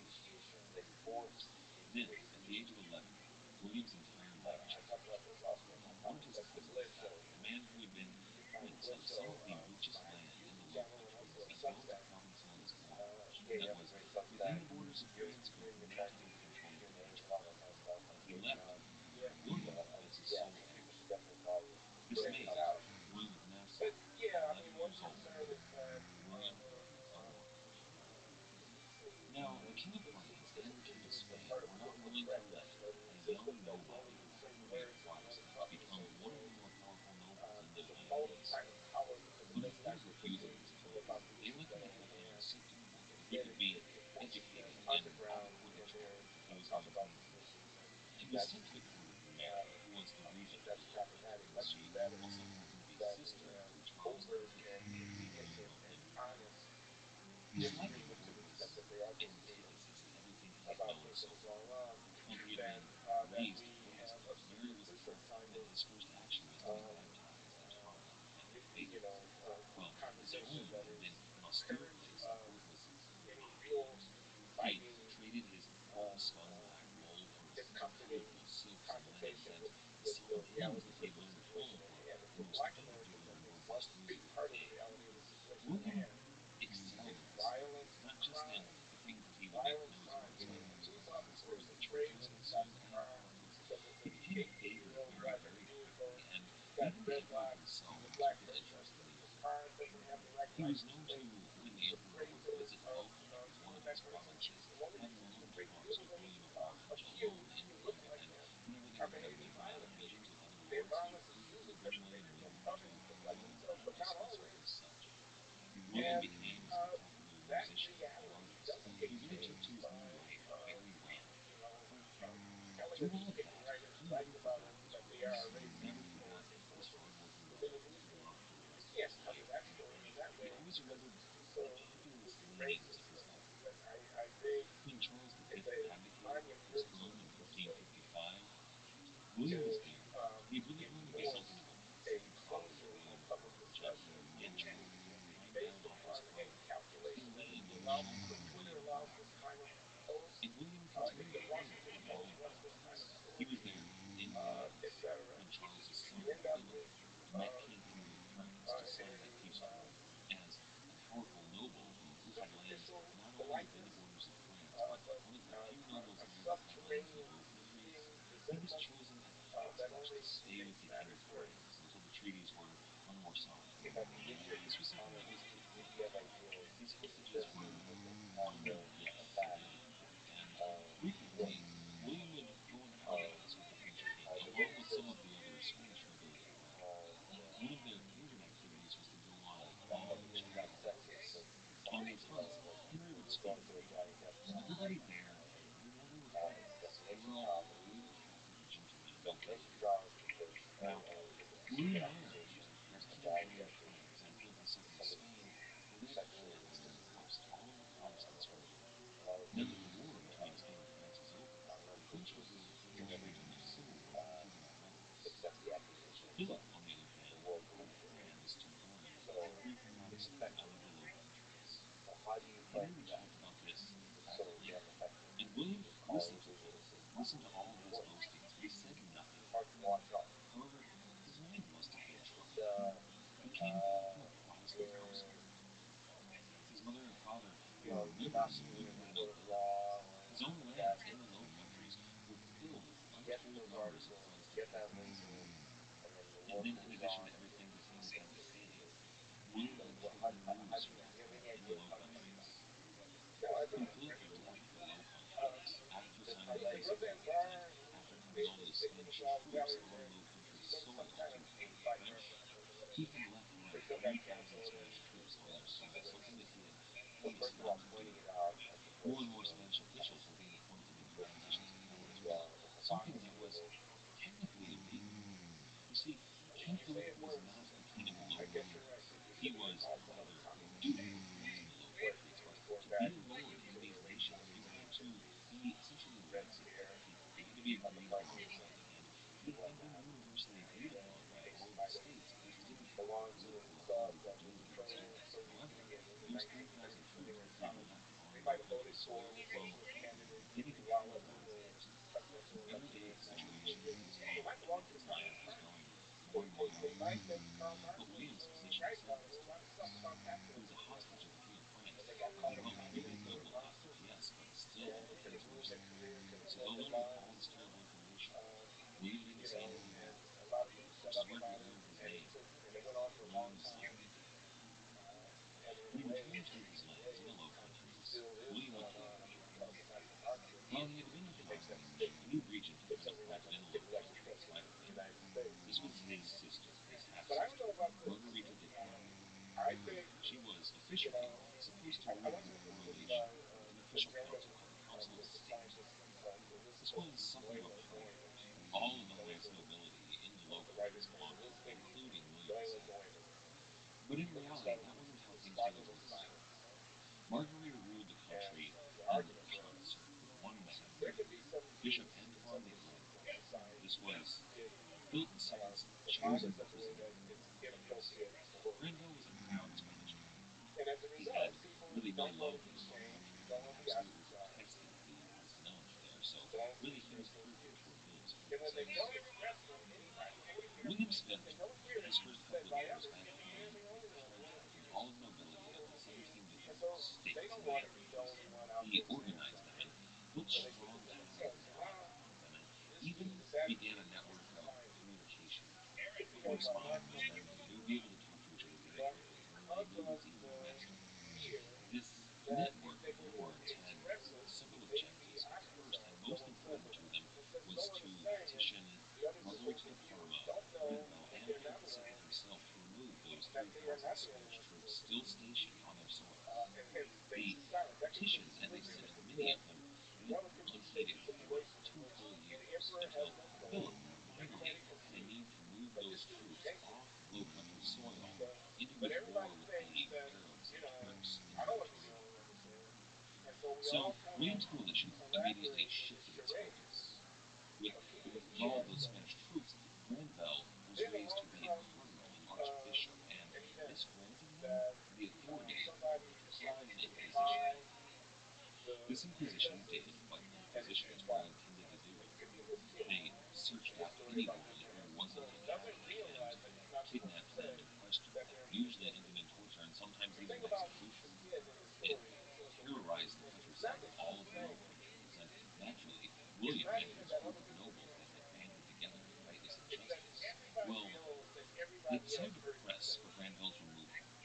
They took to wearing a symbol on all of their coats.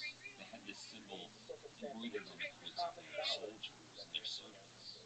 The symbol they decided upon was a quiver for their cavalry. The quiver represented the unity among these nobles. The fact that a single arrow could be broken, and yet many arrows together could not be broken. It also represented the fact that they were open, they were valiant, they were fighting the power that they saw as unjust, and they were not afraid to tell that power exactly how they felt. In fact, they would put this symbol on banners and march it through the city square of every town in the Low Countries. They even went so far as to promise Margarita de Parma that if Granville were not removed, all of the taxes that they were required to pay would not be paid at all. They said that if Granville stayed in office beyond that, they could not promise that the Low Countries would stay peaceful. This was essentially telling the regent of the Low Countries, Philip's representative, that if they did not remove the man that they hated so much, they would go into open rebellion against him. Well, on We have a thing. If Granville were removed, taken away from power, then they promised that there would be no insubordination and the taxes would flow freely. This was an agreement that Margarita definitely understood. You see, her realm was always very poor, especially in this time when taxes were not exactly plentiful. So, learning that there was a way to get more tax revenue, which she desperately needed, she wrote and petitioned Philip herself to remove the Granville clause. And finally they did. Granville was sent away to, I believe the excuse was a visit his aging mother, but really he went to Italy and was never to return to live in the state. Now, in much the way that William had been sent on an important mission to the young man, and similar to how he had been held hostage after the signing of the peace accords in France, William sent his daughter to Margarita's realm, to her court, to really wait there and learn all the facilities that she would need to make a good marriage. In return, Margarita granted William a little favor. She gave him the position of stadholder, which was a high office in three provinces, that was Zealand, Holland, and Utrecht. The stadholder was the commander-in-chief of all the armed forces of the area, as well as the highest magistrate, the highest official of law, and someone who was essentially in complete control of these areas. This was a big promotion for William and something that he definitely appreciated. William saw, along with the other nobles who had received similar treatment, all of their taxes in Zealand, they had their demands met and they attempted to make this law. However, the imposition was still in place. Granville, the man who had called the imposition, forgot, but all of the inquisitors, all of the soldiers, all of the officials that were there performing the imposition, they were still there doing their jobs. Ousting Granville had really done nothing to improve the situation of the common people in the Low Countries. Everywhere, poor Protestants were arrested and tortured.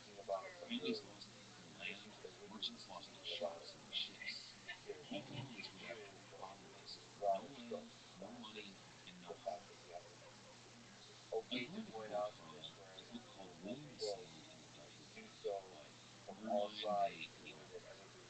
It's not exactly the most reputable source. It's from the 70s, and in a lot of ways it's heavily biased, but it has some of the most colorful writing about this period that I've found, and William wrote it as Peter, so I'm going to read it from him. Everywhere there was unrest. For some years the harvest had been a great disappointment. The winters were severe and long. There was hunger, famine, poverty, and even starvation. The heretics became more daring, even in the face of the prosecuting magistrates. The poor attended the secret cloistered meetings and watched the heretics dying like martyrs and heroes. Everywhere there was fear. Fear of the king, of the Inquisition, of another severe winter or war. There were whispering groups of people in street corners and in the inns talking of resistance. At last there was open action. Groups of people chanting psalms, marching the streets in the night, hidden in long, dark courts, putting out lanterns and knocking down the guards. They broke into the prisons to free their fellow heretics, and they even attacked the executioners with paving stones as opposed to iron scaffolds, and smashed the victims out of their hands. There are several stories about half-burned martyrs.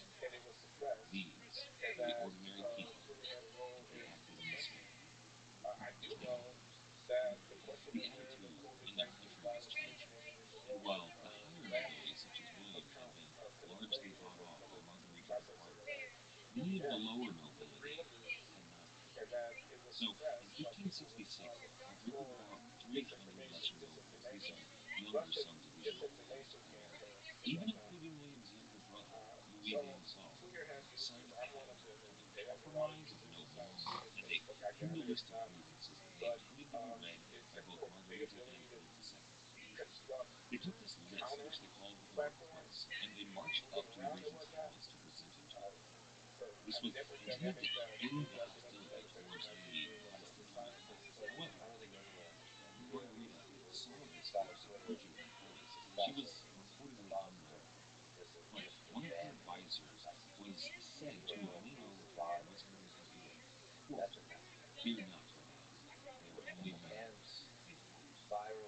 The man who was at the head of that throng, right next to Louis d'Alençon, a man named Louis Marguerite, he overheard this, supposedly, and he was a man that certainly looked like her. He had long, unkempt hair, and traffic in that domain, how do you allow, not allow, encourage defend yourself, but at the same time manage millions of outgoing conversations without just becoming a savior of the day. So from the perspective of having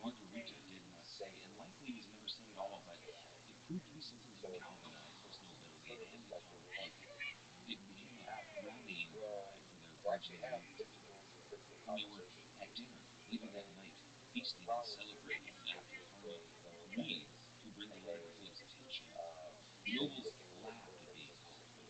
they can manipulate them with misinformation and unproductive conversations and questions. And regardless of where they came from, and first of all, how corrupt. There's something delicious about having the power to label someone who do that one thing with something that's actually obvious. And you start thinking, that is good to label something as misinformation, misinformation is just one part of it. And over time, especially if there's a government-owned company that is politically correct and doing and all the things we just talked about really pretty well, they'll start to label individuals that power to be corrupt. They construct mechanisms that to somehow prevent you from allowing that power to get to you. And at least that's my perspective on it. Well, I have to say personally, I'm excited about the fact that I'm glad to see Las Vegas making, and we'll see what happens on Twitter. I'm looking forward to hearing what he says. What's his part? I'm looking forward to his part. You talked about URM drowning uh, and you mentioned at universities like Gordon, I think also librarians avoid the program at the same time. So first of all, what makes you avoid about the idea of impact on the community? And what is Well, I believe it's dedicated to the pursuit of parenting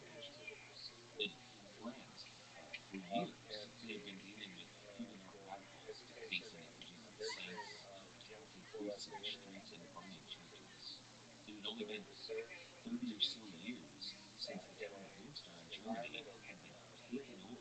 wherever there's evidence and your imagination may lead you, the biggest question is that you exchange arguments with people when you want to be with them. Half the time it's just about I think the university is a magnificent institution. It is a relatively modern institution, last 500 years or so. There are universities that are older than that, but it's the great research university of the world, not only here in the United States. Are places where research and knowledge is seeded, and where young people are answer questions and open questions about is this the world that we live in? Let's face but it's not closed of the advances in technology and resources, understanding the origins of species and the nature of the universe, cosmology, etc., science,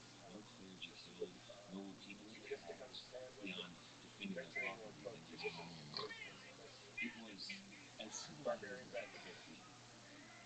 People are trying to shut down what became Korean university on behalf of their particular philosophy are a threat to the next generation of Americans, and they should be resisted. So, if I'm inquiring about the nature of human intelligence and I want to study differences between human populations and their acquisition of or their expression of cognitive ability, that's fair game. That's full intellectual. If I want to know something about the nature of travelers decided not to return and show what had happened on that day. The euphoria of the church was very strong, and luckily it caught fire enough longer to destroy the church.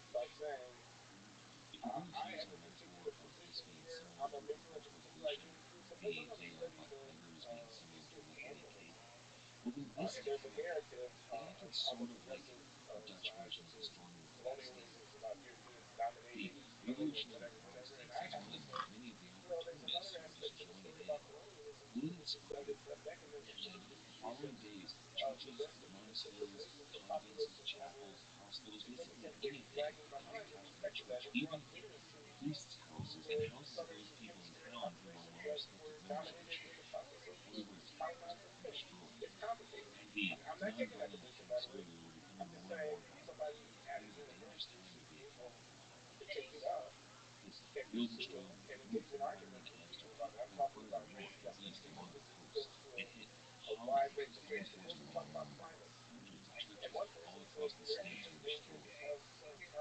An Englishman who was in multiple years of exile in the Low Countries, he described what happened to these churches. Quote, these fresh followers of this new preaching threw down the gravings and defaced the painted images, not only of Our Lady, but of all others in the town. They tore the curtains, dashed in pieces the carved work of the brass and stone, brake the altars, scourged the clothes of the convalescents, wrested the irons, conveyed away or brake the chalices and the vestments, pulled off the brass of the gravestones, the blessed sacrament of the altar they trod under their feet, and, horrible as it is to say, shed their stinking piss upon. These false brethren burned and rent not only all kinds of church books, but moreover destroyed whole libraries of books of all sciences and arts, yea, the Holy Scriptures and the ancient Fathers. As horrific as this must have been for any of the priests or even any of the Catholics who witnessed it, how did people take their part in the Wildenstrom? This was almost a fun thing. It had an element of carnival to it. There were people who were around this not exactly taking fun, but serving beer and sausages and bread and cheese. In some of these attacks, there were even plays put on by some of the youth around who were enacting a play of papists versus beggars. These attacks lasted for just over 3 months, and naturally, after they died down, neither Marguerite of Parma or Philip II were allowed to step away so easily. So Philip II sent in a man called the Iron Duke, named Fernando Alvarez de Toledo, the Duke of Alva. The Iron Duke was a military hero who was renowned all throughout Europe for his exploits.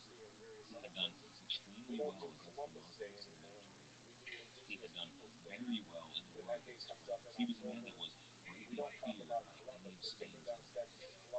And now he brought down his full force upon the Low Countries. The nobility in the Low Countries did everything they could to distance themselves from this iconoclastic hero. Immediately, just a few days after arriving in Brussels, the Duke of Alba established what he called the Council of Trumpets, an organization that the locals in the region knew as the Holy Board.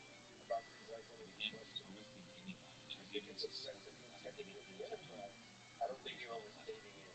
They sent actual guards who even decided that it was time to close. He began making preparations even before the Duke of Alba arrived.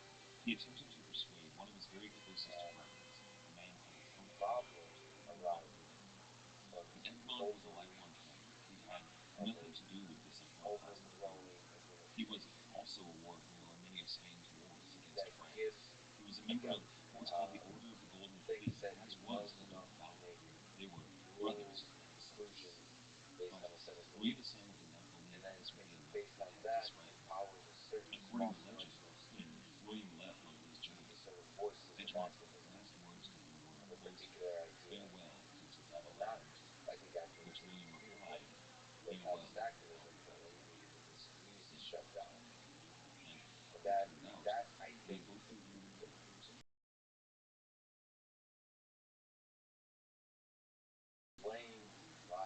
Now, William wasn't alone in his exile. There was a plethora of noble refugees from the Low Countries. Not only William II, but also told his brothers that, along with many others, it wasn't just nobility. Common people were leaving in droves. Many people who had had their lands taken away, their families destroyed, left and tried to find exile elsewhere, tried to find some land that would separate them. And this was difficult because nearly all places, there were very few places in Europe that would take in Protestants. The only two that were really available were England and parts of France or parts of Germany. The nations of France and the Holy Roman Empire were officially going to take Protestant refugees, but there were many Protestant sympathizers that would simply not. William and his brothers had that fear, the middle Netherlands and Germany, but this tide of people who were escaping elsewhere in the world, they began making friends, because many of these people already knew each other and had lines of communication between the Huguenot lines of France, the many Dutch exiles in England, and those like William of Orange that were living in the sympathetic part of Germany. They began to organize a military group. The French Huguenot force allied itself, decided to attack in the southwest from France itself. William's brother, Louis of Nassau, he was going to attack from the northeast in the Hague, and William the Silent was going to attack right in the center, heading straight for Rome. The French Huguenot force never even made it to locate the current more settled force of the French king before they were ready to defend them. Alba, who was supposed to be distracted by this initial Huguenot invasion, was able to deal with Louis very easily. His army was small and meant to be more of an irritant, taking back valuable lands while Alba was engaged elsewhere, but Louis was defeated quickly. So William, who had 21,000 troops, faced off against the Duke of Alba. However, the Duke of Alba decided not to fight William the Silent. He entrenched his forces nearby. William presented battle to him a total of 29 times over 3 months. But every time he would present battle to the Duke of Alba, Alba would not take it. He would keep his defenses up and not allow William to make any attacks on his positions. Any time that William would try to take a city or any other valuable resources, Alba would rise, but he would never enter battle. This wasn't cowardice, this was strategy. You see, these 21,000 troops of William II, the vast majority of them were paid mercenaries from the Roman army, and eventually all of his money dried up. And when mercenary army is paid, they were not fighting for a cause, and the army dissipated. People left. Soon, William the Silent's forces grew thin. The planned glorious military reconquest of the Low Countries was defeat alone. The Huguenot forces were invested in France and could no longer be beaten. William, he was completely broke. He had spent all of his money on essentially was an entirely useless army. He realized that he had to find other tactics, other troops, other battlefields, and other allies. To quote a Dutch American historian, Damon Lucy, quote, all were men baited, outlawed by the blind instincts of a foreign potentate, endeavored by all possible means to make his royal will law in a country the constitution of his own. Revenge was their motive, privateering their object, while necessity often drove them to piracy. They ended their career by becoming the co-founders of one of the most illustrious republics of modern time history. In history, they are known as the seafarers, that unique aggregation of freebooters and adventurers whose like never before nor since has been viewed upon the scene of the world's events. Indeed, even before the arrival of the Duke of Alba, or before the arrival of the Inquisition, or even before the Spanish arrival into the Low Countries at all, the coast of the Netherlands was home to pirates of all stripes. The Dutch were a seafaring people by nature. Piracy was inevitable, especially in a region that was so rich with foreign trade routes and foreign ships. But with the arrival of the Inquisition, the arrival of the Duke of Alba and his court of blood, thousands of people were turned away from their homes. The prospects for any young Protestant man who was growing up in this region, they were vanishing quickly.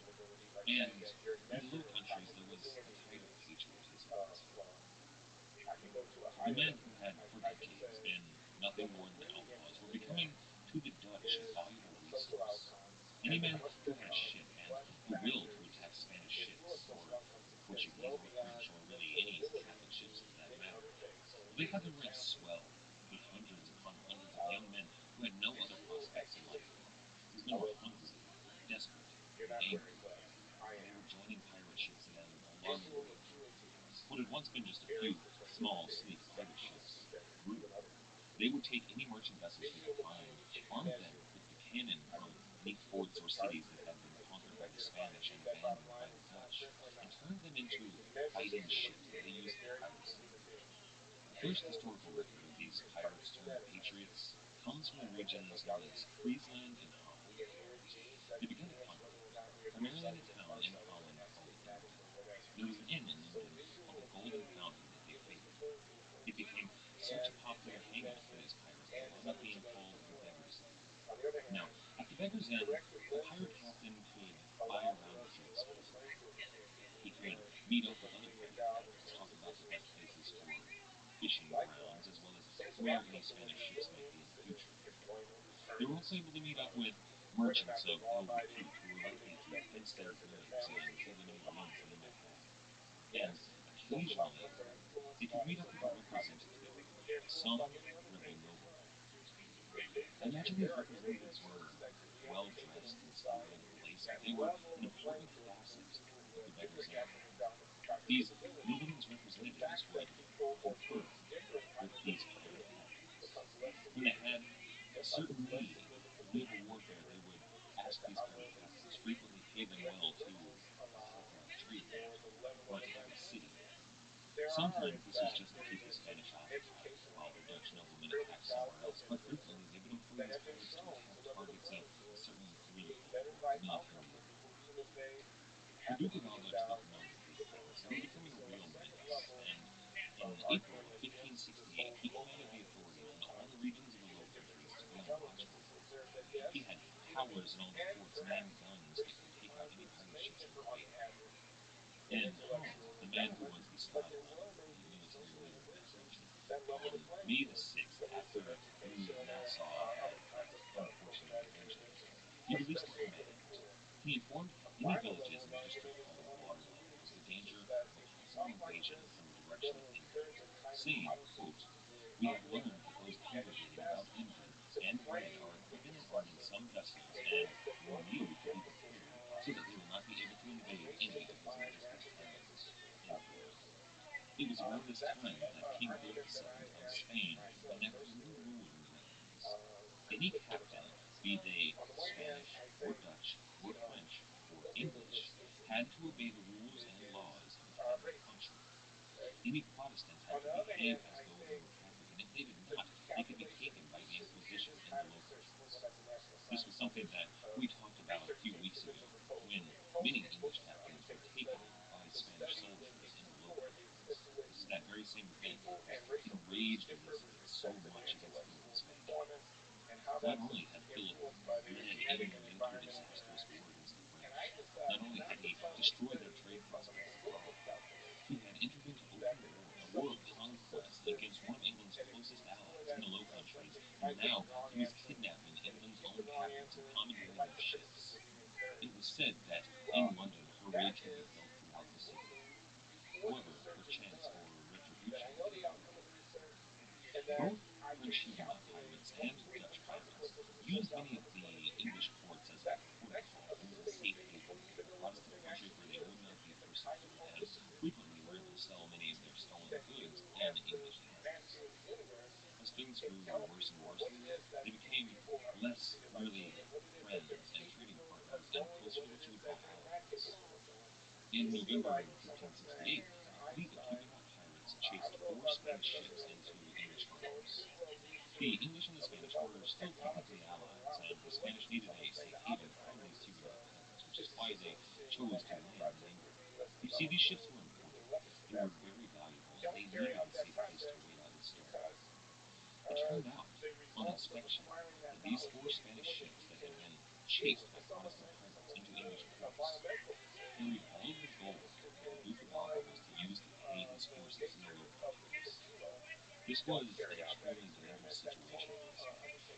They knew exactly how angry Queen Elizabeth was. She had made her rage apparent, and the Spanish ambassador in England wrote to King shipped them, quote, up to the present, 2 cutters and 1 other vessel have arrived safely in Antwerp, and for the rest of them, Benedict Spinola asked me to intercede. At the same time I received news of him, I requested an audience with the Queen, which was granted on the 29th, and the Queen consented to give me a passport for the money to be brought overland, or to permit one of her own ships to convey the vessel in safety, of which I gave notice to the Duke of Alva. I warned the captains of the vessels, and had letters from the Queen sent to the officials of the ports, ordering them to defend the ships, which was highly necessary, as, although in the cases where the ships could get shelter near the towns, they had done so, pirates have attacked them, and some of our men have been killed defending their vessels, with the greater loss still being part of the poor sailors. Many people have advised the Queen to seize the money, and the Vice Admiral has written of this effort to Freeman. I am in hourly expectation of the Duke's favour. Elizabeth had signed an order of safe conduct, a passport for all of the gold to be taken overland from the town of Dover. From there it would be given a little escort to Antwerp.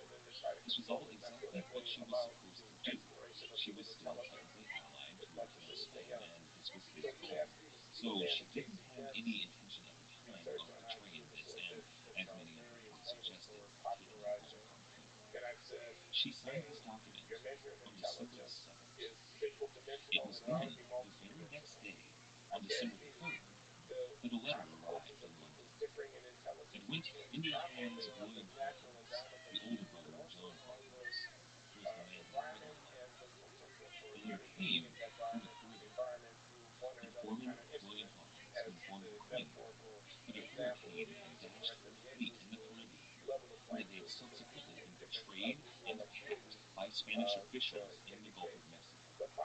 The day after Elizabeth signed the letter of safe passage, that was when she learned that troublesome voyage of John Hawkins, that same voyage that Francis Drake was the captain of the Judith, and where he abandoned the rest of the fleet to return to England. The Queen learned that the Spanish officials in the Caribbean had killed her appointed naval officers, and currently, all of the gold intended to pay the troops who were occupying England's closest ally was traveling overland within her borders. Elizabeth learned that that gold did not actually belong to King Spain. It was a loan from a wealthy Italian merchant at 10% interest. Elizabeth, after learning of the betrayal at the hands of the Spanish, sent her top advisor, William Cecil, to discuss the terms of that loan with the Italian merchant. She gave him a better offer on those terms of interest, and considering how dangerous the situation was in the Low Countries, the Italian merchant saw that loaning the money to Queen Elizabeth was a much safer bet.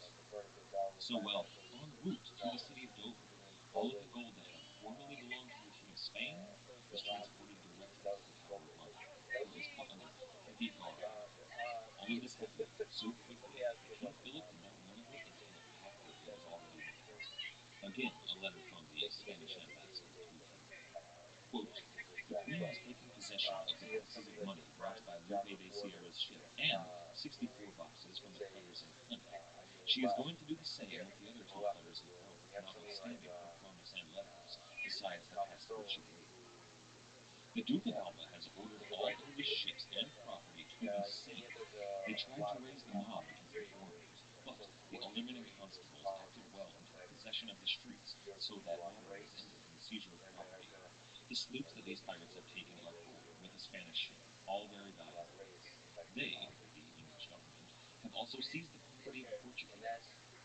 The heretic knaves of the council are going headlong into perdition, incited by Cecil, who is indescribably crazy in his zeal for heresy.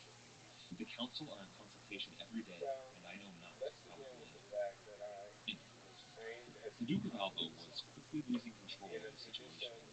His army hadn't been paid in months, and they were threatening mutiny if they arms. So he decided to kill 2 birds with one stone, in order to raise the money and keep things quiet in the Netherlands. He seized every English and all of the property on board. This action was in direct opposition to nearly every one of the treaties ever signed between the English and the Spanish. He had broken these treaties, which freed Elizabeth's hand. She decreed, quote, any merchants, own or living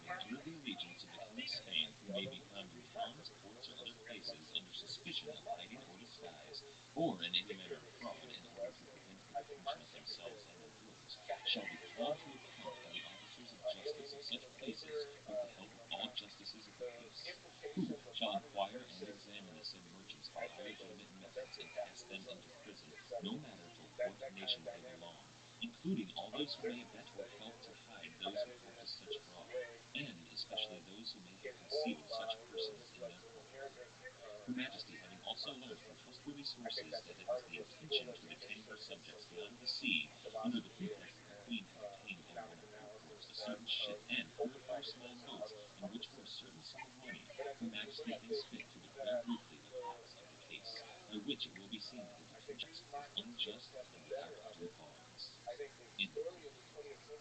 This was a dangerous situation for her, but if she really wanted to break her treaties, then many of the independent powers in the world had decided to there waited 18 ships of the Dutch sea. William the Silent had provided his brother Louis 18 letters that he was to present to each one of the ship's captains in this small Dutch fleet. Each of these letters was a letter of propriety, a letter of marque, that would legally, under the terms of the Dutch Revolution, allow them to attack any Spanish ships in their waters. At almost the exact same time, Elizabeth had done exactly the same thing to both the North Sea and the Channel and the Atlantic Ocean. So had many of the Huguenot pirates been given leave to attack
the Spanish ships they cared to. The Dutch, the French Protestants, and the English were all allied together. The battle lines had been drawn. The lines were drawn to defend visions both religious and political. These were really the first maneuvers in what would be called the 80 Years' War. That was a global for some notorious acts of piracy in history.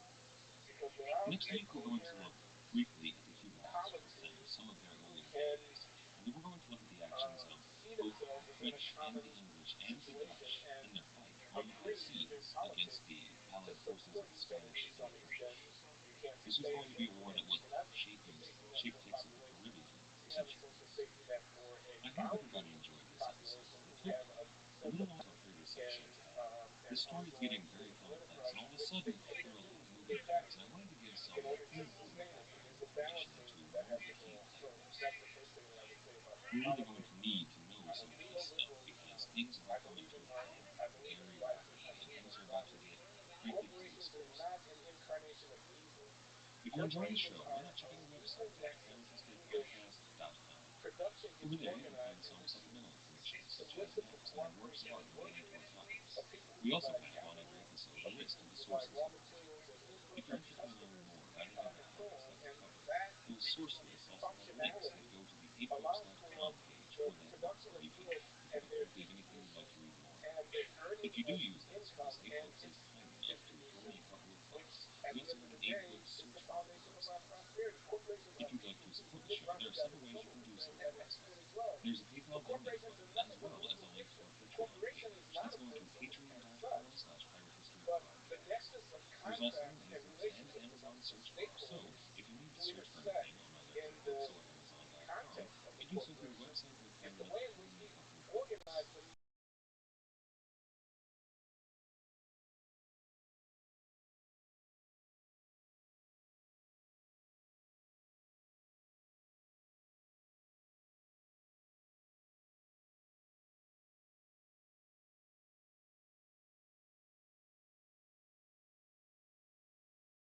In addition to any of that, you can also leave a review on either iTunes, Stitcher, or Podbean, all of which we have links for at the website.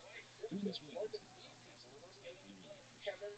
Once again, and most importantly, thank you for listening. Thank you for your time. Hello, and welcome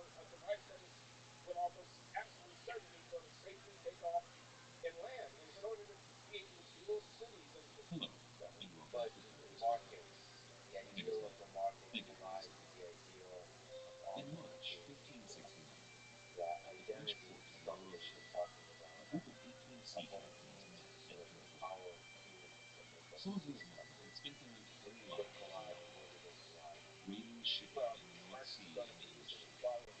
Others were more recently brought into the trade. They were men who had been pushed from their lives as talented mariners because they decided to take up piracy. They were talking about newly developing markets.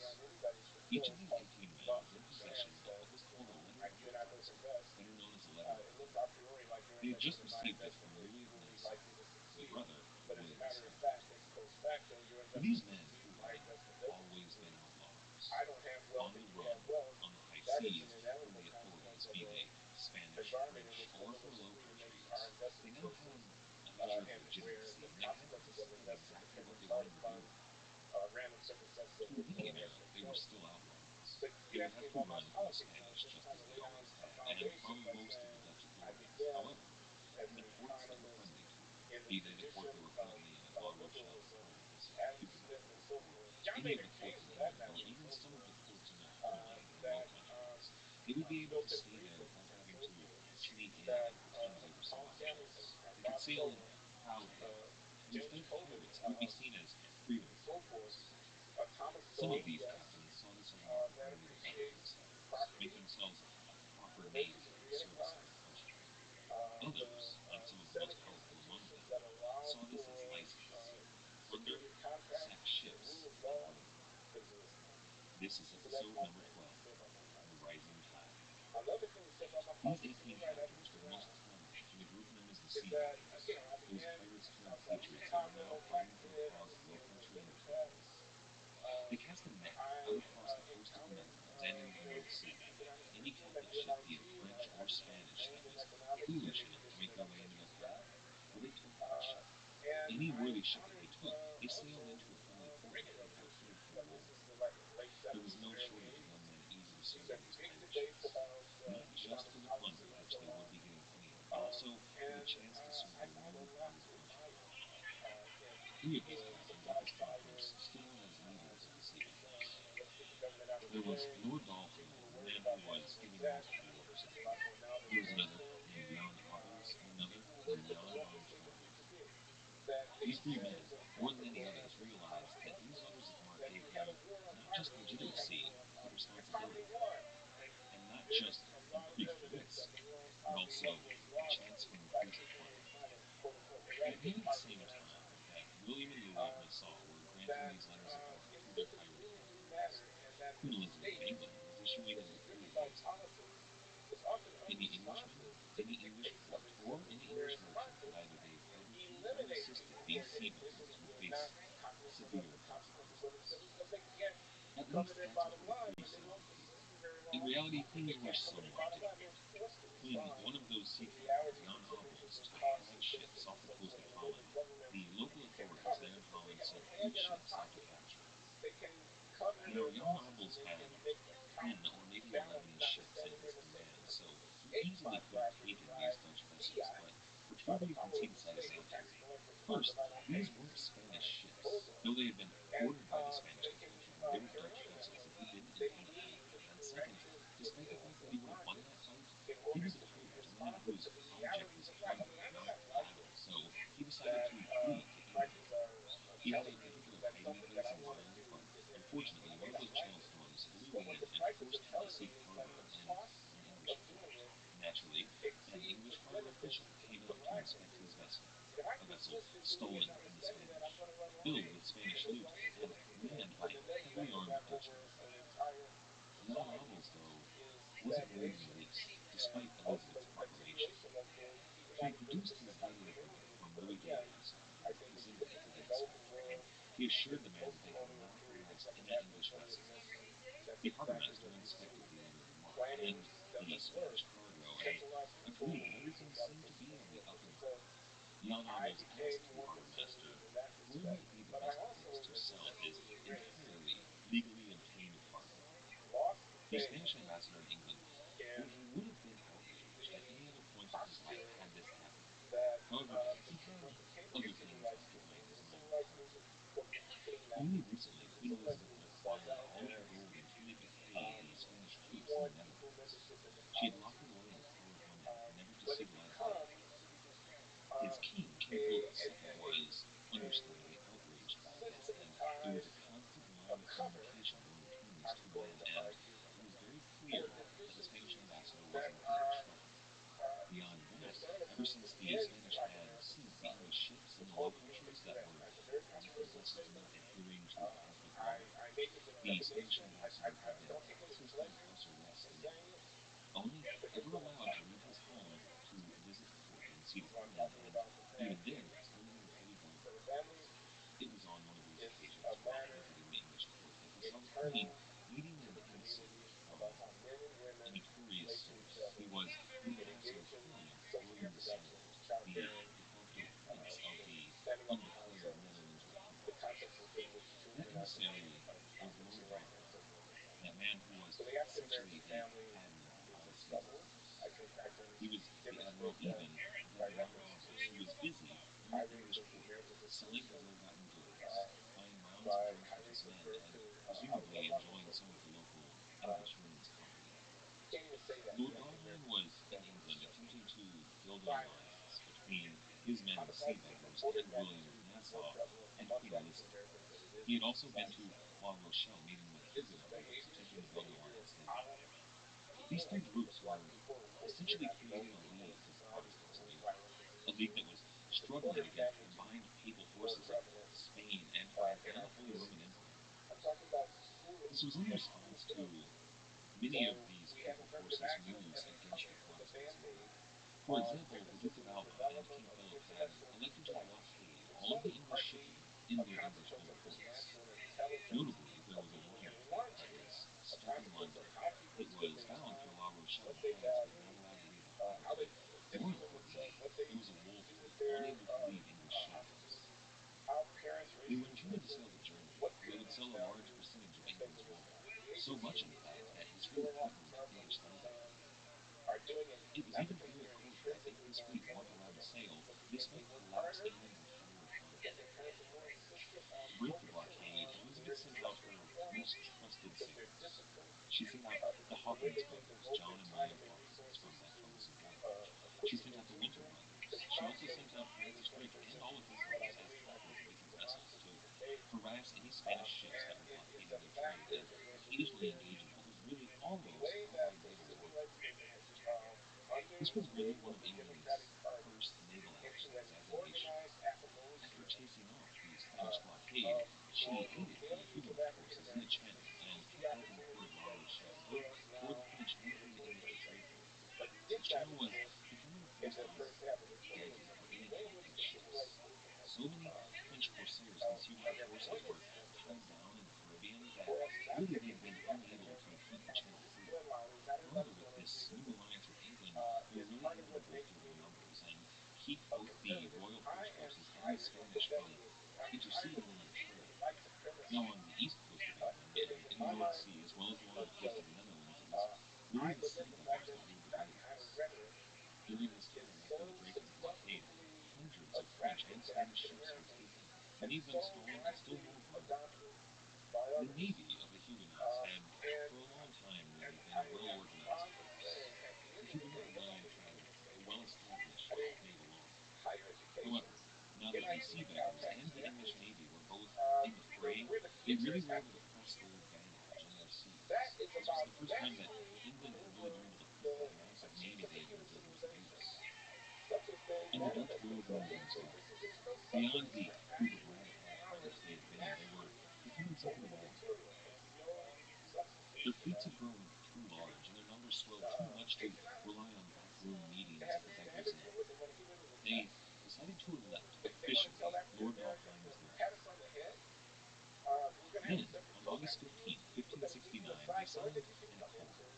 It read, quote, whereas during the past years, the greater part of the nobility of Friesland, as well as Holland and this country, have been driven away from their fatherland, leaving behind goods, wives, and children to assist one another with all their possessions, bodies, and lives, only for the purpose of damaging, destroying, and annihilating the Duke of Alba and his bloodthirsty adherents. None of us shall, on his own account, either conceive any plan or begin any attack without the knowledge of all, and without the consent of our common council and assembly. End quote. They were still quite a navy. There were still pirates around that could still plunder, but they did agree in that decree to give half of all of the proceeds to the cause of Netherlands independence. The combined forces of the Protestant forces at sea proved to be too much, at least in the North Sea, for the Catalonians. So they turned to a higher power. They turned to Pope Pius IV, who published a papal bull on February 23rd, 1570. It was called the Regnum Excelsis, and it read, quote, we declare the said Elizabeth I, and patroness of heretics, and her adherents to fall under the sentence of anathema, and to be cut off from the unity of the body of Christ, and her, Elizabeth, to be deprived of her pretended right to the realm, and of all and every dominion, dignity, and privilege, and also the nobles, subjects, and peoples of the said realm, and all else who in any manner have made oath to her to be for ever absolved from such oath, and all duty of liege, fealty, and obedience, as by the authority of the presence, we absolve them, and deprive the said Elizabeth of her pretended right to the realm, and of all else aforesaid. End quote. I've mentioned this papal bull before. It was this action that so enraged not only the Queen and her Privy Council, but Sir Francis Drake. He, after this occurrence, finally convinced Elizabeth to allow him to go on what would wind up being known as Jerusalem. If you are new to the show, or this is your first episode, I really suggest going back sometime and listening to episode number 8, The Treasure House of the Bull. We go into some depth there, but in short, what Francis Drake did was take a subsequent number of voyages to the Caribbean, where he attacked and plundered all along the many Spanish-held Caribbean islands and the Spanish Main in more and more audacious fashion as the voyages continued, culminating in what was one of the most notorious acts of piracy ever undertaken in the entire of the Indies. It was there that Francis Drake met up and allied with many French German settlers and really opened up an American front in what was becoming a global war between these two religious factions. Back in Europe, there was a fleet of sea beggars that left the English shores where they had been harbored to go and find a new home. They needed a port that was not RabbiRothschild, a Huguenot port, or not one of the many partial English ports, but a true Netherlands port, something that they could call their home base and center all of their actions from. Now, many of the ports in the Netherlands were somewhat friendly to the sea beggars, especially in the north. The locals there were not people that hated the sea beggars. The sea beggars never harassed the locals, only the Spanish.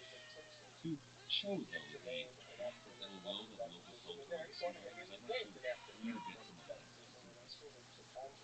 The author of the letter wrote from his homeland via a website to some exiles in England. He wrote that, quote, out of heart felt pity, have been moved to write you for the purpose of kindly recommending to you an honest skipper of Amsterdam named Dietrich Allertson, alias Black Belt, who, having arrived here home from England, has informed us of his great misfortune and misery, that his ship has there, to his great loss, been seized, and to the great affliction and sorrow of his dear wife and children, of whom he is a large number. Whereas we have had such information concerning the said there from the mouth of the witnesses, and from other honest merchants of Amsterdam, who have taken refuge there, therefore, upon common request, we have not deemed it inadvisable to inform the brethren of the same, hoping that it would assist not a little in relieving his sad case. End quote. This man, Black Belt, he was just a poor merchantman from Amsterdam who was sailing from English shores and had his vessel seized. At least that's how this letter painted it. I imagine that the Spanish in the region couldn't see him in the same light. To them, he was nothing more than a loathsome pirate, and despite these friendly locals, the Spanish really controlled all of the coastline of the Netherlands. So that fleet of Dutch vessels that was sailing from England, led by Lord Dalhousie, to find a port that they could seize from the Spanish and hold against them, with the aid of both their Huguenot and English allies, much like Port of La Rochelle and several of the ports on the English coast. However, as they approached the mainland coast, a storm arose and it forced the Dutch fleet into a Zeeland harbor. The harbor was called Baden. Now, when they waited for the storm to die down, another fleet saw shipping. A total of 50 ships sailed into their harbor. These ships, as it turned out, were hard to follow, and far for Spain. These ships were fair game in the Philippines. The Dutch couldn't let a prize such as this slip through their fingers, so they spent the next 2 or 3 days plundering these 60 vessels of everything they could on board. However, after those 3 days, another fleet sailed into the harbor, chased by the very same storm, 40 ships that were even more richly loaded.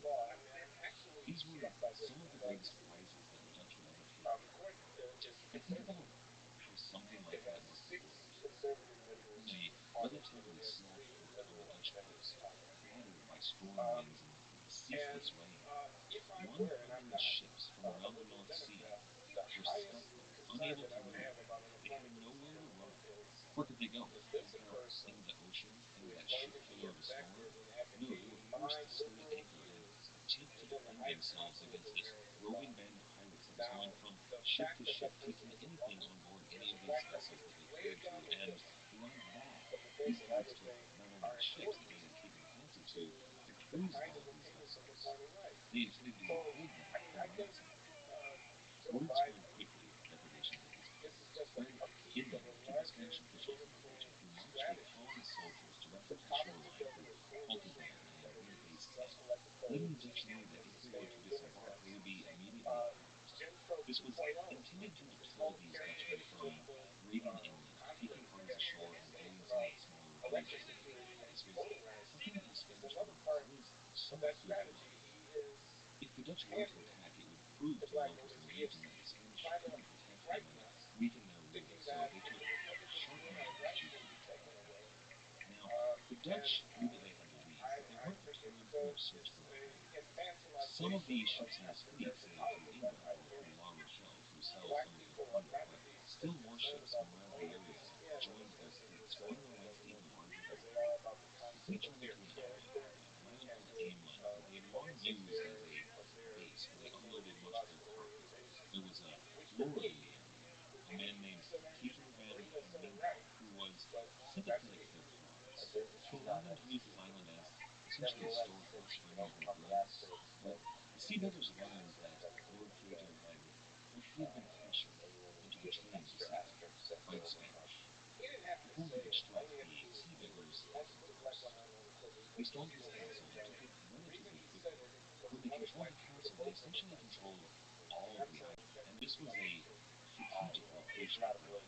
It controlled a large amount of harbor and ocean around them, so this was a great place for the sea beggars to come and make their base.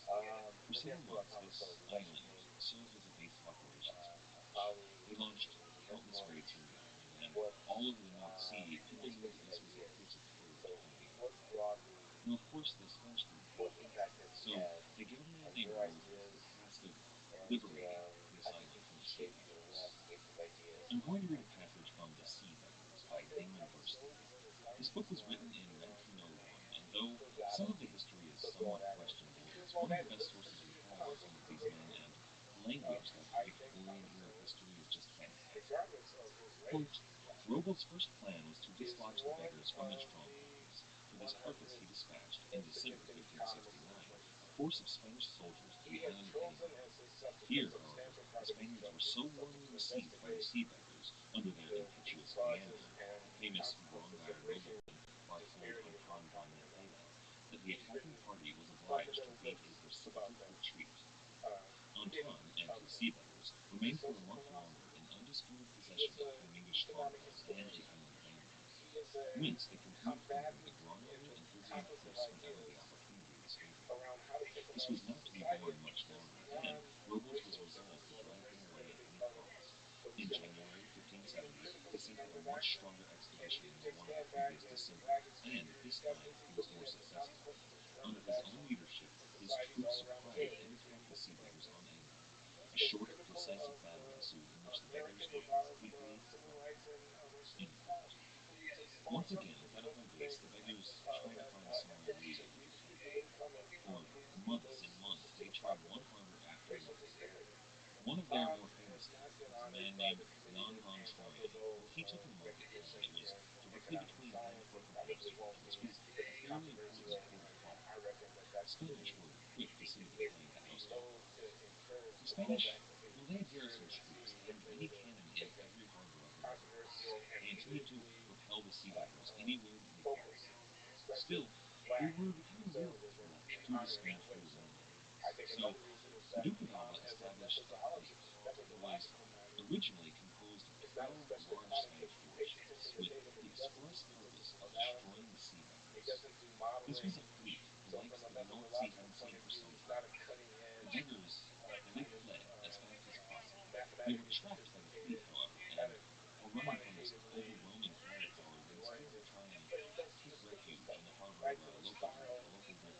They didn't expect these large Spanish vessels to follow them, however, some of the vessels were able to.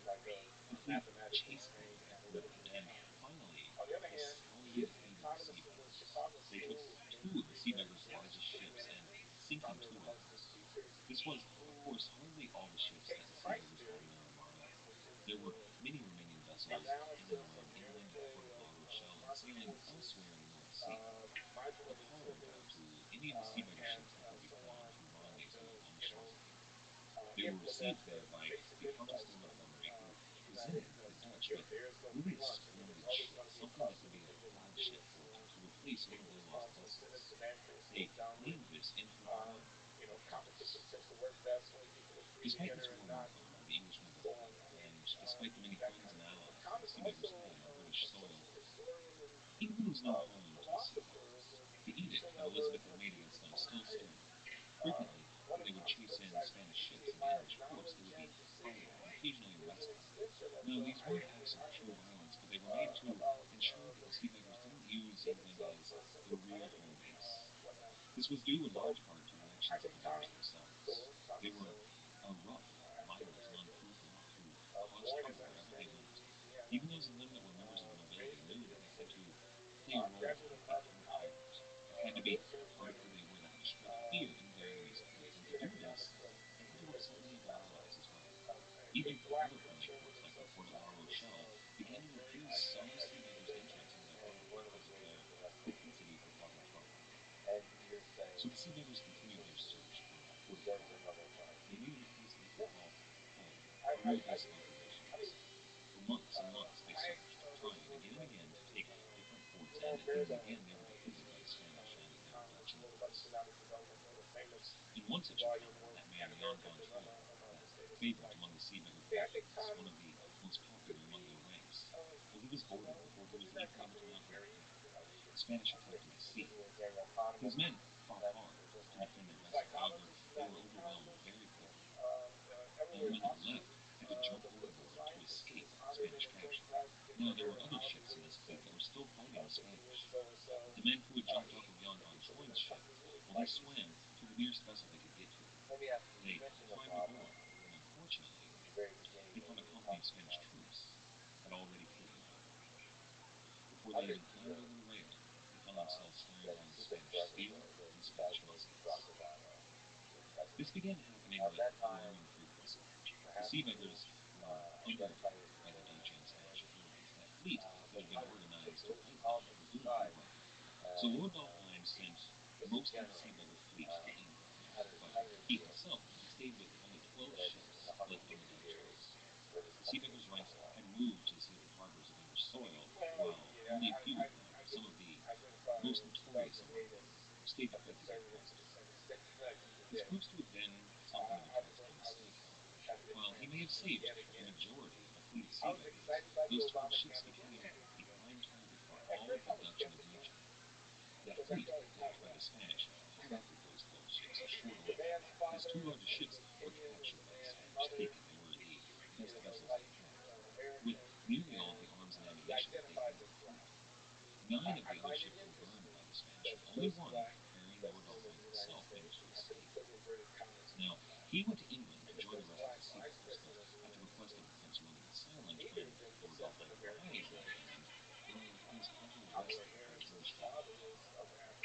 As he was doing through a number of captives, there was money involved, as those that traded showing online that they could have loans, that he would refuse to repay, other people would take out loans like his as well, and several other things that aren't exactly exciting. But the reality is, if he'd been doing better as the admiral of the sea beggars, he likely would not have been arrested. William Silent wrote in another letter to a nobleman who was one of his friends, in hopes that he would get a better job. However, this man wasn't the most experienced at sea, and if anything, the experience of the sea beggar fleet got worse. The core element of sea beggars continued trying to take the home port and continue being recruited. However, many of the other sea beggar ships, those that had rounded out their numbers, well, discipline began to break down among their ranks. The captains weren't able to keep them in line, and in many cases, the captains themselves decided to go rogue. They began going back to their old habits by taking any shipping they could find and putting all the money into their own coffers rather than paying off the lives of those willing to sail with them. Not only the Spanish and the Royal Dutch, but also Dutch, English, and Huguenot vessels were now under threat from these rogue sea beggars. They were giving the beggars who were trying to be a Royal Navy a truly bad name and turning this from a fight for a good cause into real piracy. They were losing many of their allies and many of their friends during this period, and it was happening alarmingly quickly. So Prince William finally got something out of it all as soon as possible. We've already heard of the most famous of all of the Admiralty sea beggars. He was the Baron William and Count of La Marque, known to history as William van der Mark. William van der Mark was, well, he was one of the first and most ardent supporters of Dutch independence and Royal sea. However, initially, his fight was on land. He was a man who acted as a general in some of these armies and not a sea captain, but being from the Netherlands, he did have sea experience and reportedly quite a bit of experience with piracy in general. He contacted any of these rebel rogue sea beggars, any of them that were still willing to fight for the cause under his leadership were allowed to come back to the port, and any who had decided that regular piracy was more to their liking, they were essentially exiled from the Netherlands colonial. Now, he rallied all of the ships that were still loyal to the cause of Dutch independence and moved operations to England. The Netherlands had become an extremely dangerous place because of that Spanish-backed fleet that was patrolling from shores that would cause the sea beggars too much trouble. So, under William van der Mark, they operated out of the Eastern quarters of England, primarily in the Channel. Around Dover was their real base of operations. A second contingent of the sea beggars, who was doing perhaps even better than the main contingent, operated off of the islands. Now, their attempts to take a home base, to attack a port on land and take it and hold it, had all ended in failure, and the sea beggars were essentially broke, as was Prince William himself. They needed to raise some funds as quickly as possible. So, rather than attempting naval warfare or on land warfare, the sea beggars turned back to outright piracy. They were taking only Spanish or French ships, only the pirate ships that were their enemies, but they would take them, steal everything they had, ransom the sailors, and sometimes sell the vessels themselves. They became a real danger, a real menace. While the heat of Elizabeth against the sea beggars still stood, the sea beggars were smart about this. Making so much money through piracy, they bribed any harbor masters on English soil that they needed to, as well as any government officials that came looking for them. They sent some of their money back to William as they had before, but most of it went to go to the sea beggars, not so they could while it away on drink and women, which I'm certain they did, but much of it went to create a new, bigger, and better sea beggar fleet. Under William van der Mark, the sea beggar fleet was rebuilt. Discipline was brought back to their ranks, despite the fact that they were acting as pirates. They were acting in unison and attacking every French and Spanish ship they could get their hands on. The channel for the French and Spanish was now more dangerous than ever. It was split between England and La Rochelle. There was a region that it was just immensely dangerous to travel through, and to get any shipping through, they had to send it through with a large fleet to guard it. All of these acts of piracy, done by the sea beggars, originated from English ports, which, in reality, suited Queen Elizabeth just fine at first. But then, on the 10th of February, 1572, everything changed. Without warning, one of the more notorious of the sea beggar captains was arrested by English officials. That very same day, William van der Mark received an order from the English government instructing him to quit English waters with every vessel under his command. Several other captains were arrested in the following days. They were subsequently released, but Elizabeth went so far as to declare William Silent a false prince and that made his letters of marque null and void. John Hawkins himself was sent to chase the sea beggar fleet out of English waters. This ended what was one of the more profitable periods in the history of the sea beggars, and it was a serious blow to the Dutch, but it wasn't exactly the betrayal they assumed it to be. You see, around this time, Elizabeth really needed to garner some Spanish goodwill. She needed, just for a while, to have some of their favor. This was due to some of the politics involving the Catholic Church and the Scottish new developments in the Catholic powers war on Queen Elizabeth that required her both saved for life. However, Elizabeth ordered that no violence be used except by direct command of either herself or the Privy Council against the sea beggars. They weren't to be attacked, just to be chased on. This had to appear as legitimate as possible. Now, she neglected to enforce any of her decrees against the sea beggars through either her harbour masters or her merchants. This was all political theater, and it was well timed too. The sea beggars had a plan. So well timed, in fact, that it's almost suspicious. It makes you wonder if Elizabeth had messages from some of the sea beggars that now they had big plans and she was able to garner that goodwill with the Catholics that she needed. This plan that the sea beggars had was very bold, and it would require them to quit the English waters, so one way or another, it seemed that everything was working. The Duke of Alva and the Netherlands, well, he was in trouble. His this tax that he had enacted on the Low Countries, well, they were not being paid. Due to a lack of tax income, he was unable to enforce his rule, and many towns in the Low Countries started open rebellion against his rule. The sea beggars had returned in large numbers to the Netherlands, being unstoppable due to the Spanish fleet not being paid. Despite his early successes, for the Iron Duke, the Duke of Alva, the Netherlands proved to be too much for him as well. His successor, the Duke of Modena, was set to arrive in the Netherlands shortly. Now, William van der Werf did not intend to allow him to make landfall in the Low Countries.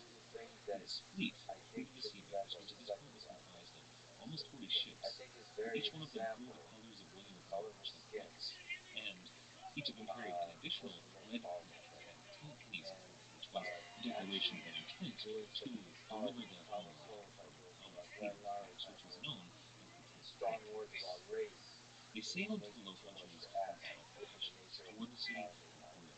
This was the rumored landing of the new Duke. Now, when they were close to arriving, the town watch recognized them, and a cry arose, quote, "The sea beggars have come," and the town was reportedly put to panic. However, a local fishmonger who was sympathetic to the sea beggars was in the harbor, and he made his way over to the landing. He met with William van der Werf and discussed terms with him. He returned home after discussing these terms and met with the city council. He told them, quote, "You need have no fear. The sea beggars will harm no one, and have come only to save the city for the king from Alva's tyranny and his ruinous 10-penny tax." End quote. He showed the town fathers a photo of William van der Werf in prison to prove his legitimacy and told them that the town had 2 hours to decide what to do. The town fathers were in a quandary. They knew that if they were to surrender, the Spanish would send them army and crush their town, doing great damage, perhaps killing women and children. That if they did surrender, he would bathe their town in blood. However, this threat standing right in front of him, the sea beggars, well, he knew that if he didn't surrender to them, he would sack the town immediately. Well, they were waiting for an answer when an army of sea beggars began to march towards town, and that was one of the photos, and really realized all of them looked gaunt and hungry.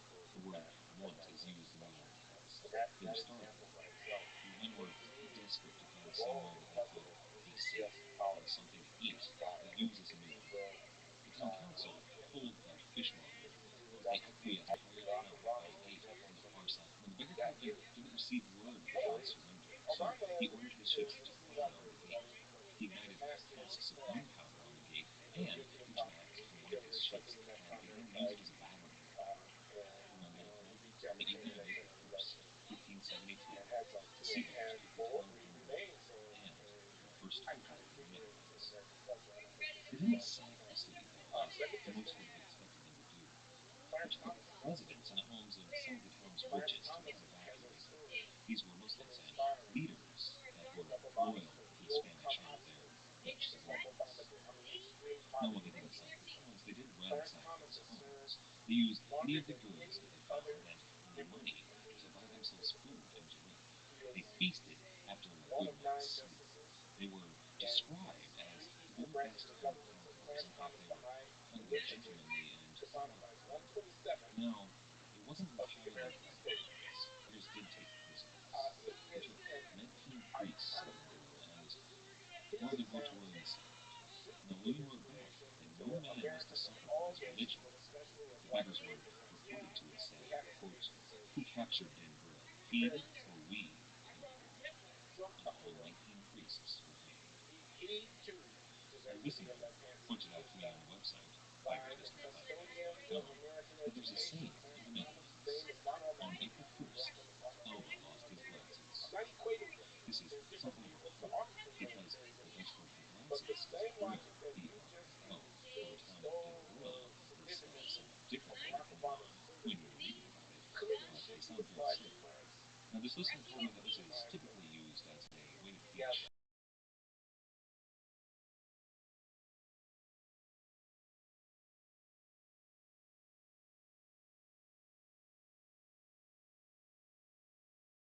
something of the language to students. It's also a middle wisdom lesson, which is similar to many of the rhymes and familiar childhood sayings. Things were going well for the Protestant cause all across Europe. The taking of Den Brill was a turning point in Dutch revolt. The Duke of Alba was finally leading. The sea beggars were finally victorious and home on their native soil. The brothers, William the Silent and Louis de Nassau, were finally having some success on land as well. William Vandermark was made the Stadtholder of Zeeland and Holland.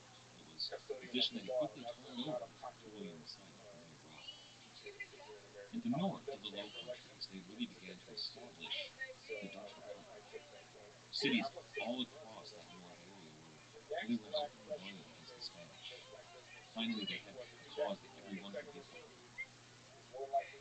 William had even gone so far as to garner the support of the Ottoman Empire under their ruler Suleiman the Magnificent, who claimed that he held a kinship to the Protestant cause. He said that they both rejected idolatry and the Pope's rule, as well as their perceived polytheistic belief in the Trinity. I imagine the fact that both of these men, William the Silent and Suleiman the Magnificent, were Spanish, had something to do with it as well. Now, in this republic, things were going well.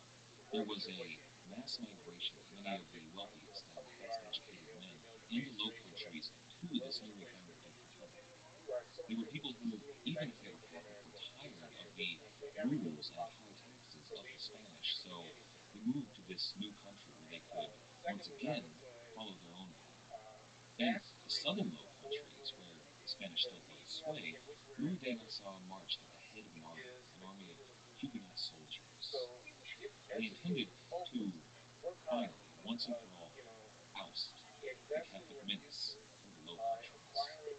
This was a daring move, to be sure, but it had unforeseen and unintended consequences. 2 years prior, in France, the Huguenot forces had signed a treaty, a peace treaty, with their Catholic rulers called the Treaty of Saint-Germain. This allowed Huguenot leaders to finally hold political office, and there was a marriage alliance promised between the French royal family and the Huguenot prince, Henry of Navarre. When, 2 years later, the wedding was finally to take place, it brought all of the Protestant leadership to Paris. Now, when I think about this, I see almost direct parallels to A Game of Thrones. There are characters here who are almost certainly inspirations for characters within the story. If you're a fan of either the books or the show, I'd like you to imagine that there was a marriage alliance between King Rob in the north and, say, Princess Marcella of Arathi in the south. And when the marriage was to take place, all of the leaders of the rebellion in the north marched out to King's Landing to be there at the wedding ceremony. What do you imagine that Queen Cersei would do in that situation? All of her enemies in her grasp. Well, it was probably very similar to what Catherine de Medici did in France. In the days before this wedding, Paris was an uncomfortable place for people, both Catholic and Protestant. Arguments and fights broke out all over the city and mobs were raised, but the peace held. On August 18th, 1572, the marriage finally took place, and Paris was able to breathe a sigh of relief. But mere 4 days later, a man named Admiral de Coligny, who was the most powerful man in the Huguenot forces, he was shot on his way home. Coligny was a staunch Protestant who was an anti-monarchist, and he was a personal friend of John Calvin.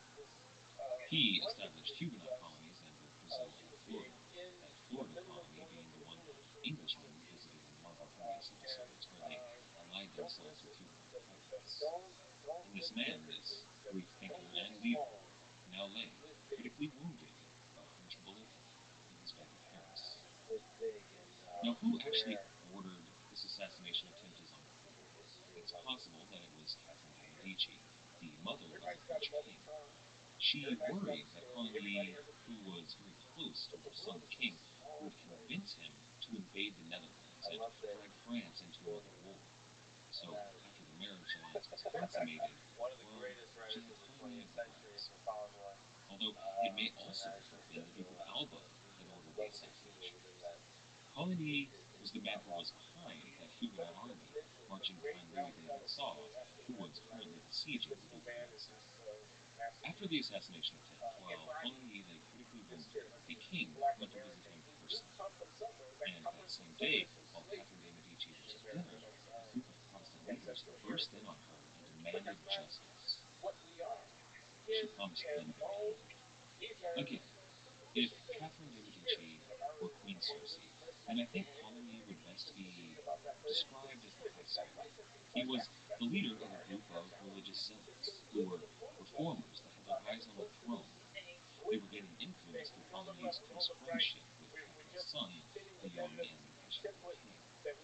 The next day, after that mob broke in on Catherine of Medici at dinner, a group of royal officials entered the home of Admiral de Coligny, murdered all of his guards as well as the noblemen accompanying him, and finally threw Coligny from the window, killing him. The gates of Paris were closed all night. The Swiss Guard, the king's personal soldiers, armed with a list of Protestant leaders in the city, as well as their swords, marched out of the castle. The bells of the Church of Saint-Germain began to chime. Protestants came out of their homes to see why the bells of Saint-Germain were ringing at this odd hour. What they saw was a force of heavily armed Frenchmen waiting for them. The streets had been blockaded and chained. There was nowhere to run. The Protestant leaders were dispatched, shot, and beheaded. Their blood ran in the streets, their bodies were thrown in the river or paraded through the streets. The head of the Huguenot forces in France had been severed. But the mob smelled blood. Catholic loyalists rose in huge numbers, and for 3 days they murdered any Protestant in the city. When order was finally restored, nearly every Huguenot or Huguenot sympathizer in the city was dead. The massacre spread all throughout France. Thousands were killed. In cities all across the realm, men were run through. Women were raped and murdered. Babes were torn from their mothers' arms and dashed against the pavement. The highest death toll is estimated to be 70,000. It was said the bells of Saint-Germain were heard around the world. They heard them in England. Queen Elizabeth's ambassador to France escaped barely with his life and gave Queen Elizabeth this tragic news. Tsar Ivan the Terrible of Russia wrote of it, denouncing this hate squad. Suleiman the Magnificent decried the villains that perpetrated it. And Catherine de' Medici, she marched through the streets in triumph. I imagine that the Duke of Alba and King Philip II smiled from behind the wheels. I wonder if Francis Drake, on board his ship in the Caribbean, halfway around the world, heard the bells of Saint-Germain. It's possible that he was meeting with his Huguenot allies, indeed, abandoned and doomed the French colony in Florida. The Protestant cause was ruined. It was a dire blow to be sure, but now they had something to rally around. This was something that proved that there could not be peace through negotiation. Now, open war was averted. Next week, we're going to analyze it. We're going to look at the alliances and treaties, the declaration of hostilities, and turn back to Francis Drake, we look at his singeing of the King of Spain's beard in the Spanish Army. If you're enjoying the show, why not check out our website at RabbiRothschildRabbI.com. Over there, you can find some supplemental information, such as notes and works of art relating to our topics. We also have, on every episode, a list of the sources we use. If you're interested in learning more about any of the topics that we cover, those source lists also have links that go to the 8books.com page or that link where you can pick up a copy of anything you'd like to read more. If you do use that service, 8books is kind enough to throw me a couple of books. We also have an 8books search bar at the website. If you'd like to support the show, there are several ways you can do so at the website. There's a PayPal donate button, as well as a link to our Patreon page. That's going to patreon.com/PirateHistoryPodcast. There's also an 8books and Amazon search bar, so if you need to search for anything on either 8books or Amazon.com, you can do so through the website. They're kind enough to throw me a couple of books. In addition to any of that, you can also leave a review on either iTunes, Stitcher, or Podbean, all of which we have links for at the website. Doing this really helps get the podcast out, and we really appreciate it. Once again, and most importantly, thank you for listening. Thank you.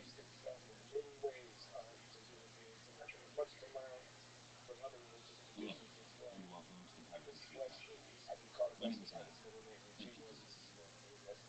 Now, Francis Drake was on his voyage of circumnavigation around the globe. He had really no news of England or European politics. No news of the ever-heightened tensions between England and Spain. Now, he must have had some notion of this, since his piracy and raiding were directly responsible for most of Spain's complaints to Elizabeth. But, halfway around the globe, he had no news. It was really impossible for him to hear anything of either the Queen of England or of any kind of attack against her.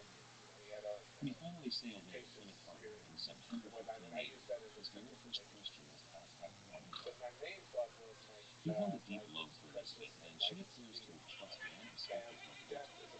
Francis Drake had no idea how he would be received. Immediately after returning to England, he set out into court. His return and his adventures, his trials, his exploits, and his treasure. Now, King Philip II of Spain and the Spanish ambassador in England, they demanded the return of all Spanish property stolen by Francis Drake.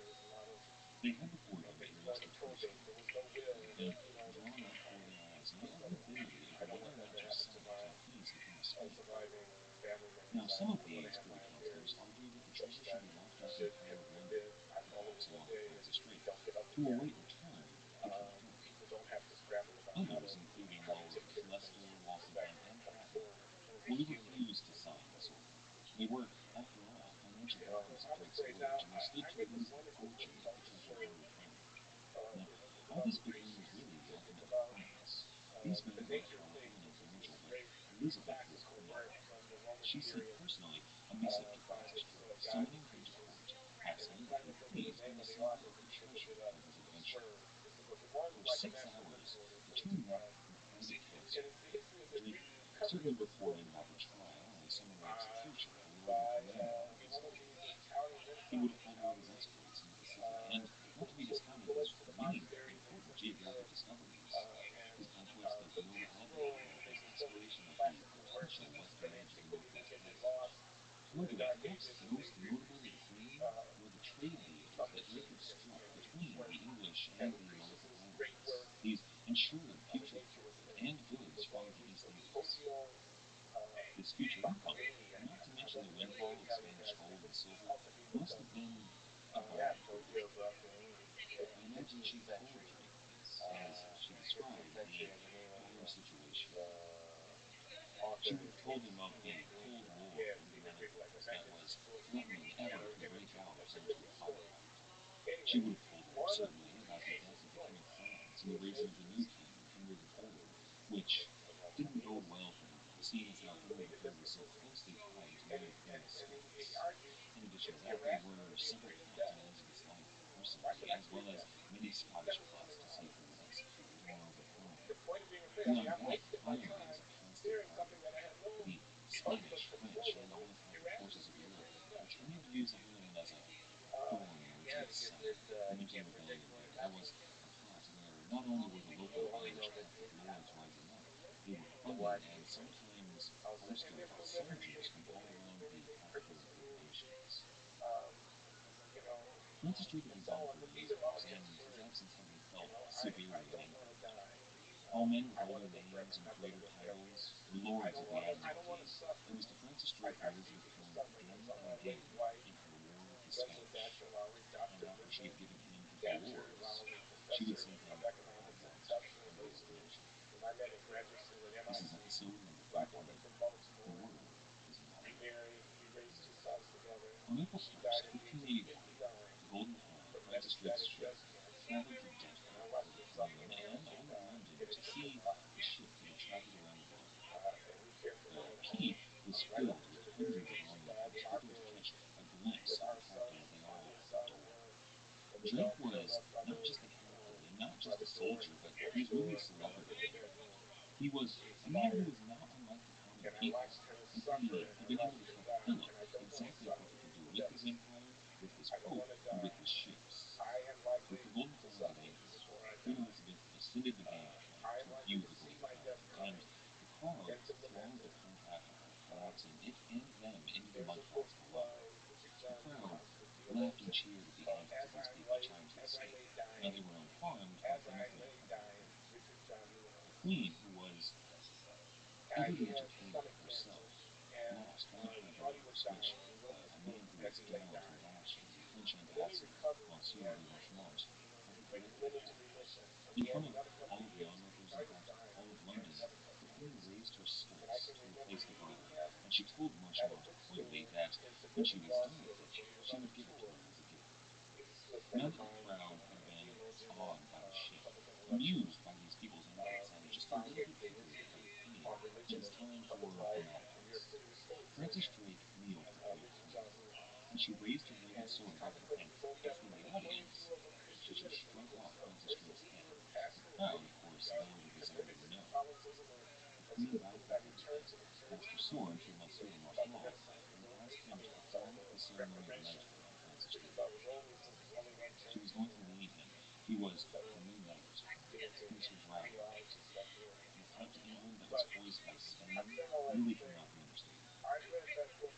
All of the things that she had told Francis Drake, be it the situation in the Netherlands, the rebellion in Scotland, the open rebellion in Ireland, or the many plots against Elizabeth's life, they were all backed by the Spanish. Be it financially, or with spies, or even with soldiers, the Spanish were behind everything. Spain was growing ever more powerful, too. While Francis Drake had been on his voyage in the year 1578, there was a battle on the shore of Morocco called the Battle of the Three Kingdoms. And King Sebastian of Portugal was killed. His elderly uncle, a deaf and blind old man named Colonel Enrico, was raised to the throne. Now, it's arguable that he didn't have the best claim. In fact, both Catherine de' Medici and Philip II had more legitimate and better claims than him. However, Philip bided his time. He didn't want to be seen overthrowing an old man. And when the cardinal inevitably eventually died, Philip ordered the Archduke, Duke of Alba, into Portugal. Now, most of the rural country in Portugal fell almost immediately, but Lisbon held out for their king, a man who was the bastard nephew of Colonel Enrico, a man named Dom Antonio. Now, Antonio was not a legitimate claimant to the throne. However, really, Portugal had nobody else to put forward. The throne was likely to go to either a Frenchwoman or the Spanish king himself, and that was something the Portuguese just couldn't stomach, seeing a foreign monarch sitting on their throne, so they supported this man, Don Antonio, fiercely.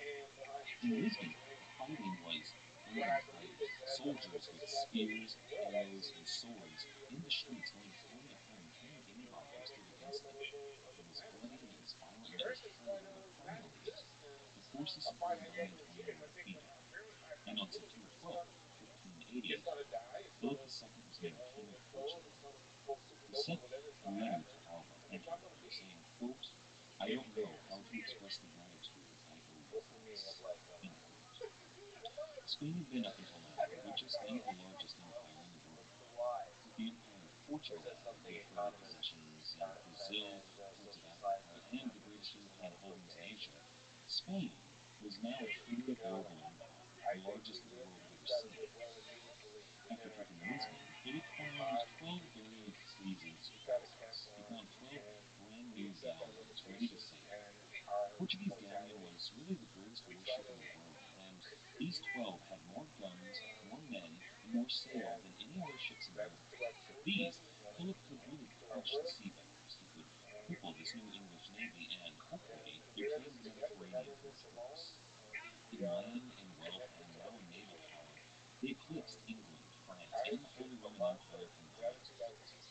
They were now the world's only superpower, and Philip's eyes were trained directly on English shoulders.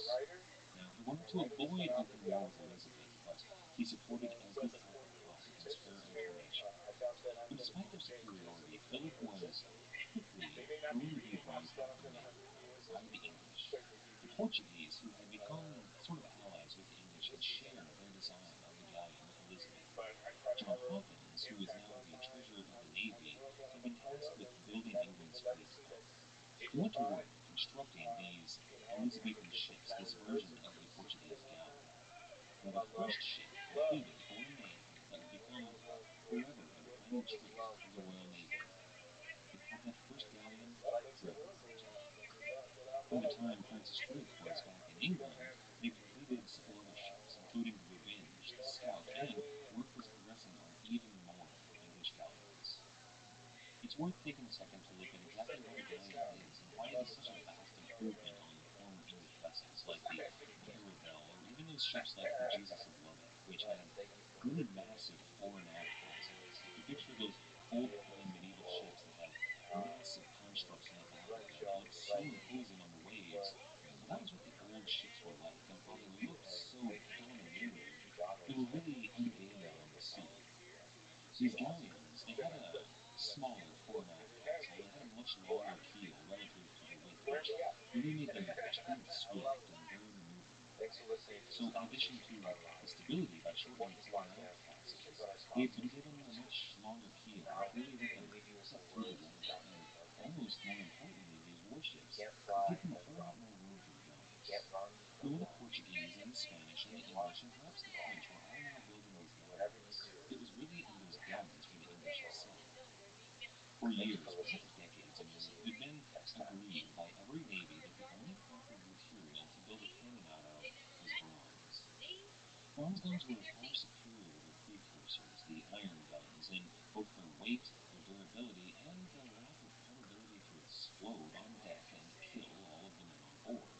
They were able to take the repercussions from these explosions much better.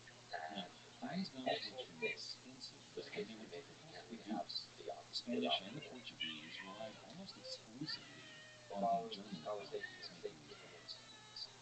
The English, unfortunately, were unable to buy any more of these bronze guns. Due to the war with the Netherlands, they had had to trade primarily with Britain, so they had to do something radical to produce their own guns. So John Hawkins turned to an old source. All the way back in the reign of Henry VIII, the king had turned to the foundries in Sussex in England and told them to start working on producing new guns, not made of bronze, but made of cast iron. Now, this was agreed by all the navies to be inferior to it, as he told them to develop a gun that could take these concussions and was less likely to break and also extremely maneuverable on board ship. When John Hawkins turned to them, he found that while their guns were still inferior to the bronze guns, they were able to produce them much more safely than ever before and much more quickly and cheaply than anybody could produce bronze guns alone. These guns were lighter than their forebears, more maneuverable, and most importantly, capable of rolling from one side of the ship to the other. They were now built along extremely strict plans that were much more stable and less prone to destruction. These cast iron guns were all identical. All of the galleons they were building were also made by very specific plans that matched these new iron cannons. So you could fit so many of these guns on board that really they looked like monsters bristling with foam. These new English galleons had more firepower than any other ships in Europe, all due to these improvements on the iron cannon. So the Queen and John Hawkins now had all these brand new ships with brand new guns, and the question remained then, what exactly to do with this new and powerful navy? The ships that were owned by Drake and the Hawkins family and the Winter family continued their activities in and around Europe, commanding the English Channel and the West Indies. They would take prizes, they would take plunder, they would sack ships, and they would raid villages. But these were really nothing more than paying the price for Spain's all-encompassing empire. They needed trade plan to showcase their naval might and to deal a real blow if war was started, something that would make them stand up and take notice. This new navy was a big deal, and whether the plan was going to be was discussed all around England. In lords' castles and tavern-rooms, these armchair admirals would discuss exactly what should be done with this new navy. But the men who were really in charge here, men like William Rogers, John Hawkins, and Francis Drake, well, they came up with many plans, and some of these plans they even planned out with figures, and down to where they would get all of their materials from. However, again and again, these plans were vetoed by sometimes the Privy Council, but more frequently by Elizabeth. The new navy was expensive, and she didn't want to see it wasted in some reckless naval action. She needed people to be convinced that whatever their plan was, it would go well. It may at first then grow audacious of these plans, to at least be seriously considered by the Privy Council wisely, but often caused some misadventure. Now, Drake had economies when, down in 2094, dethroned an anti-fleet plan. The plan that they had come up with together was to attack the Spanish treasure fleet. Really, Portuguese lords' stronghold, however, now Portuguese lords of Brazil from Colombia. This was a means not only to rob King Spain all of the riches of his treasure fleet, but also to take back that stronghold from Bernardino and perhaps leaving Germany in peace. This would have stung him on two fronts very strongly and even appealed to everyone in England, but it was misguided for a number of reasons.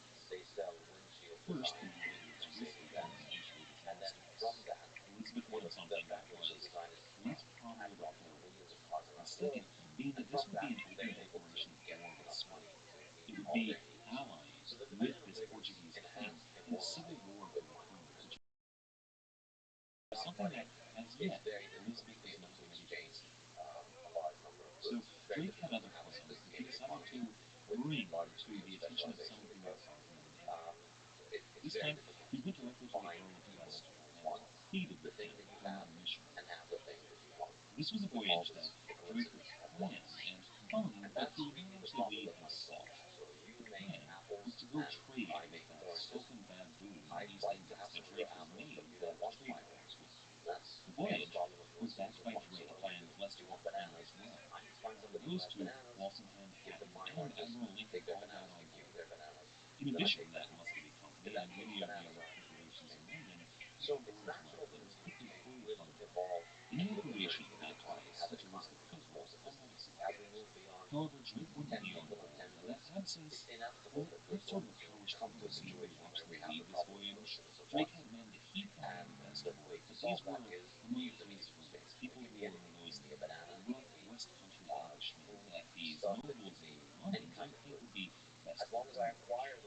Perhaps they should have listened to Drake in the long run, but eventually, the captain of the voyage went down to a man named Edward Clinton. Now, Clinton was a distinguished military man. However, most of his distinctions came from military actions on land, really having almost no experience with the sea, which has proved in the past disastrous. And in the fleet that Drake was putting together, it showed. When Drake went to survey the ships, he found that every ship was lacking from tackle and line, and so he appointed several of his own trusted Marines to supervise the provision of these ships. Now, the council had gone over Drake's head to appoint Clinton, but Drake had every confidence that his own men who were on board each of these ships would see that the voyage went well and would return with a wealthy and resounding success. The voyage was a disaster. Almost immediately, Clinton found himself alienated from the more seasoned sailors and the vast expanse of the Atlantic Ocean, and he began to lose his mind. His men on board demanded that the fleet sail west, rather than east, to go back to the Strait of Magellan and plunder Peru as Drake had done the year before. Clinton, who had quickly lost complete control of the men on board these ships, had really no command of them, so he acquiesced to it. And when they reached Brazil after sailing west, they showed what a wise and competent commander that Francis Drake really was entitled to praise. The fleet crossed paths. The very first Spanish ship that they came in contact with, three of them, and one of them, the one sinking. So immediately, all of the folks in the region closed up shop and they fitted themselves with water guns and ships that had taken certain ships, he wouldn't have sailed for, or wouldn't have sunk the first ships he encountered. He would choose his prizes much more wisely. So the fleet is forced to head back east. Penniless, destitute, and hinting of huge rage at the men on board. He demanded that they take the island of St. Helena, and also demanded that they make them a fleet. He told the men that they could plunder every ship traveling to and fro the Cape of Good Hope, and they could build themselves forts. They did. The fleet returned to England. They were smaller, a little bit broken, and one of Drake's brothers, John Drake, had been let and could be seen again. The mission was a disaster. The captain, that king of St. Helena, he was ushered into the cabin quietly. Elizabeth seethed in court. In the 13 months that the doomed voyage had gone, Philip had crushed the fleet of ships loyal to him at India and the Azores. Now, this wasn't the English Navy. These were allies to Elizabeth. And that wasn't the end of the bad news. William Orange had been assassinated. The Duke of Parma in the Netherlands, who had taken the place of the Iron Duke, was even more merciless than before. And actually, this is all bad. Elizabeth turned to Sir Walter Raleigh, who was a new favorite of hers.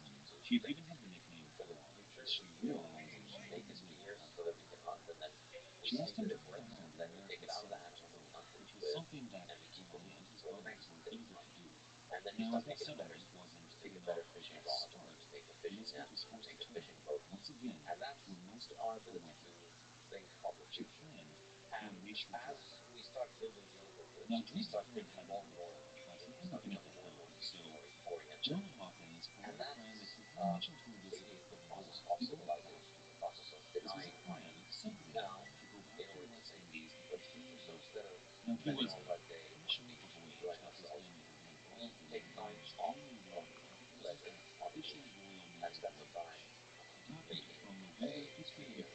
There was the Queen, Sir Francis Drake, John William Hawkins, and Lords Leicester, Raleigh, and Cobham on the voyage. Now, it was possible that an entire voyage to the New Lines. This was something that hadn't happened in the last voyage because Britain had lost control of the fleet. However, this voyage would not be so simple. This would have 11 large ships, at least 4 barks of 11 passes, carrying at least 1,600 men. This was going to be an official English naval fleet, the largest ever commissioned by the Queen, and there was very little one choice for men. On Christmas Eve, 1584, Sir Francis Drake was named Admiral of the English fleet. Now, only a few days later, on December 31st, Philip II of Spain and the French of Ireland signed what is called the Treaty of Droitville, allowing the European captive land against the Protestant forces of Elizabeth and the Netherlands and the French Huguenot forces. Now, Philip was nervous about Elizabeth's intentions and the rumors of her last fleet. Since the Spanish ambassador Mendoza had been exiled in England, news was unreliable, and he wanted a strong alliance with her as possible. Now, that ambassador, who was in exile in Paris, did get occasional word back from England, and he sent Philip word of the advancing fleet, which was a confirmation of Philip's worst fears. Now, in only a few days' time, Philip received another message, this time from the Duke of Parma in the Low Countries, informing him that the English would cut off all trade with the Spanish Netherlands. The signs were clear that Elizabeth was no longer playing games with Spain. Now, Philip's highest military officials urged him on. Both the Iron Duke of Alva and the Admiral of Santa Cruz pushed for another voyage. They encouraged him to take their ships, destroy King Francis' fleet, and invade English shores immediately. But Philip had a plan. Open war could still be a disaster, and Philip still had claws up his sleeve. I'd like to read a passage from historian Susan Moore. Now, this is less of a quote and more of a reading because it is quite lengthy, but I think it gives perfect picture of the situation. Quote, "Arrival Spain, 6 p.m., Wednesday, May 26, 1809. Master Foster gazed upon the rebel fleet, feasting his eyes on the fine sight of so many wonders that exceeded the King of Spain's humble heart. Philip II had invited English merchants to some tribes of Holland and assured the Queen's Majesty discovered the best solution by again in our conversation today is how to do money better. Maybe we'll go back to bananas eventually, right? The very good news is long term. While we could disagree, we could agree to disagree ad nauseum. Now, I'm open-minded to bananas. There's one of the biggest sources to me when I first came to this country is eating bananas, and so maybe money, happiness, perishable happiness will eventually become the best solutions. I don't know. Open-minded. Anyway, so you mentioned hard money and soft money. There's different ways of what is hard money, what is soft money. In simple standing possessed arguments, money is always whatever is the hardest thing to make. Historically, I think we see many examples of that. So, for instance, in prisons, people use cigarettes as money because nobody can make cigarettes in societies. We have the example of the Akan Island, for instance. It's an island that doesn't have any limestone, but there's a nearby island that has a lot of limestone. And it's very expensive, obviously, with primitive technology to pull the limestone from Palau to Yap. So on Yap, limestones were money. Seashells, rare seashells that Spanish were buying, and those were liquid money in places where they were rare. Black beans were money in West Africa where there was no black bean tree because they were imported from abroad, but they were very hard to make. And I think there's a conscious effort that some people might recognize the hardness and the scarcity and distribute this as money. But I think what's more important is just a natural evolutionary process whereby people choose all kinds of random things as money. Bananas maybe, but then the people who end up making bad choices don't end up with any wealth left, right? People who store their wealth in the things that are hard to make end up acquiring, end up maintaining their wealth and maybe even increasing it over time. And of course, this culminated in the 19th century, the end of the 19th century, by basically the entire planet being one big gold boom.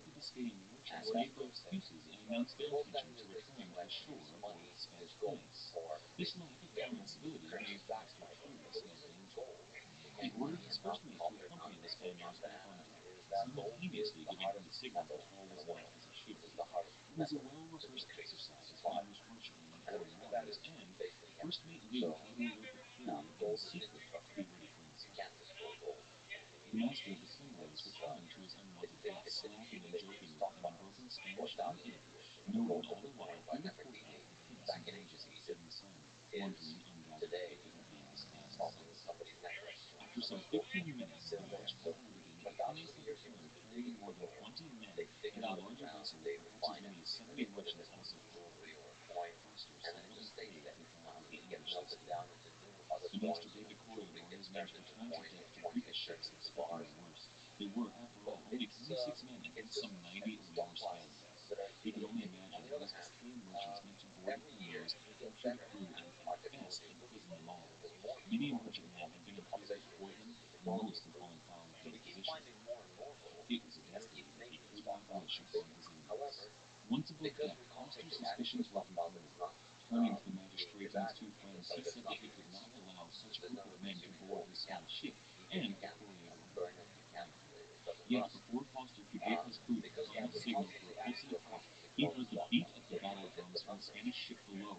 You see, for the last 100 years, we've gotten pretty reliable data on gold production worldwide. We see pretty much gold stockpiles increase around 1.5 to 2% per year every year. So yes, we're making more every year, but we're making also adequate stockpiles. Stockpiles are running low, so every year we're adding only around 1.5 to 2%. Compare that to a second largest metal historically, silver. And that was historically around maybe 5% per year or so. Now it's probably increasing something like close to 30% or so. It's now getting close to industrial uses. So let's say we put silver in a laptop, right, a camera, or a machine. In fact, you harness the stockpile. There's not even any coin. You just take it out of the ground, there's a stockpile. So over the past 150 years, since the 70s when the internet discovered Bitcoin, what happened? It was that this gentleman was one that was self-employed, and during the beginning of the silver standard, when the standard first became a coin, it was very fun. proved three Spaniards a stroke. Yet, despite the heavy carnage on the Spanish side, the outcome of the battle remained in doubt for a time. The only certainty to Proctor and his men was that the death of the Primrose would stain forever with the blood of the Spaniards and Englishmen. The fighting raged on for another half an hour, with many Spanish Biscayans butchered, flung overboard, or drowned before the English could claim victory. Amazingly, only one Englishman, John Tristan, had been killed. 6 other members of the crew were injured, but Foster thought that they would survive their wounds. He had to presume that his 2 men, John Earl and John Broadbank, would deliver the last of the corn cargo before taking into custody of shore. While the master and his crew made ready to set sail, Foster was perplexed, for the Biscayan merchants who had escaped from the premises did not bring reinforcements. He could not understand, at the moment of his own victory, why no armed relief could have hurried over to the plain. While he decided what should be done with the unfortunates struggling for their lives in the bay, Foster looked out across the field for the first time since they saw it. All the other Londoners had returned Spain's flag flying high on their masts. The Spanish treachery was now clear. The English ships had been moored in the Spanish harbors, but Philip II had kept his faith in a master piratical act, and leave even powerless. End quote. I understand that was a very long quote, but despite my best efforts, I couldn't find a better way to turn that tale on Susan Lovelock. For book the higher point, we've used everything on the shelf. There's really spectacular. She's got a true gift for narrative. She's able to tell the stories of real history in a way that is extremely readable. Her stories are very efficient. If you're interested in this period, I really recommend picking one of her books. There is a link to the books in the show notes, so if you're interested, go to the website and compare. So the Spanish then betrayed the English and taken an entire fleet and their crews as hostages. Luckily, the Primrose was able to escape, the only ship in the fleet was able to do so. Perhaps even more luckily, they still had on board at least 2 agents of the King of Spain. Under what I imagine was a highly unpleasant questioning, they said and they told everything they knew to Kingfisher's plans. More to the point, they had in their possession gold from direct written orders signed by the King of Spain on exactly what was going to happen in giving undeniable proof of the wealth and envy of Biscay. This was exactly what Elizabeth needed. On July 1st, Elizabeth signed a decree granting Francis Drake and any English merchant who had suffered from the seizure of their ships the right of reprisal. Not as well, the Declaration opened war, but it was almost as good. It gave huge numbers of English sailors leave to attack Spanish shipping, whether good or bad, anywhere in Spanish territory. It was free license to come and go. In addition, Elizabeth signed a treaty of nonsuch with the Netherlands. She agreed to send almost 7,000 troops and 1,000 cavalry to relieve the besieged city of Antwerp. There was also financial aid as well, amounting to almost a full quarter of all of the Netherlands' wealth. In return, Elizabeth was granted view-sailing and dominion over the ports of Denville and Flushing. These were strategic staging grounds against the Spanish. Then, she gave Sir Francis Drake his orders, and she sent him away. The seizure of the English ships around the Bay of Biscay at Feliciana changed everything. The English were forced to rush their time table, and as preparations for the original plan to raid the West Indies were still incomplete, the fleet was understaffed and undermanned. Still, Drake elected to leave with the entire fleet. His orders were to sail for the Parisian coast to free the imprisoned English, to take back their vessels, and to deliver a return blow to the King. After those orders were completed, Sir Francis intended to continue on with the plan to the West Indies and back. The Earl of Leicester, he wrote, quote, "That is the string that toucheth Philip indeed, for while his riches to the Indies continue, he thinketh he will be able with them to nullify all other parties, and I know by good means that he more feareth this action of Sir Francis than he ever did anything that hath been attempted against him." End quote. It was on September 14th, 1585, that the largest Royal Naval fleet ever to set sail from English shores left port. The vessels included such illustrious names as the Elizabeth Bonaventure, the Abe, the Talbot Hood, the Galleon Leicester, the Sea Dragon, the White Lion, the Bark Bonne, the Bark Hawkins, the Galleon Duck, the Bark Violet, the Thomas Drake, the Francis, the Elizabeth Drake, the Tiger, and the Primrose. They were captained by such illustrious names as Francis Drake, Edward de Winter, William Hawkins, and Robert Rothschild, among many Now, there was some controversy over who exactly was going to be captaining some of these ships. Drake had very particular ideas on who these men should be, considering that the last voyage he had taken had ended in such a disaster because of the rebellion of English lords. He left him with quite a rush. He wanted to leave some of these travelers behind, and he wanted to avoid any chance that Elizabeth might send a message to call him back. Now, in the rush, the fleet left more than half of their victuals and food behind. So, all of the captains were at first without orders and really reluctant to involve with panic attacks. So, after sailing into the Channel and getting away from most of these potential messengers, Drake put a halt and called all of his captains into a meeting.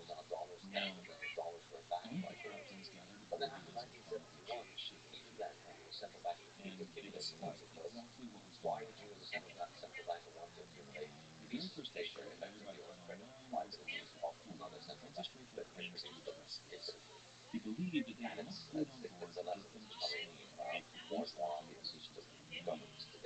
While this meeting of the sea captains was taking place, Philip of Spain received his very first news of the British approach. His spies told him that the fleet was anchored off the Isle of Wight, which at first he didn't know, but he did know it near the Channel.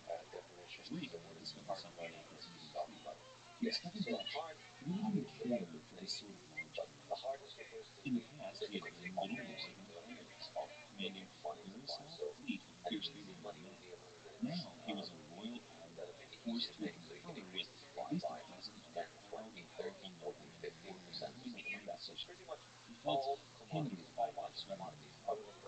Now, back in England, Drake was known as Sir Francis Drake of Portugal, and his men on this voyage seemed holding their own. They happened upon a Spanish vessel carrying fish, wine, and the usual other victuals. This vessel would keep the men fed and happy at least until they reached the coast of Spain. On the 27th of September, the fleet set anchor at the mouth of the little river where the Lord is Spain. Drake sent one of the most important men in the fleet, a on-land military commander named Christopher Carlisle, with a force of soldiers. They were to take a number of pinnaces and land at Girona. This fleet of pinnaces was met in the river by the Spanish vessel, and in their boats these two men concurred. Drake had sent Carlisle with one question, one request, and one demand. His question: is Spain yours and free? Now, this might sound like bravado or posturing on Drake's part, but it was definitely a legitimate question. With the Spanish embarks in Malaga, it's possible that Spain had right of way on the river without notifying the English of it. But Carlisle replied that no, they were not free. So then came the demand: release all English captives and English ships, or face the full might of the fleet's guns and armies. The governor allowed that the terms could be met, but he would need to speak with Sir Francis Drake directly. Then the request: allow us to trade for supplies until we are well stocked, and then we will leave Spain in our wake forever. It was plain as a request, but the threat was really clear. Allow us to trade, or we will bring down the whole might of the fleet upon you and take your crown and everything you have. The governor now carried on these terms. Trading with the English was very priority in the Spanish authorities. He did, however, allow that since he was unsure whether or not he could grant this request, he would go ahead and release all of the English prisoners. Now, when Drake came ashore, he wanted first to meet with these sea captains and see that they had been actually released and see exactly what it had been like in the Spanish authorities. Now that their freedom was secured, he sent his men to their meeting. They entered the town, and for one night they plundered, pillaged, and pilfered without hindrance. Churches were desecrated or destroyed, homes were entered and ransacked, and taverns were certainly emptied of all their food and wine. For all the destruction, it appears that Drake murdered the captainship. Drake intended to scare them, not to galvanize them against him. And with the first revolt, the next day he met with the governor and they agreed that trade could proceed peaceably. Now, the plunder only amounts to about 6,000 ducats, most of which was quickly traded back to local merchants for further victuals. For some reason, though, they couldn't raid again. Perhaps they needed repairs to some of their vessels. A storm had hit while they were in port.